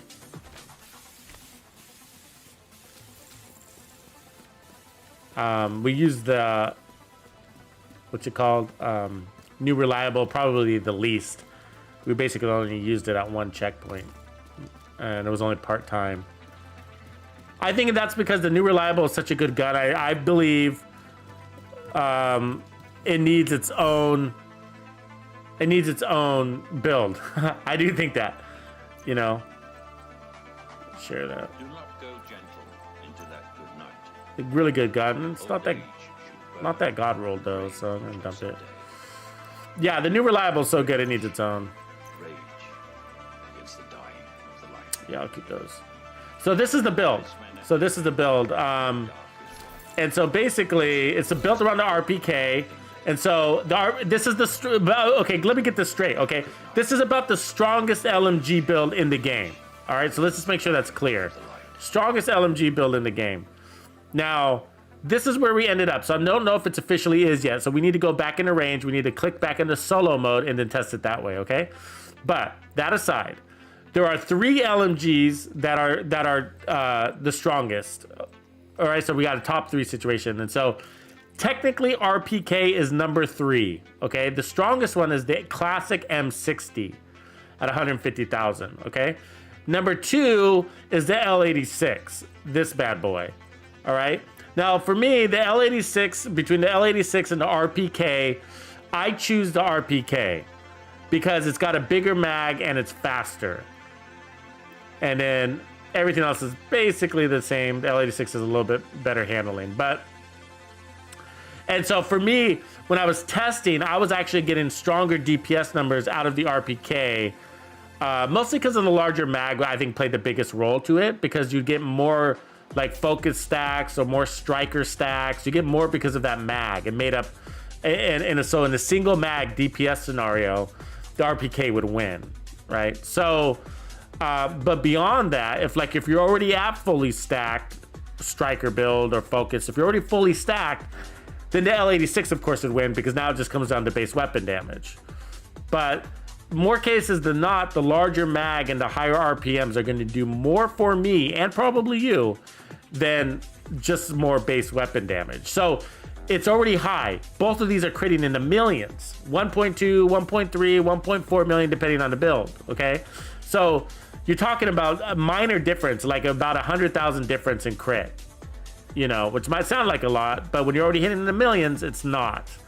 And so I'd rather have less reloads, which is really valuable, and a higher RPM, both. And so the RPK, I feel like, again, is an overpowered weapon. I believe it's off balanced. It's got it reaches 100 meters. It's got excellent stability. It's got 4 mods. I mean, you know what I mean? Like, and the L86 isn't that far off, except the L86 doesn't have 65 in the mag, and that's a huge difference. So I feel like they balanced the L86. The L86 makes sense. It's really strong. It's got a normal mag. It's got 610. It's basically the AKM, right? It's an AKM. L86 is probably the closest thing to the AKM. But the RPK is not. The RPK is stronger, in my opinion, because although it's got less damage, all the other related stats are, I think, better than they should be, which is good for us. I'm happy about that. You know, so high RPMs, a bigger mag, you know, handling, extra mod or full mods. You know what I mean? And full damage drop off. You know what I mean? All the way to 100 meters. It's an excellent weapon. So of the top 3, so basically what I'm saying to you is, like, of the top 3 strongest weapons, I like the RPK. It's got a more reasonable reload time at 3 seconds. It's got excellent handling. It's got a large mag and a really good RPM compared to the classic. And there's nothing wrong with the classic. It's the strongest weapon in the game for LMGs, and it works great. But, you know, it doesn't reach 100 meters, doesn't have to. It's got decent stability, that's great. It's got worse accuracy. Well, I wish that was better. You know what I mean? It's missing a mod though. So again, the M60 has been balanced. It's strong, it's slower. It's missing a mod, and it has handling issues. That's what you would expect out of the strongest weapon in the class, right? RPK doesn't have any of those issues, and it's number 3. So the RPK is basically the MK17 of LMGs. You know what I'm saying by that? The MK17 has got the same thing going. So the MK17 is number 3 in the rifle class. You got the M1A Classic, you got the M1A CQB, and then you got the MK17, the police one specifically. And so the police MK17 is like, whoa, this gun is really powerful and nobody talks about it. It is unbalanced and in a good way for the community. And the RPK is the same thing. So really good weapon. So this is out of the top 3 strongest ones. I choose this one. So anyways, let's go back into the lab. Good job, boys. Really good run there, by the way. Those of you running with me in game. Thanks for hitting those likes, guys. Appreciate that.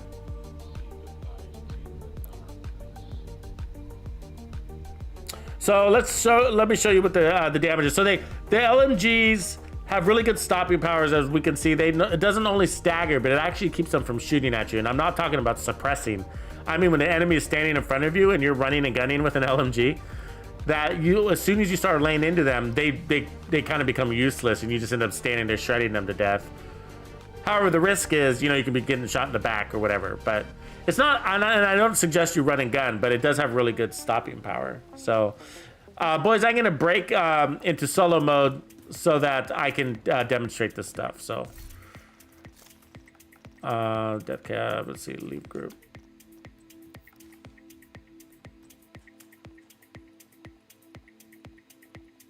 Yeah, they're not. You're right, Mr. Robbie. That's kind of a good. That's a good thing. Usually, it's kind of an RPM thing, right? Don't you think? Like, you're right though. Like, you feel like when an enemy steps up to you really fast. It's not that they don't die, but you're like, it's like, wow, they should sort of have died faster. You know what I mean? Like, I mean, for the damage this thing does and all of that stuff, you'd think like, oh man, maybe like a second faster he could have died. You know what I mean? Like, it's kind of weird.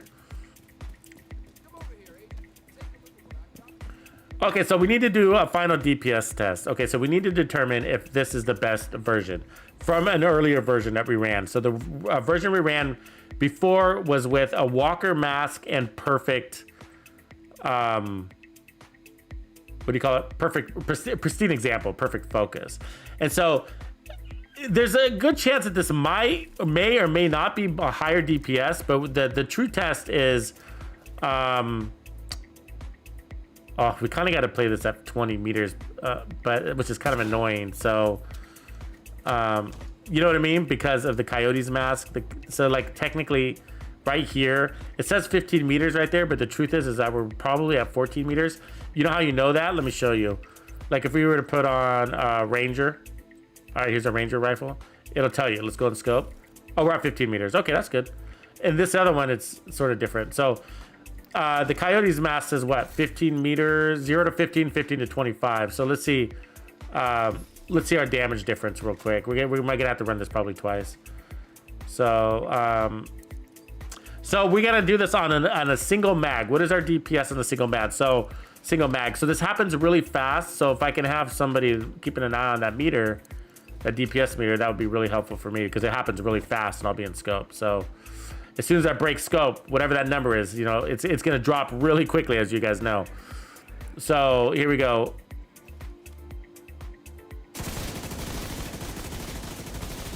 I'm all over the place. It's probably gonna be a bad test. 4.4 is what I saw. Let me reset. I think what I'm gonna have to do is start on the body. Yeah.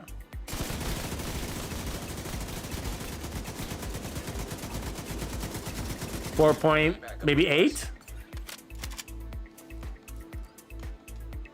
I wish I just told you the high number.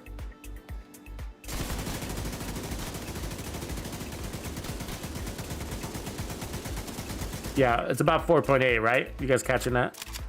Does that sound reasonable to you guys?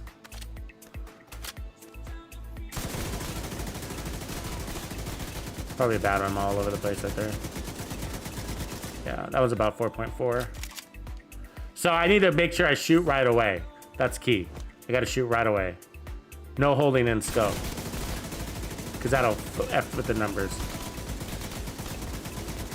Yeah, that was a lower. So I went for more body shots there. Okay, let's do one more.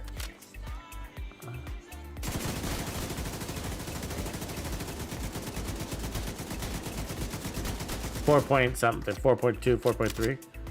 Okay, now let's pull it in. We got to test it inside because we need to make sure the Coyote mask isn't goofing it. So if we get the same numbers, well, we're gonna get a lot more headshots, so it's gonna kind of throw it off. But let's just get high value. 6.4.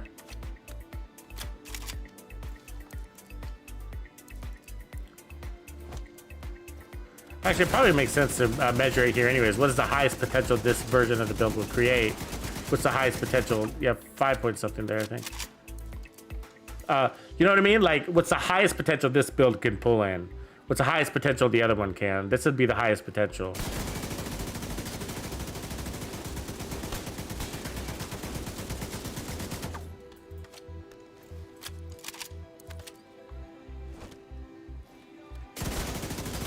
I know this isn't super exciting, but 6.4, a little over 6.3, somewhere between 6.3 and 6.4. One last one.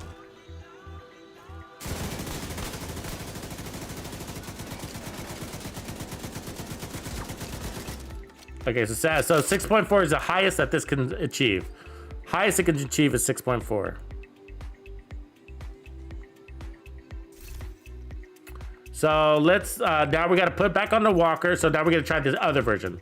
So walker, mask, and then we had the pristine example. And so this could end up being higher. So this is the test. So we got pristine example. So there we go. Okay, crits are in order. So now we got to shoot right away. So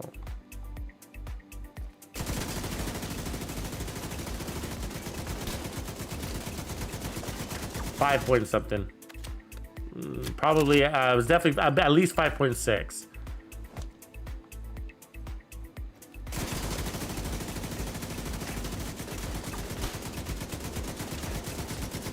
5.8. Oops, I didn't mean to do that. Went to the wrong button. 5.8. Yeah, it's got to be solo just because, you know, there's too many variables to bring into group. You know what I mean? So, of course, it can be higher with group buff. So that's why I broke off for the group. So it's highest solo inside a single mag. And the reason why is because it's more fair to measure it that way because are you getting, how much perfect focus are you getting off of 65 rounds, right? Because once you reload, you break scope a lot of times, right? Now you don't have to. There's ways where you can maintain your scope by holding on aim, right? You don't have to break scope, but most of the time you do. You know, you break scope a lot when people are shooting at you. You break, you know what I mean? So it's fair. I mean, because I can tell you, like, if I just hold this down, I can come up with and forget about reloads and forget about suppression. We know that the numbers can be more this way. So that's how we're trying to do it. Single mag DPS, 5.8. So it looks like the other version is higher. A lot because of the Coyote's mask. Let's get rid of the Coyote's mask out of the equation. I think the Coyote's mask makes it really challenging to compare. You know what I mean? Because the Coyote's mask has that extra buff, and the reality is like that buff doesn't happen that much. I mean, it does. It happens a lot, but I don't know. I'd like to not use it. So like if we use like focus here, and again, we're not fully scoped. Let's do the first test over again. I don't like using, let's use like a Cheska, you know what I mean? It can be Grupo too, Cheska backpack, but let's see if I got a Cheska here real quick. Yeah, we do. Okay. So let's go ahead and use Cheska. We know we prefer the Coyote's mask, but this is the same concept. Okay, so we're crits 59, so we can put on crit damage. That's good. Perfect. There we go. Okay, so we'll call this build 1, and then we'll compare this against the perfect. That way we don't have the extra buff from Coyote at 5 meters. You know what I mean? Even though we know we're gonna be playing at like 10 to 20. So mostly 15 to 20, really. So I don't want to use that extra Coyote damage. Okay, let's try again.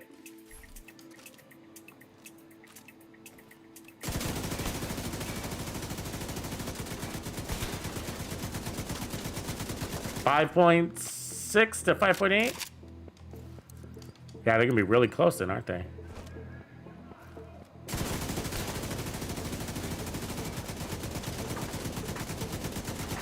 Six point something, 6.4.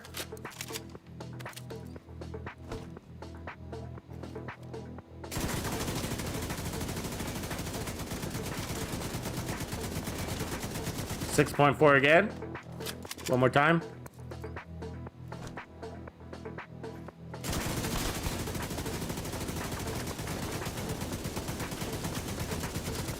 It was a little lower, like 5.8. All right. So 6.4 was our highest there. All right. Going back to perfect. This will be the last run. We should be able to get it here. And then 2-piece Walker. Put Walker back on the mask. All right. They're going to be close enough where I think you can go with however you want. So you know. All right.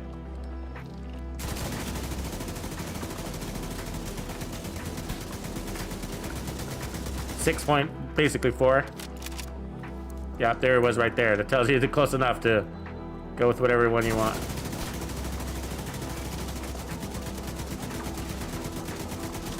.5 maybe? 6.6, so a little higher.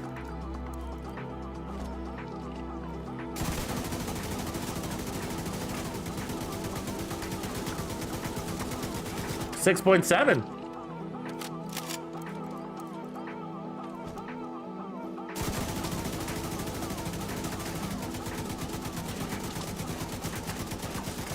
And that was lower. So that one got to all the way to 6.7. I don't know. One last try. 6 point something there, right? 6.4, 6.5. So yeah, I think it's, what up, Antol?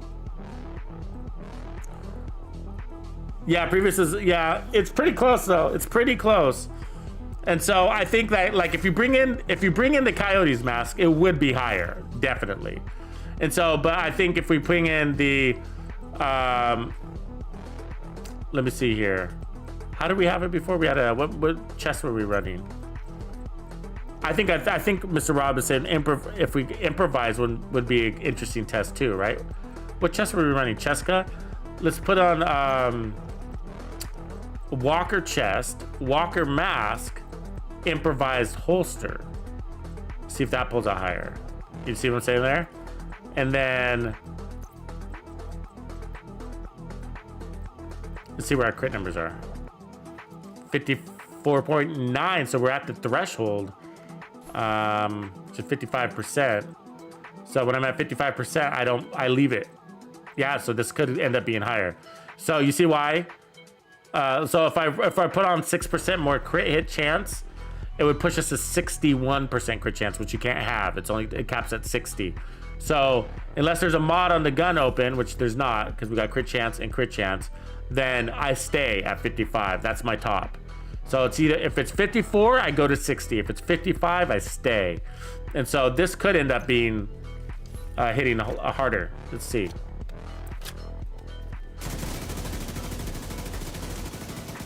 Trying to beat 6.7. That wasn't it.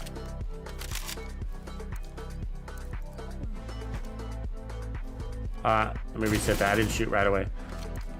Gotta shoot right away because of the scope.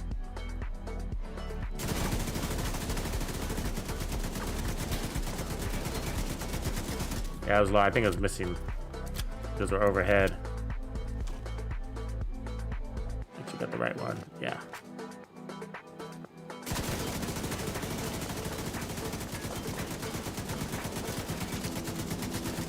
Six something. Might not be enough to make a difference.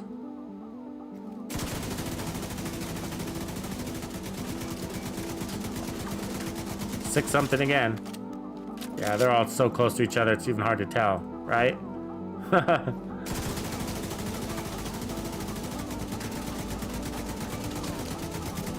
6 something again. I can't catch that number after the 6, so that's why I'm redoing it.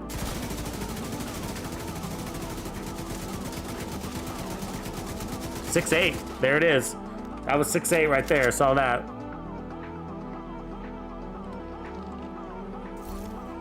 Yeah, but isn't this? I think this is stronger than the Walker holster, isn't it? That it just showed it was stronger, but again, it also depends on how many shots you're landing, and you know, if a couple of bullets go off the head, then yeah. So you know, testing is only so accurate in here. And then it gets to the point where, you know, outside the real world, you're not landing 100% of your shots on your head either.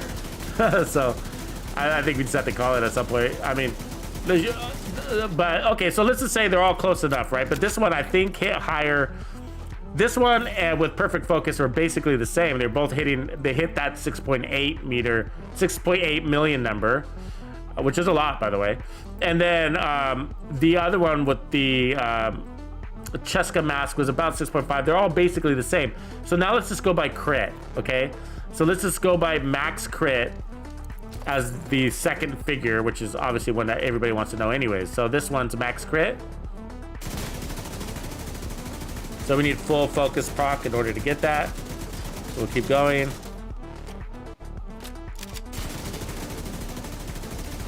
.186 sounds about right, but we know that this system is flawed, so we have to keep going.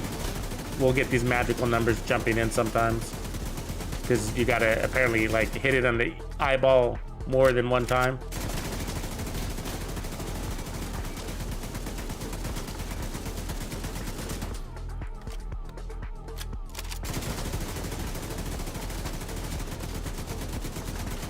.186. We'll call it that in a couple more mags.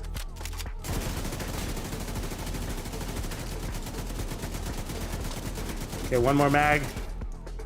I know it seems crazy that I'm doing this much testing, but trust me, we've been doing. We'll be on like mag 10, and we'll get a random like 1.4. You're like, where did that come from? I was like, I got so many, whatever. So 1.186. Okay, 1.186. So now. We need to go back to Walker holster.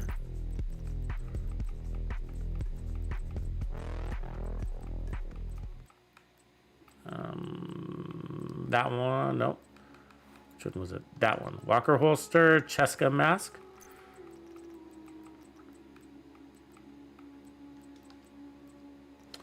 There we go. All right. 1.186 is what we got to beat. So we need to focus to be all the way in there. So we're just gonna keep going.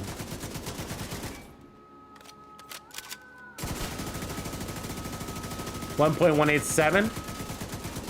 Basically the same.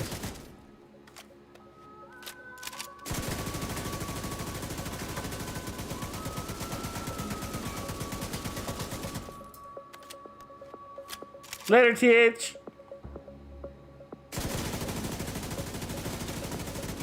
1.187. Yeah, it's probably gonna be the same. It's probably really close. 1.4. There it is. 1.4. I told you. I told you. Where did that random 1.4 come from? Look. You see that 1.4? So now I gotta go back and test. There's no way that this one's stronger than the last one, right? There's like a sweet spot on this head. That was 1.4. That's what I told you. This is flawed in here. It is flawed. I mean, what did I hit him in the jugular and it gave me more headshot damage? What is that? Why does it do that? I mean,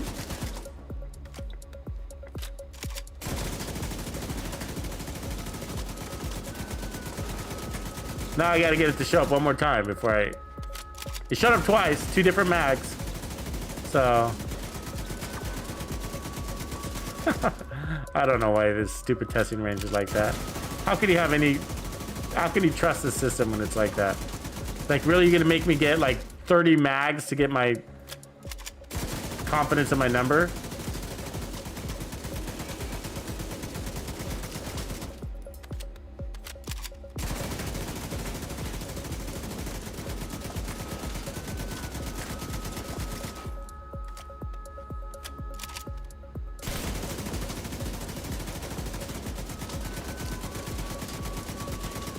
Yeah, it's funny. Like when it gave me that number, I felt like I was hitting him in the jugular. 1.413. There it is again.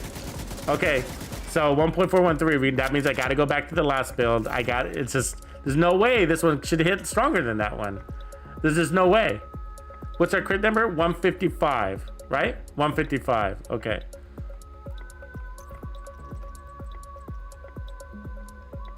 I mean, it is more God rolled. But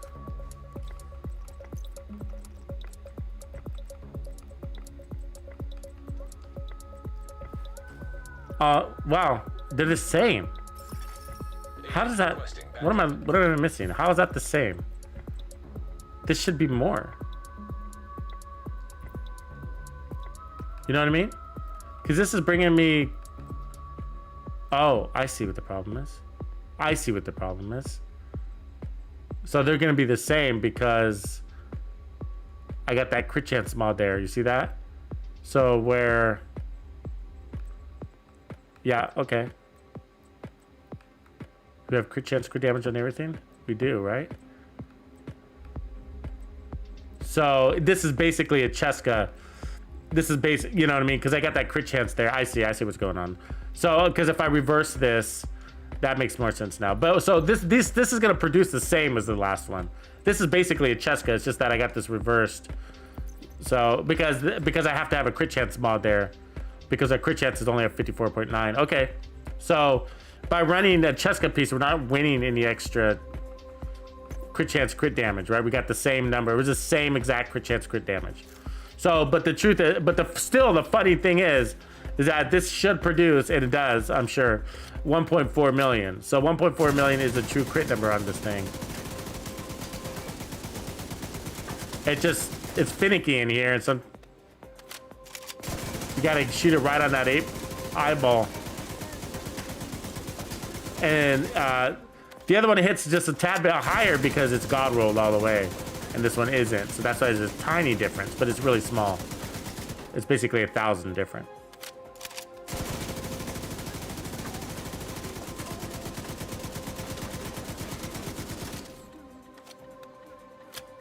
The headshot damage is the same. It's like 115% or something like that. I'll show you again when we look at the stats. They both, because I'm running the scope on both of them. I think it's about 115%.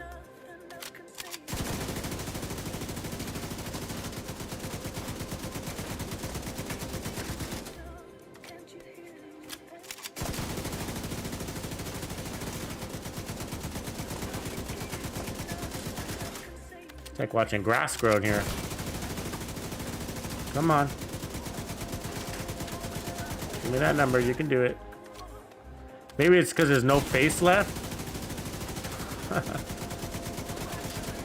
Hit the target. Yeah. Yeah, I can show you the headshot damage. So the headshot damage is 115%. And it's the same because we didn't adjust the changing those pieces didn't change the headshot damage. It's all basically on that 30%.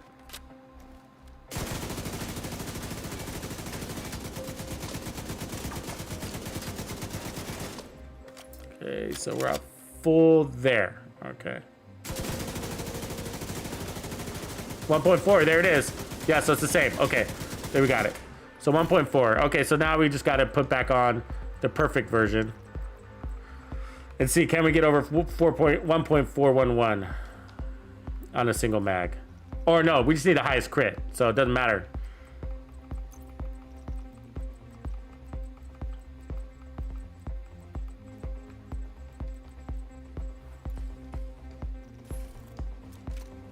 So we keep going until we get higher, which should happen. So we got 2 Walker. There we go. And perfect, pristine example with perfect focus. Okay. So we see, can we get this over 1.411? It's really close to the same, but it looks a little bit higher. But close, maybe about 50,000 higher. 1.2.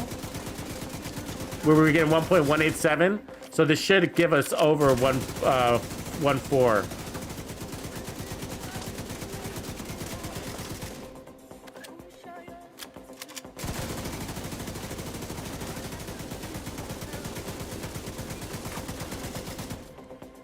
Just keep going until we get that. It's probably going to be with 144, probably 149 or 15. Really close to 15.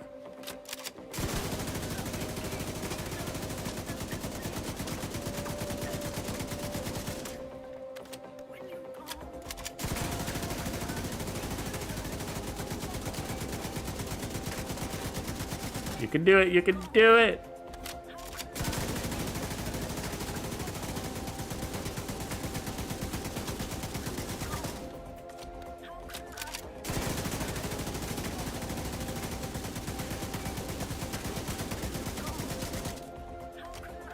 Maybe all these enemies have a sweet spot in the like the upper right nostril.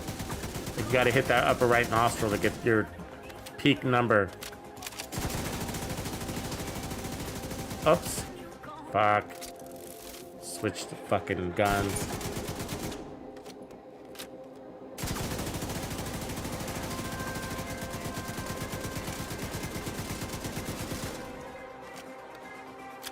This has got to come out higher though, right?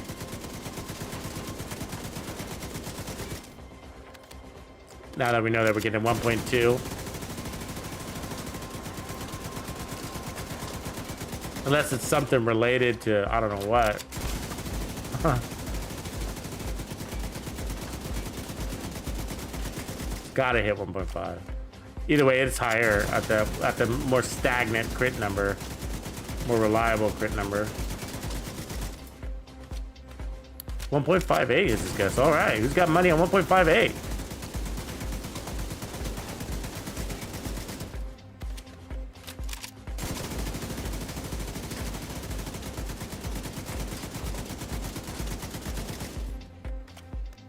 I'm gonna say 1.54.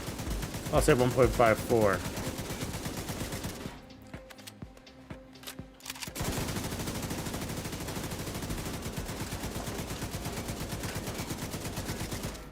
Come on, man, we're gonna run out of ammo.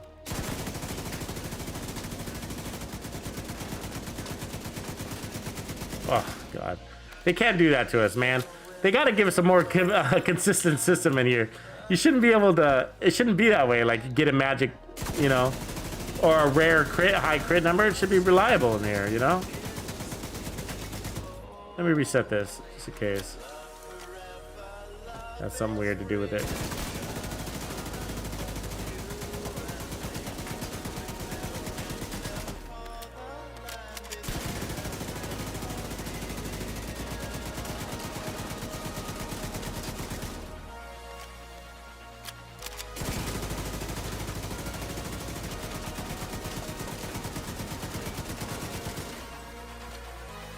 Yeah, 1.22 is the highest I see too. But I mean, we tested that other version like over and over and over, and we got 1.187.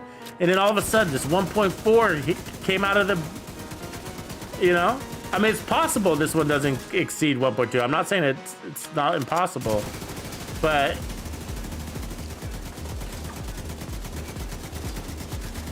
just weird, you know? Because we were getting 1.187 for the longest time, and then all of a sudden we just got a couple of like sweet spot 1.4 millions, and it's like I feel like if I didn't keep going on this, I feel like I'm selling it short. And then you go into your testing range and be like, but Tux, on this one I got 1.54, 1.58. You said the other one was stronger. You know? Like, yeah, I can't explain the testing range is just. I don't like saying the testing range is inconsistent, even though it is. You know. It is. It's really inconsistent in here. And then you're just like, you can't explain those numbers. And so it makes me stand here like a dodo head and shoot at this still target. I feel like it's coming though. It's coming.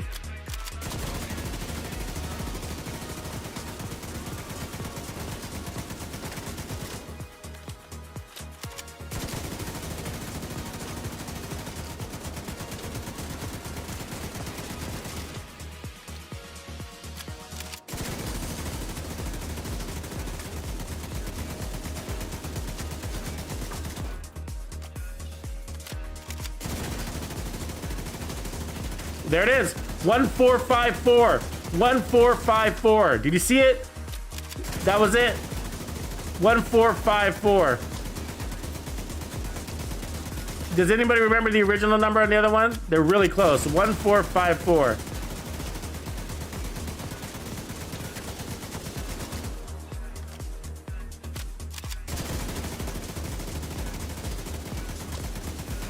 It exists, and I don't know why. Why is there a higher number that's just like randomly? What happens?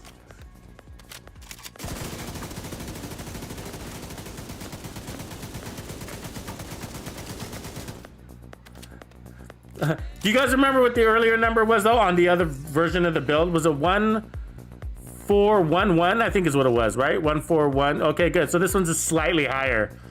Yeah. So wow, they're so close that thanks Live Griff. Thanks guys. That was so boring. So they're so close, right? 40,000 difference. And so I consider that really close because I believe you, Mr. Rob. Armand, what up, brother? I'm having a great stream, man. Having a great stream. We just had a frustrating testing experience, but I think we're beyond that now. So this one's got 143 crit damage. So it makes sense that the numbers are different, right? I mean, close to the same. So this has 10% less critical hit damage, but 10% more multiplicative damage from focus. The other one had basically 12% less crit damage, right? So they're basically evening each other out, but it turns out that this is a little bit higher by just a smallest amount. It's higher, but either way, on those other crits, it was higher too. We got 1187 versus 1211. So this is gonna produce more higher damage, and it's between whether one's better than the other in DPS. This is sort of gonna be kind of a random scenario.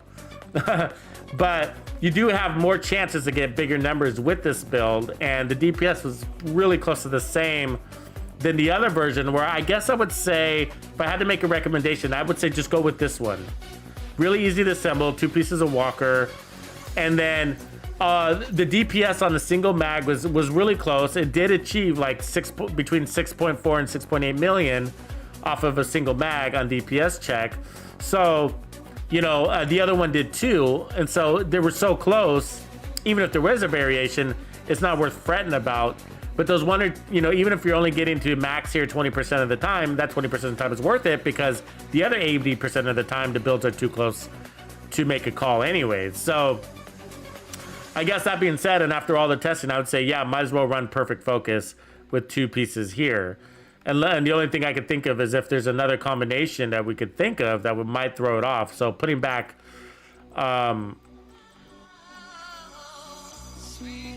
Walker here, and then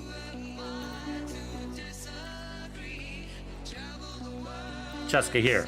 Is there another combination? So we only have the Grupo and Cheska to play with, right? And so I think the only other combination is really the Coyote's mask, right? And we know we're going to get a bigger number there because we're inside 25, inside 15. And so that's going to give us probably a big crit number. So let's just look at the first crit number. I won't go all the way through until we get crazy numbers.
Really close, at least. It's really close. But that would mean I would go with it because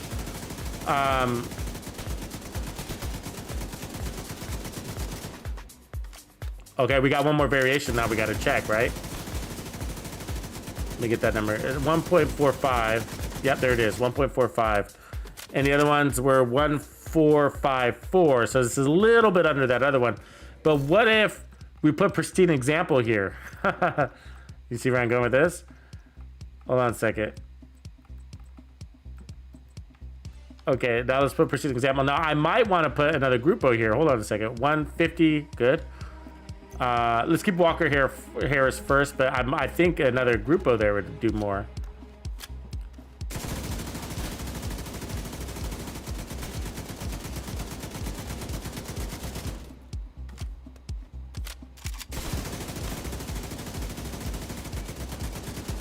One, 4, 8, 1.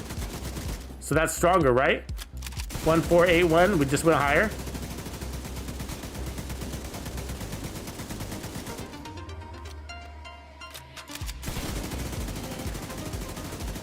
One, 4, 8, 1.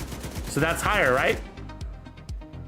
Yeah. 1, 4, 8, 1 is higher. So now let's put this into. Okay, where are we at? 50, 156. Okay, so let's drop this to a Grupo. A second Grupo. Incoming backup request. Boom. 50, 168. This should be the highest. We'll see though. So 148 is what we gotta beat. 148.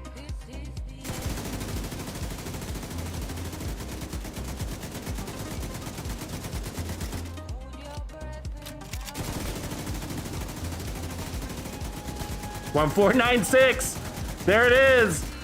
1496. That's really interesting.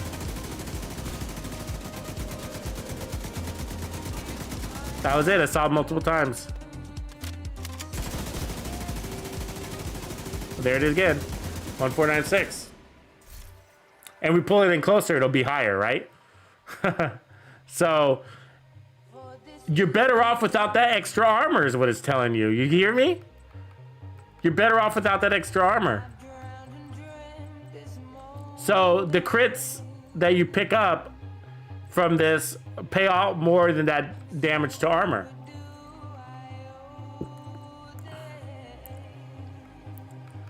$1496 or whatever it was now, I don't even remember, but it was higher. And I think we're out of combos because this stays.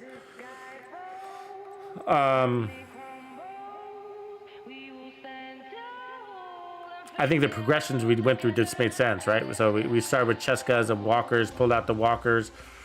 So it doesn't make sense to put this into a Cheska unless we jump up so much. I mean, we could try.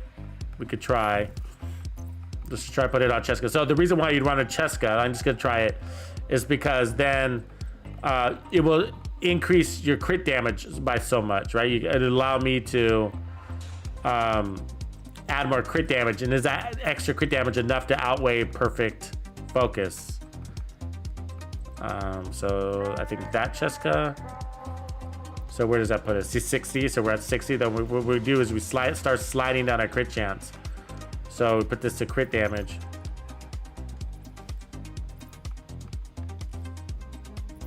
There we go. 54. So that's about as high as it can get, because now that puts me into a situation where I got to put crit chance here to push it to 60. So 60, 168. Now I got to go put re-roll that chest piece. Yeah, if we get 1496, you're right. We can get over 1.5.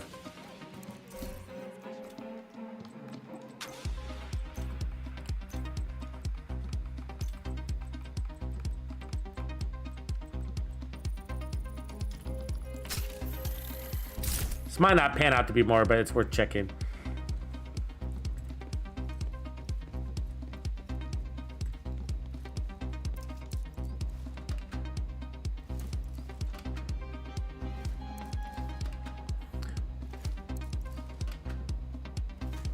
Yeah, I think I see what you're saying. I'll try that, Mr. Rob. Let me get this one out of the way, too.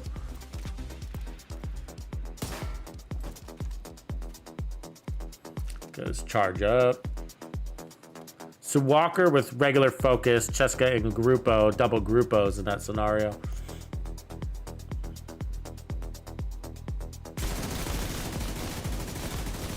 One, 4, 2, 6.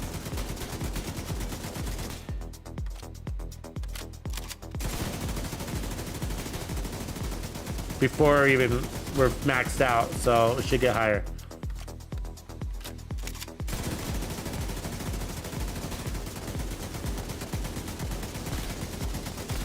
1426, so we're maxed out, so maybe it's high.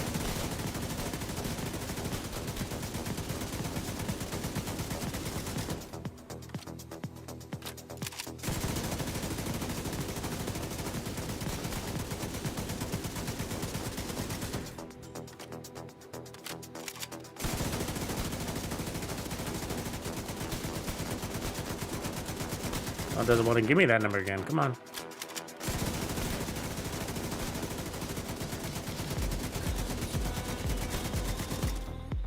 Yeah, 1426 does sound right, though. We weren't even at full stacks when I saw that number, so... Jesus, come on. There it is again, 1426. Okay. So I call that top. So this is weaker. This is weaker. And so Mr. Rob says Walker, chest with focus, mask and holster, Cheska and Grupo. Okay. So I think we tried that one already, though, didn't we? But let's give it a whirl again, just in case. Walker, chest. Again, it's not God rolled, so we are missing a little bit there. And then Cheska, mask, and Grupo holster, which is, yeah, we did test this one. So Cheska, oops.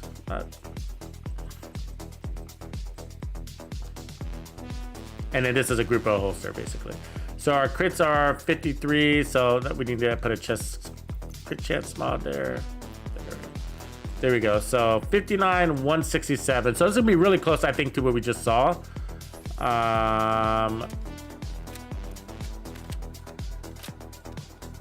Because the crit numbers are about the same, but we lose the coyotes, but we gain Walker. So let's see what we got. 1397 is close. 1397. 1397. Again. Yeah, so it's close. Let's call that 1.4, right? Really close. That makes sense to me if it is 1.4.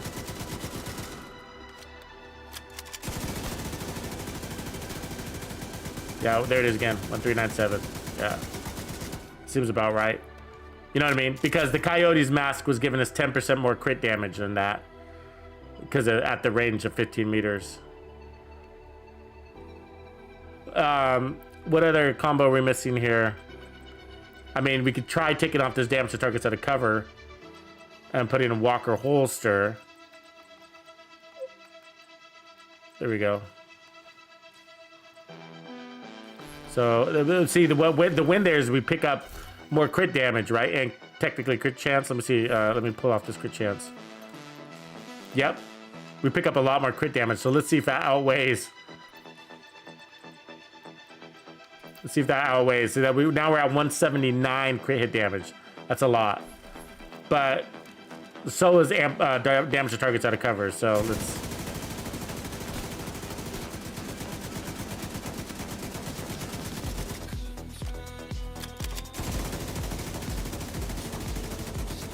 One four right there. So 1-4 right there. 1401.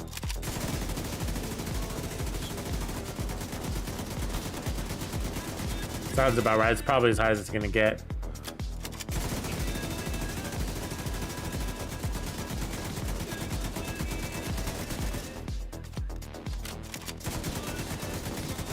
Yep. 1401. So that comes out less. No, it doesn't. It gives you there's no damage from being in cover. You get well, let's go take a peek here. You get, for standing still for 1 second, you get weapon handling. Then you get faster reloads and RPMs. So let's see here. Generate ammo, rate of fire, pulse, and then 10% weapon handling when not moving.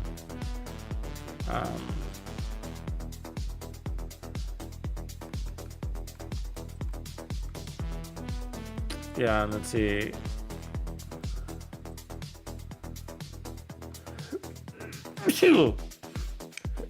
Yeah, so it looks like that's it. So I think we've gone through all the scenarios. So it looks like Fox's prayers. I mean, we haven't done Sawyer's, so we could try that. We haven't done that. So I think the best combo was it with perfect or without perfect? I can't remember now. I think it was with perfect. That's right. It was with perfect, and then we had the Coyote's mask, which we can't do anymore, of course, because now we're running the Sawyer's. So there we go. So that's about right. Technically, I'd have to put this a crit chance because I'm at 54. So now we're at 60, 156, and now we have this. So let's try this. It's a different gameplay style, but see if it ends up being more. Oh, I hate that they make me go through this again.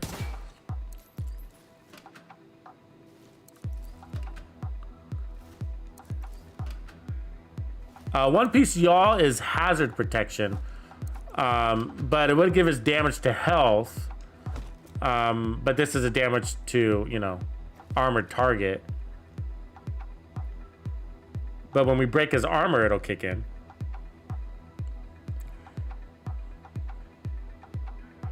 Yeah, Coyote would be, like, if you were choosing between Coyote and the Sawyer's, I think Coyote would make more sense. Not only can you be on the move, but 1.232, but also the variable. Yeah, when you got an enemy stepping up to you, and then you also then you get more damage, and also you're buffing your team. Yeah, so this looks like it's lower. 1.232. That would make sense. You got armor. I mean, 1.4. 1.4. Wow, that's good. 1.4. You do get armor with that. It's less, but it's good. 1.404.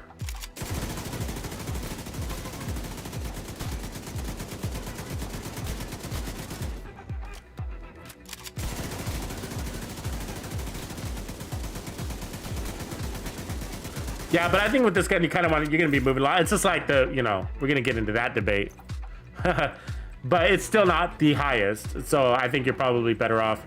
I think this was the win. I mean, it's nice to have double the armor. You know, the 2 walker setup, but this ended up being more. So let's get our final figure, which should be at 1.496, I guess, right?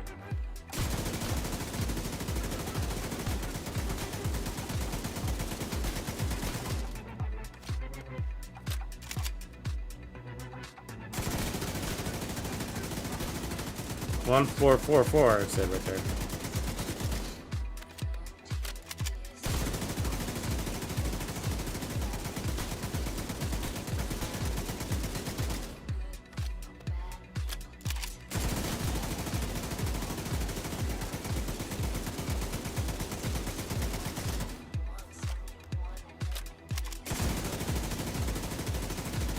$1,541.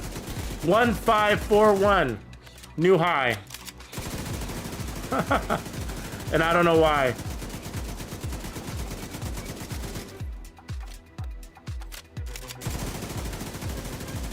$1,540. There it is again. Okay, that's just odd, right? Hold on.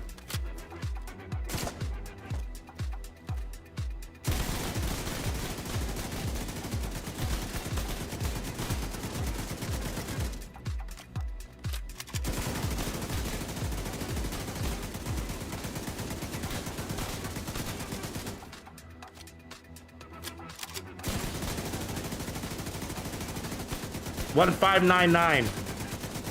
$1,599 inside 15. So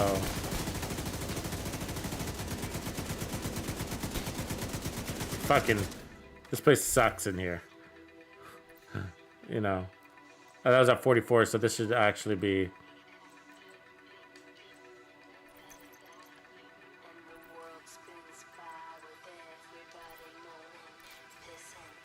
there we go. That's better.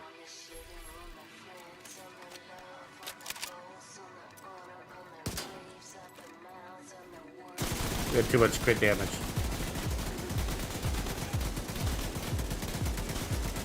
Fully charged.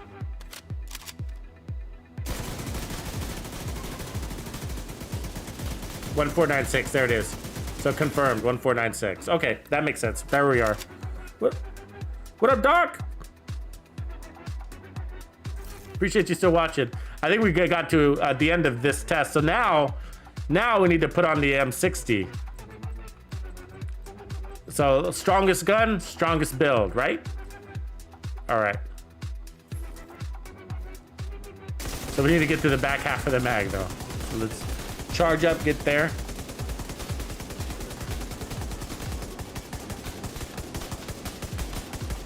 One, 489. 17 1698. So I caught 1698. I don't know if any of you guys got that, but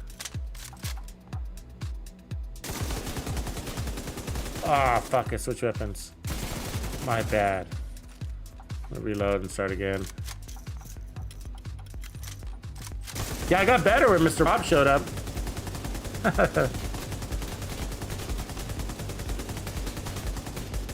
All right, here we go. 1489 1698. That looks like that's our number.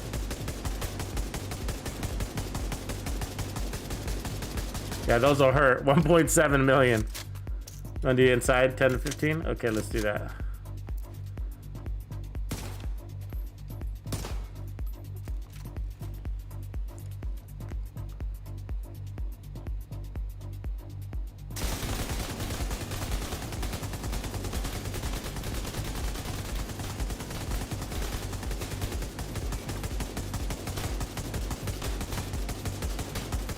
One 762. 1762. Inside 15 is 1.762.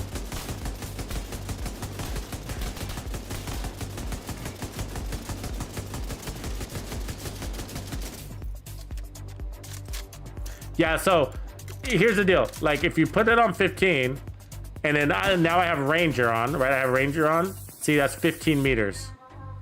So, but it's not like that here. So if you put that on, put on Ranger here, 48 meters. You see that?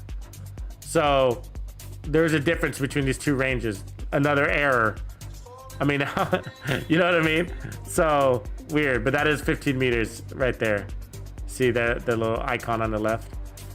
So that would be, that gives you the Coyote 15 and greater number. Inside 15, we have to be at the 10 meter, and that'll give us a Coyote inside 15 meter number. So at least in my testing. 1.4, anyways, 1.713 right there. So 1.7 and above, 1.762, that's the number. So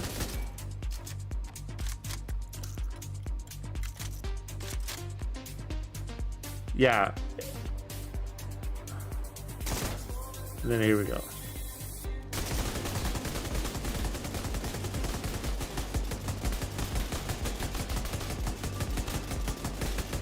One 1650, 1650, 1698. There we go, 1698. Ended at 1698 right there. So 100,000 difference with that 25%. Well, 100,000 for 10% crit hit damage buff, right? Or 15% crit hit damage, sorry. You get 15% crit hit damage buff by being on the inside compared to being on the outside of 15 meters. So 15%, it looks like ends up being about 100,000 damage difference. I know, Mr. Rob, I thought about that. That's so funny. I thought about it with the RPK. I did. I thought about it because RPK feels like it feels like an AK-47, right? An AKM. And so I was like, oh, I could throw a shield behind this. And then, not because I wanted to run around like, you know, shielding it like a DPS shield player, but more for like, you know, Legendary, where you do the peek around the corners with the shield thing. And Legendary allows you to get, stay out of cover and get a wider angle. It's really convenient to be able to do that. So anyways, boys, I think we have a mission accomplished. So the strongest build for LMGs looks like it's a 1.78, give or take. And that's for the, of course, is with the M60. And then when you drop down, To the RPK, it's, you know, was a different number, basically 5, something like that. So really, really cool.